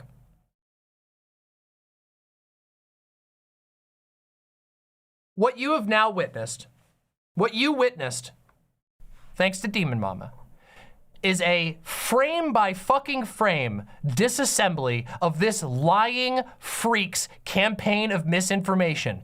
The entire video was designed to get you to stop asking any questions about the bullshit that she spews, the shit that she shovels into your trough. And this is mostly directed at Shoe on Head fans.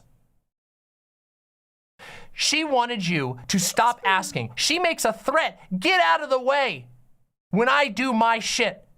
And what she means by her shit is lying, making shit up, accusing people of crimes, and interestingly, let's not forget, I should say, that in this very video, in her segment titled Useful Idiots for Pedophiles, that's what the useful idiots, who the people are being useful for in her video, which she says, she included my face. Even though she didn't even watch my video, apparently. She didn't even put anything up that I said that could even be construed as defending pedophilia. But it's interesting that Shoe on Head would try to frame me for pedophilia when she just fucking gaslit you for hours. Shoe on Head is a has-been. Shoe on Head is a manipulative, lazy propagandist whose video style has not evolved since 2016.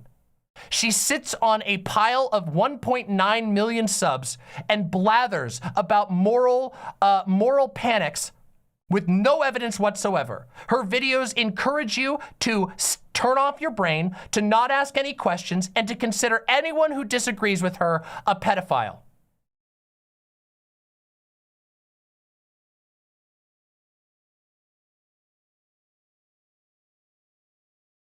There's a reason that I keep saying blood on hands. Now, if you've been watching this and it feels like a bit of a revelation for you, and you're ready to fucking find a streamer that has a fucking spine, to find a streamer who actually tells the truth, to find a streamer who does actually embrace an evidence-based approach to helping people, a streamer who has new style, a streamer who's always fucking innovating. That's me. That's Demon Mama.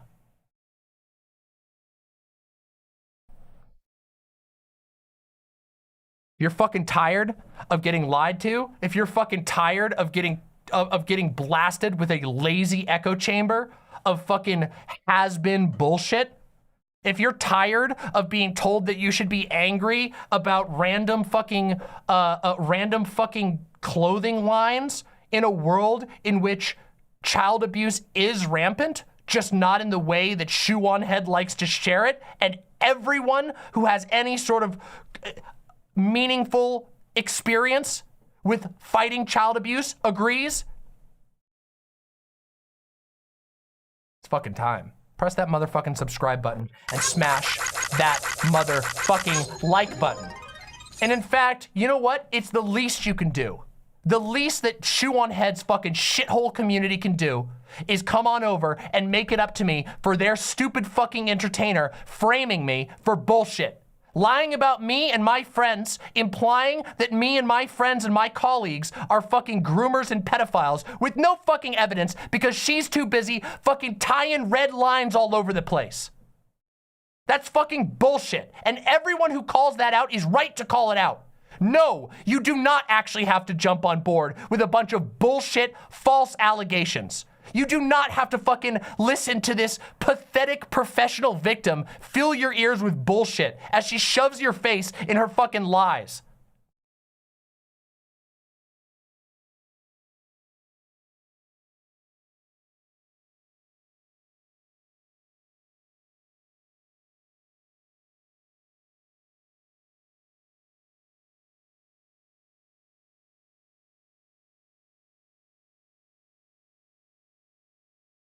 What a fucking piece of shit. What a fucking piece of shit.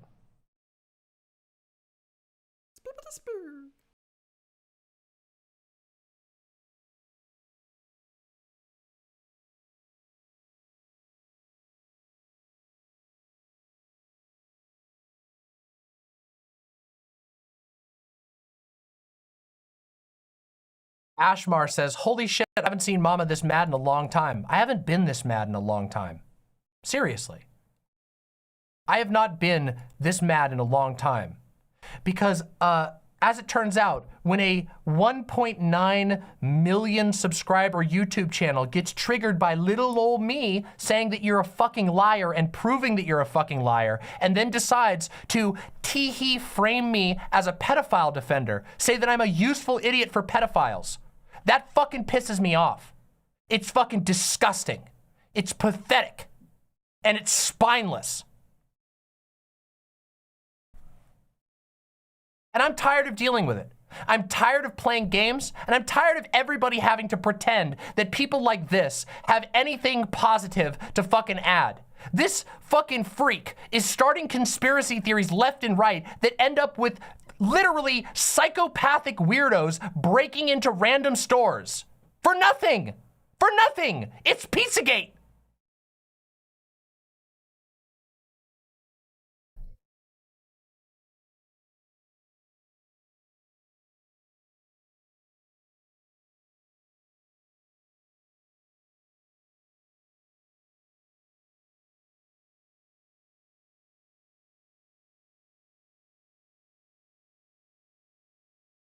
Yeah, it makes me fucking pissed. Yeah, it makes me fucking pissed. And I think I'm right to be pissed. I think I'm so well in the right to be pissed.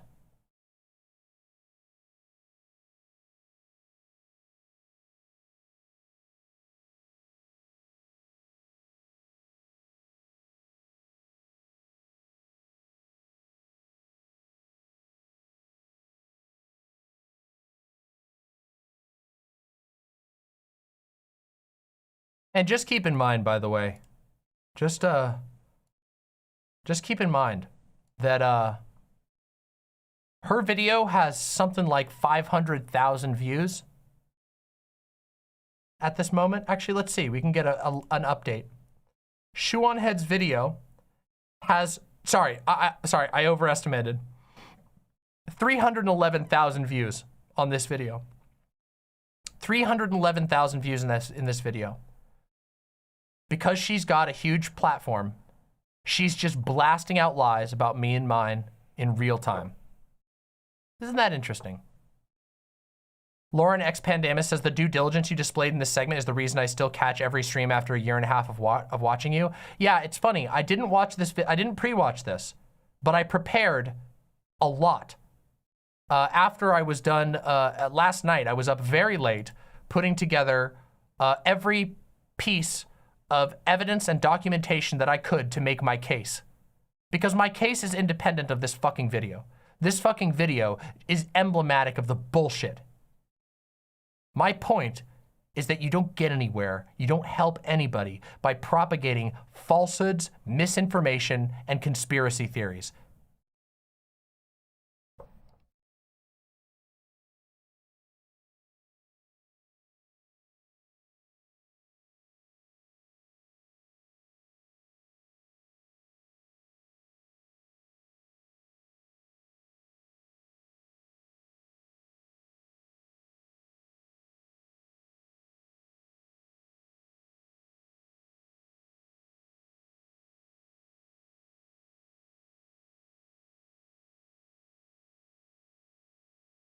If you want to support my show, please consider donating through my website or joining my Patreon.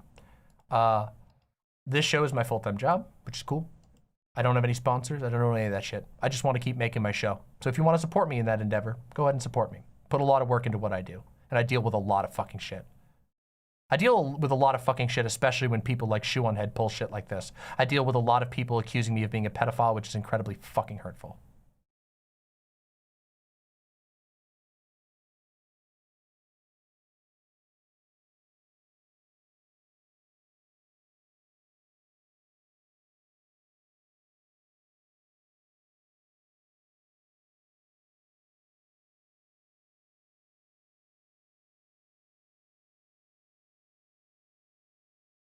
This.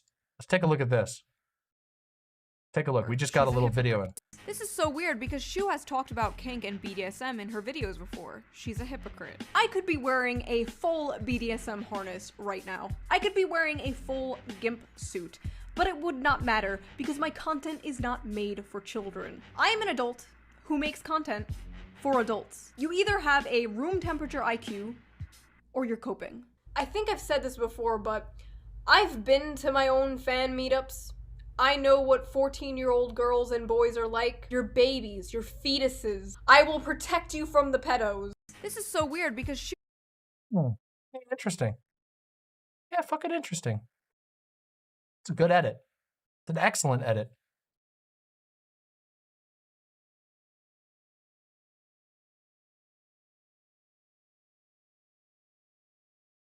Yeah, pathetic trigger discipline, but it's a fake gun.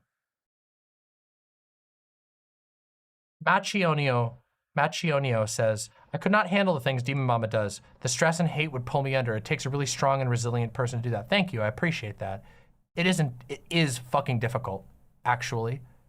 And I've said this before in many, many points on my stream that my life has completely and utterly changed. Everything that I thought that I knew about socializing and everything has changed since I became a public figure, and especially since I got a couple of deranged, interestingly gigantic accounts hating on me, and it is fucking crazy. It's really fucking difficult, and I don't even know that I don't even think I do a good job with it. I just think that like I'm determined. I love my show and I love my community, and my community loves what I make. So I have to keep going, and I'm going to keep going, and I'm going to get better, and I'm going to learn, and I'm going to find a way to deal with the fucking trash that people throw at me.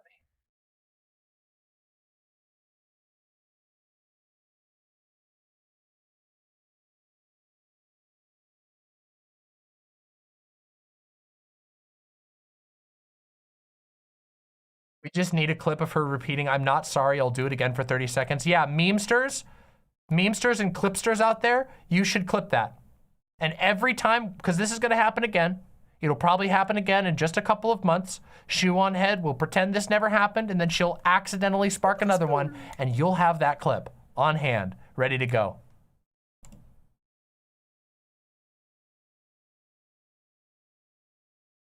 Sparkle Cat says, we're really glad you're here. You're probably my favorite streamer at this point. Thank you. That's very flattering. Thank you, seriously. Dealing with all the parasocial shit seems like it could be a lot of emotional labor. Probably my biggest hurdle to becoming a streamer since my job already emotionally drains me. It is exhausting.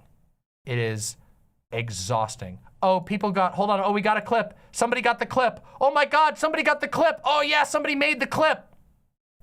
I'll kidnap 1,000 children before I let this company die. True. It was, I mean, it was pretty fucking close, wasn't it?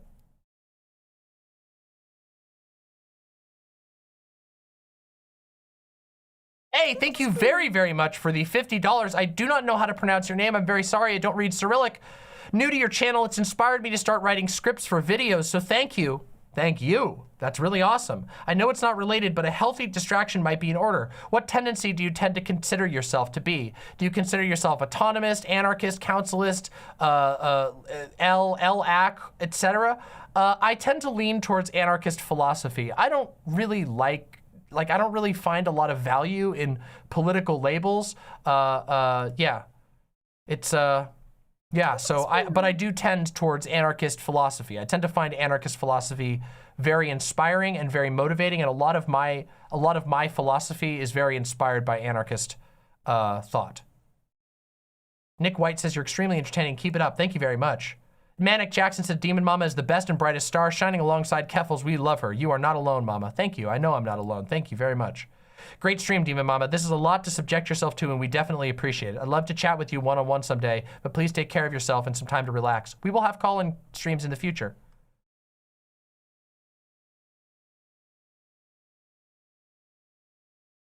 Oh, thank you so much, Rumi Red. That's so fucking kind of you. Oh yeah, where they loop him. Well, that's what we did to Shoe on Head today.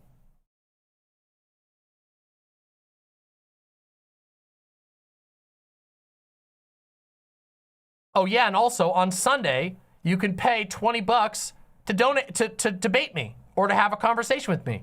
You are allowed to pay $20 and just have a conversation with me if you want to. That's on Sunday when we do the charity stream. Don't worry, I'll be putting it on my stream. We'll be starting over here, and then we're gonna go hang out with President Sunday. So, Novocaine says, I found you recently, been binge watching your vids. Love your vids, you're so passionate and smart. Thank you. I try to be. I don't think I'm like the smartest person on the planet, but I do like to think that I'm pretty perceptive, and I tend to know when somebody's bullshitting me. Yeah, okay, here's the real clip. Yeah, this is the one where he says it over and over again. Here you go. But it's a 10-hour version. Oh no, somebody needs a 10-hour, somebody should upload a 10-hour shoe version. Well, I don't know about the rest of you guys, but I spotted several big mistakes. But how did...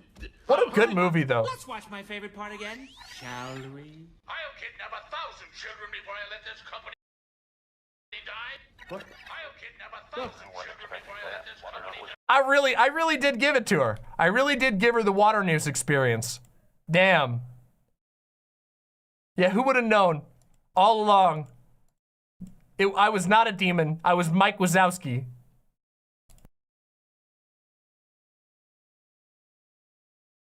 Oh.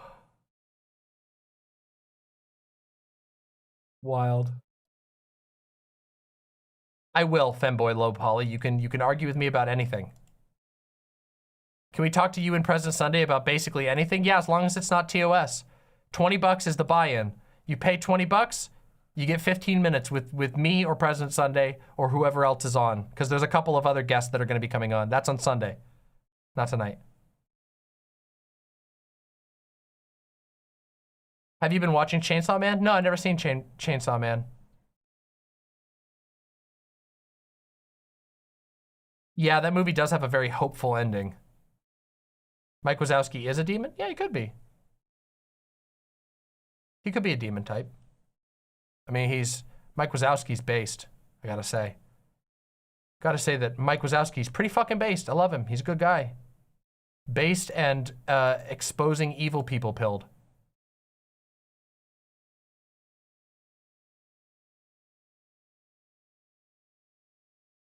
What's a good Impmas movie? Christmas Vacation. I love that one.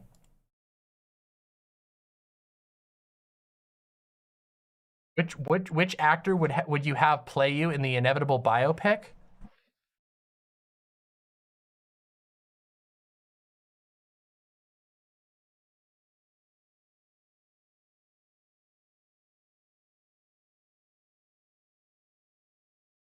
I don't know. Danny DeVito? Yeah, okay. Yeah, oh, wait, Gayfish, I was about to say Jack Black as a joke. I do actually think that Jack Black can match my energy, okay? I do think that. I don't know if he looks like me, but I do think he can match my energy.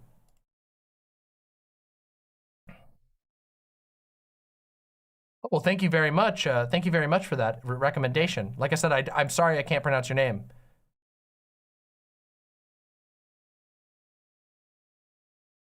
Johnny Wade says, great video. To me, Shu has always been sus. Thank you very much. I got to read my website donos real quick here.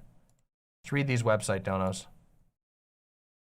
Oh, by the way, if Shu responds to this, you know what's going to happen? I'd be willing to put fucking $20 on the fact that she clip chimps me and just says, huh, you're a hypocrite. You said like the stream and subscribe after you said that I was making up a conspiracy theory on the global scale for money. Owned. Wrecked. Online Broel with the $10, thank you very, very much. Deeply appreciate that. Oklahoma with the $5, thank you very, very much. Welcome to Earth with the incredibly generous $50. Thank you so very much. Great stream like usual. Quick question. Did you ever take a chance to relish Milo getting fired again by Ye? No, we actually haven't been able to cover that yet. The shit has been flying all over the place so rapidly that I haven't had time. But yes, Milo Yiannopoulos got fired by Ye. Remember how I said Milo was like turbo canceled and that he would only ever be used when it's convenient? Yeah. Yeah, Yadol fired Milo. Yep. Desk Rabbit with the $15. I dread the day Shu finally gets someone hurt or killed with this insane rhetoric and gaslighting for her own gain. Yeah, well, we don't know. It certainly would be, I mean, to be fair, Shu has already gotten people hurt. It's just what type of hurt. Shu usually resigns to basically canceling people with her enormous platform, like she's done with me, like spreading my face around the internet in the useful idiots for fucking pedophilia segment. That's how she hurts people most of the time. But occasionally, she ends up destroying people's careers with her conspiracy theories. Fox Potato with the tier 1 sub. Shu won't take responsibility for the consequences of what she handles her platform. Huge props to TJ Kirk, the amazing atheist, for taking responsibility. Likewise, I give huge props, not just for taking responsibility, but also for looking at his past with clear eyes. Outer Cat with the tier 3 sub. Shu on head, more like poo for brains. Got her. Alley Cat with the tier 1 sub. Doomed Potato with the $15. Got paid today by a person who constantly misgendered me at work as compensation since we organized with my coworkers and he got fired. Here to share the bounty with my favorite trans creator. Good. Fuck that guy. What a fucking piece of shit. Vox Humana with the tier 1 sub. Thank you very much. Wiccan Gamer. Oh, that was from before. All right, so we've read all of them. We have read all of them. TJ's recent videos are pretty solid. His most recent video was an absolute banger. It was a genuine, absolute fucking banger.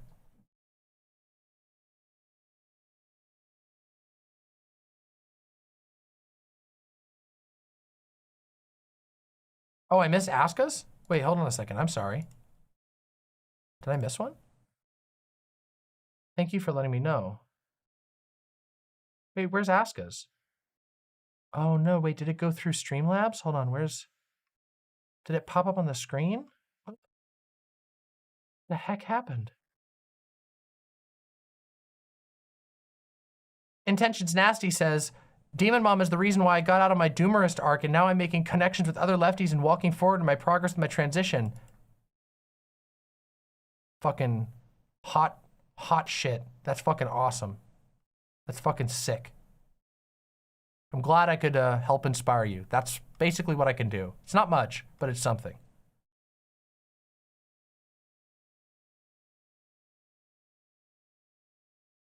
Let me try and find Aska's. Was it on Stream Elements or Streamlabs?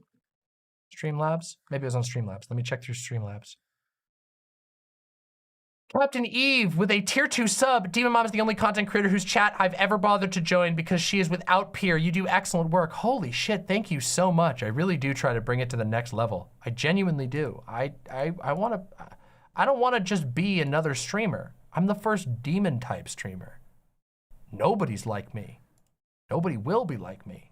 Well, they might be like me because that's the demon type thing, but they're not going to be the same as me.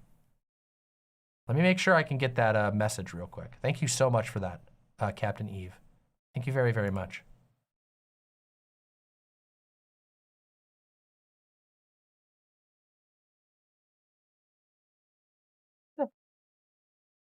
Also, big shout out. Thank you very, very much to the amazing atheist for the dono in YouTube chat. Thank you so much for that.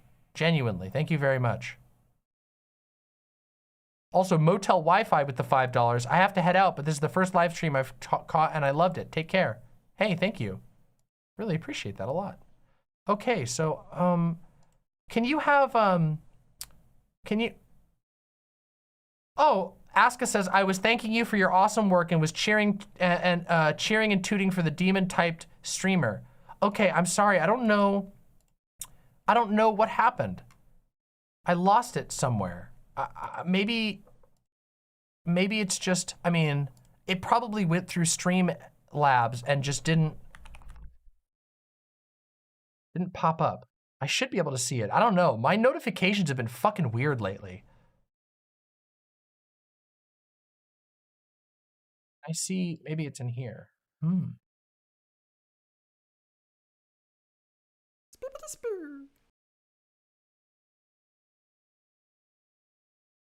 Robin reanimates with the $5. Thank you very much, says, calling a shoe on head, calling her a socialist while also being a very loud nationalist. Almost like some kind of national socialist?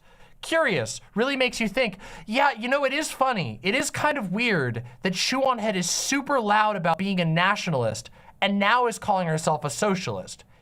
It's like, do you not like, how can you get mad at somebody for calling you a Nazi when you are very loud about your nationalism and now you're trying to claim that you're a socialist? Like, that's not me.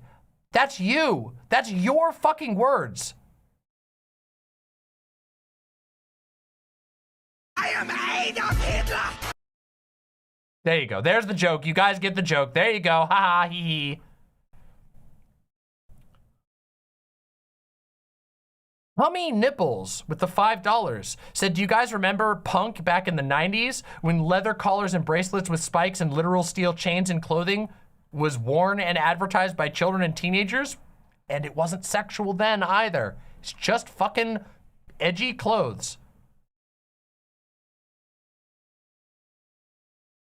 Mother Mirror set with the $2, thank you very much, says, Demon Mama, has the shoe fallen on the other GIMP yet? I don't know. Zeug with the $10 says, great stream, Demon Mama. This is a lot to subject yourself to. Oh, wait, I already read that one. But again, thank you very, very much, Zeug. Lil Lily with the $5. I'm a closeted trans person, recently discovered your content. You motivate the fuck out of me. Rule number 1, I'm not dying. Awesome stream. Fucking poggers, don't you die. Don't you dare die on me. Thank you, seriously, both for staying alive and fighting for your own liberation and our communal liberation, but also for supporting the show. Thank you so much. Wait, maybe I may have messed that up a little bit, but you get what I'm saying.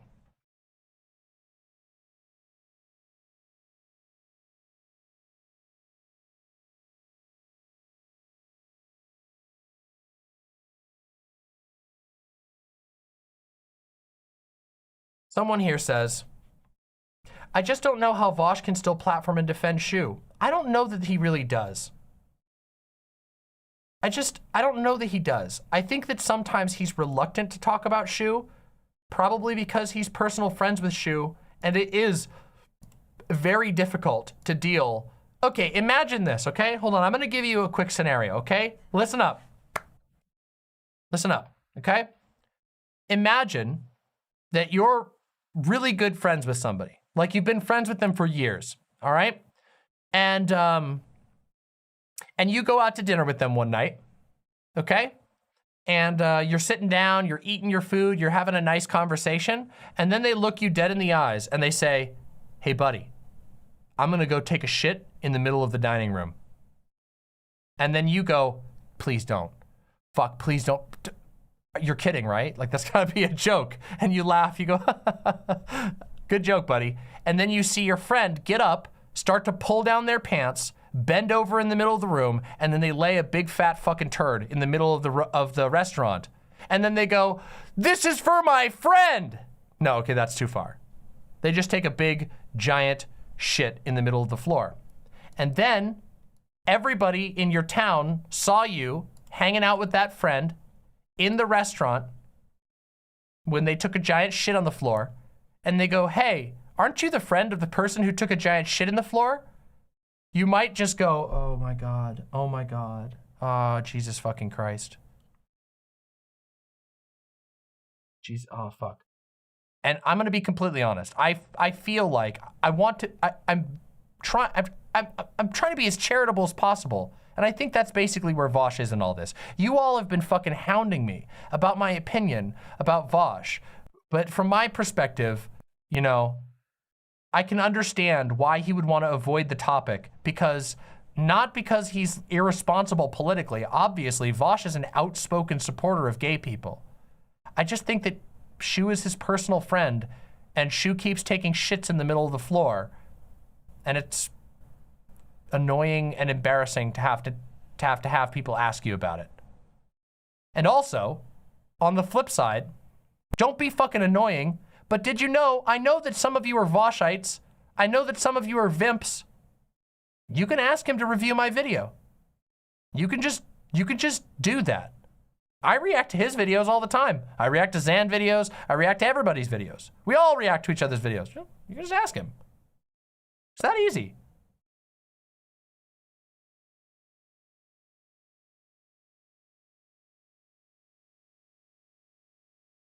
Don't be annoying though, please. Because you guys have been a little bit annoying to me, asking me about Vosh's opinion. And yeah, I will say, again, Vosh does criticize her opinions. I just think sometimes, you know, it's the friend shitting in the restaurant situation. I just really think that's kind of where it is.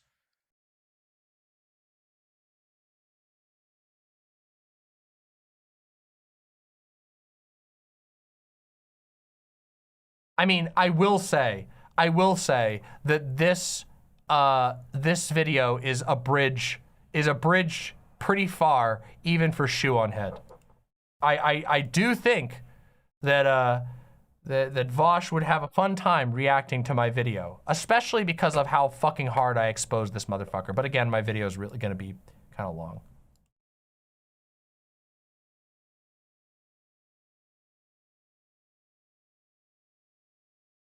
Oh, it's fine. Don't worry about it.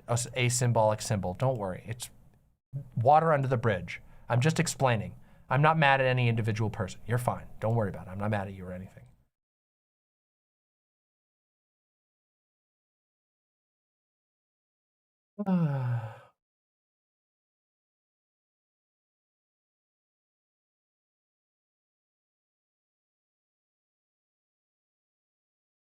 Yeah, this video was ridiculous. Yeah, it was fucking wild, wasn't it?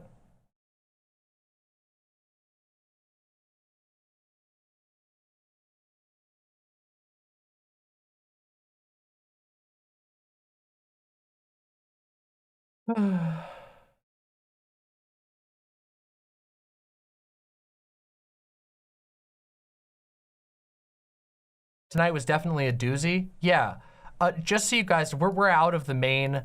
We're out of the main. We're out of the content. We've been going for 5 hours, and I promised my lovely, lovely partner. In fact, I promised 2 of my partners that I would not run too late. I know people want to do Game Awards, but I'm gonna be completely honest. I'm really tired. But there was one question that I got. There was one question that I got, which was people were asking me, aren't there bigger things going on? Well, on a pure internet scale, the Balenciaga shit is pretty fucking big. But 2, I got fucking named in this shit. I got fucking named in this shit, and it was bullshit.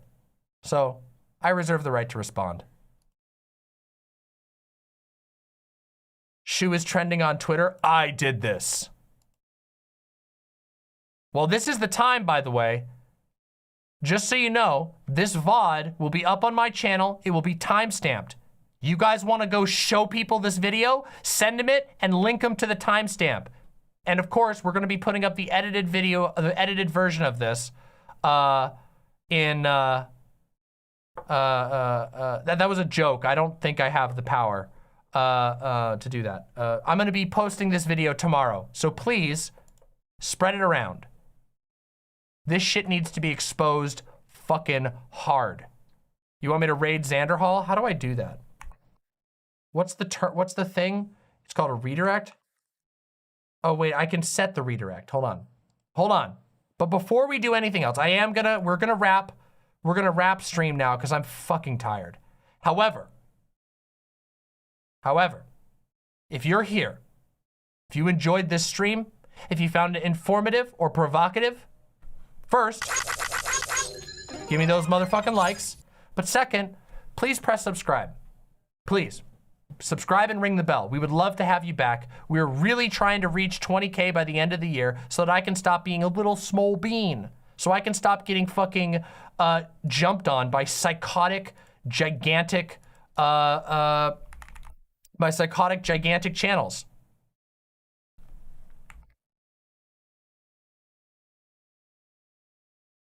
Oh, Zan didn't add me to his redirect. I can't raid into Zan because he didn't add me to his fucking redirect. Zan fans, go tell Zan to put me on his redirect list. All right. All of y'all, go on over to xanderhall.com. Zan is streaming. He's probably got stuff to say about this as well. Tomorrow, this video is going to go live. And then on Sunday, we are doing a giant charity stream. So keep your eyes peeled and listen out for that. Thank you all for being here, my lovely, lovely imps. I must go rest. I have been overworking myself a lot lately. This stream was a lot of work to prepare for, and I have been extremely angry about it since I heard news that I was being accused of being a pedo defender. My lovely imps, do not fucking die.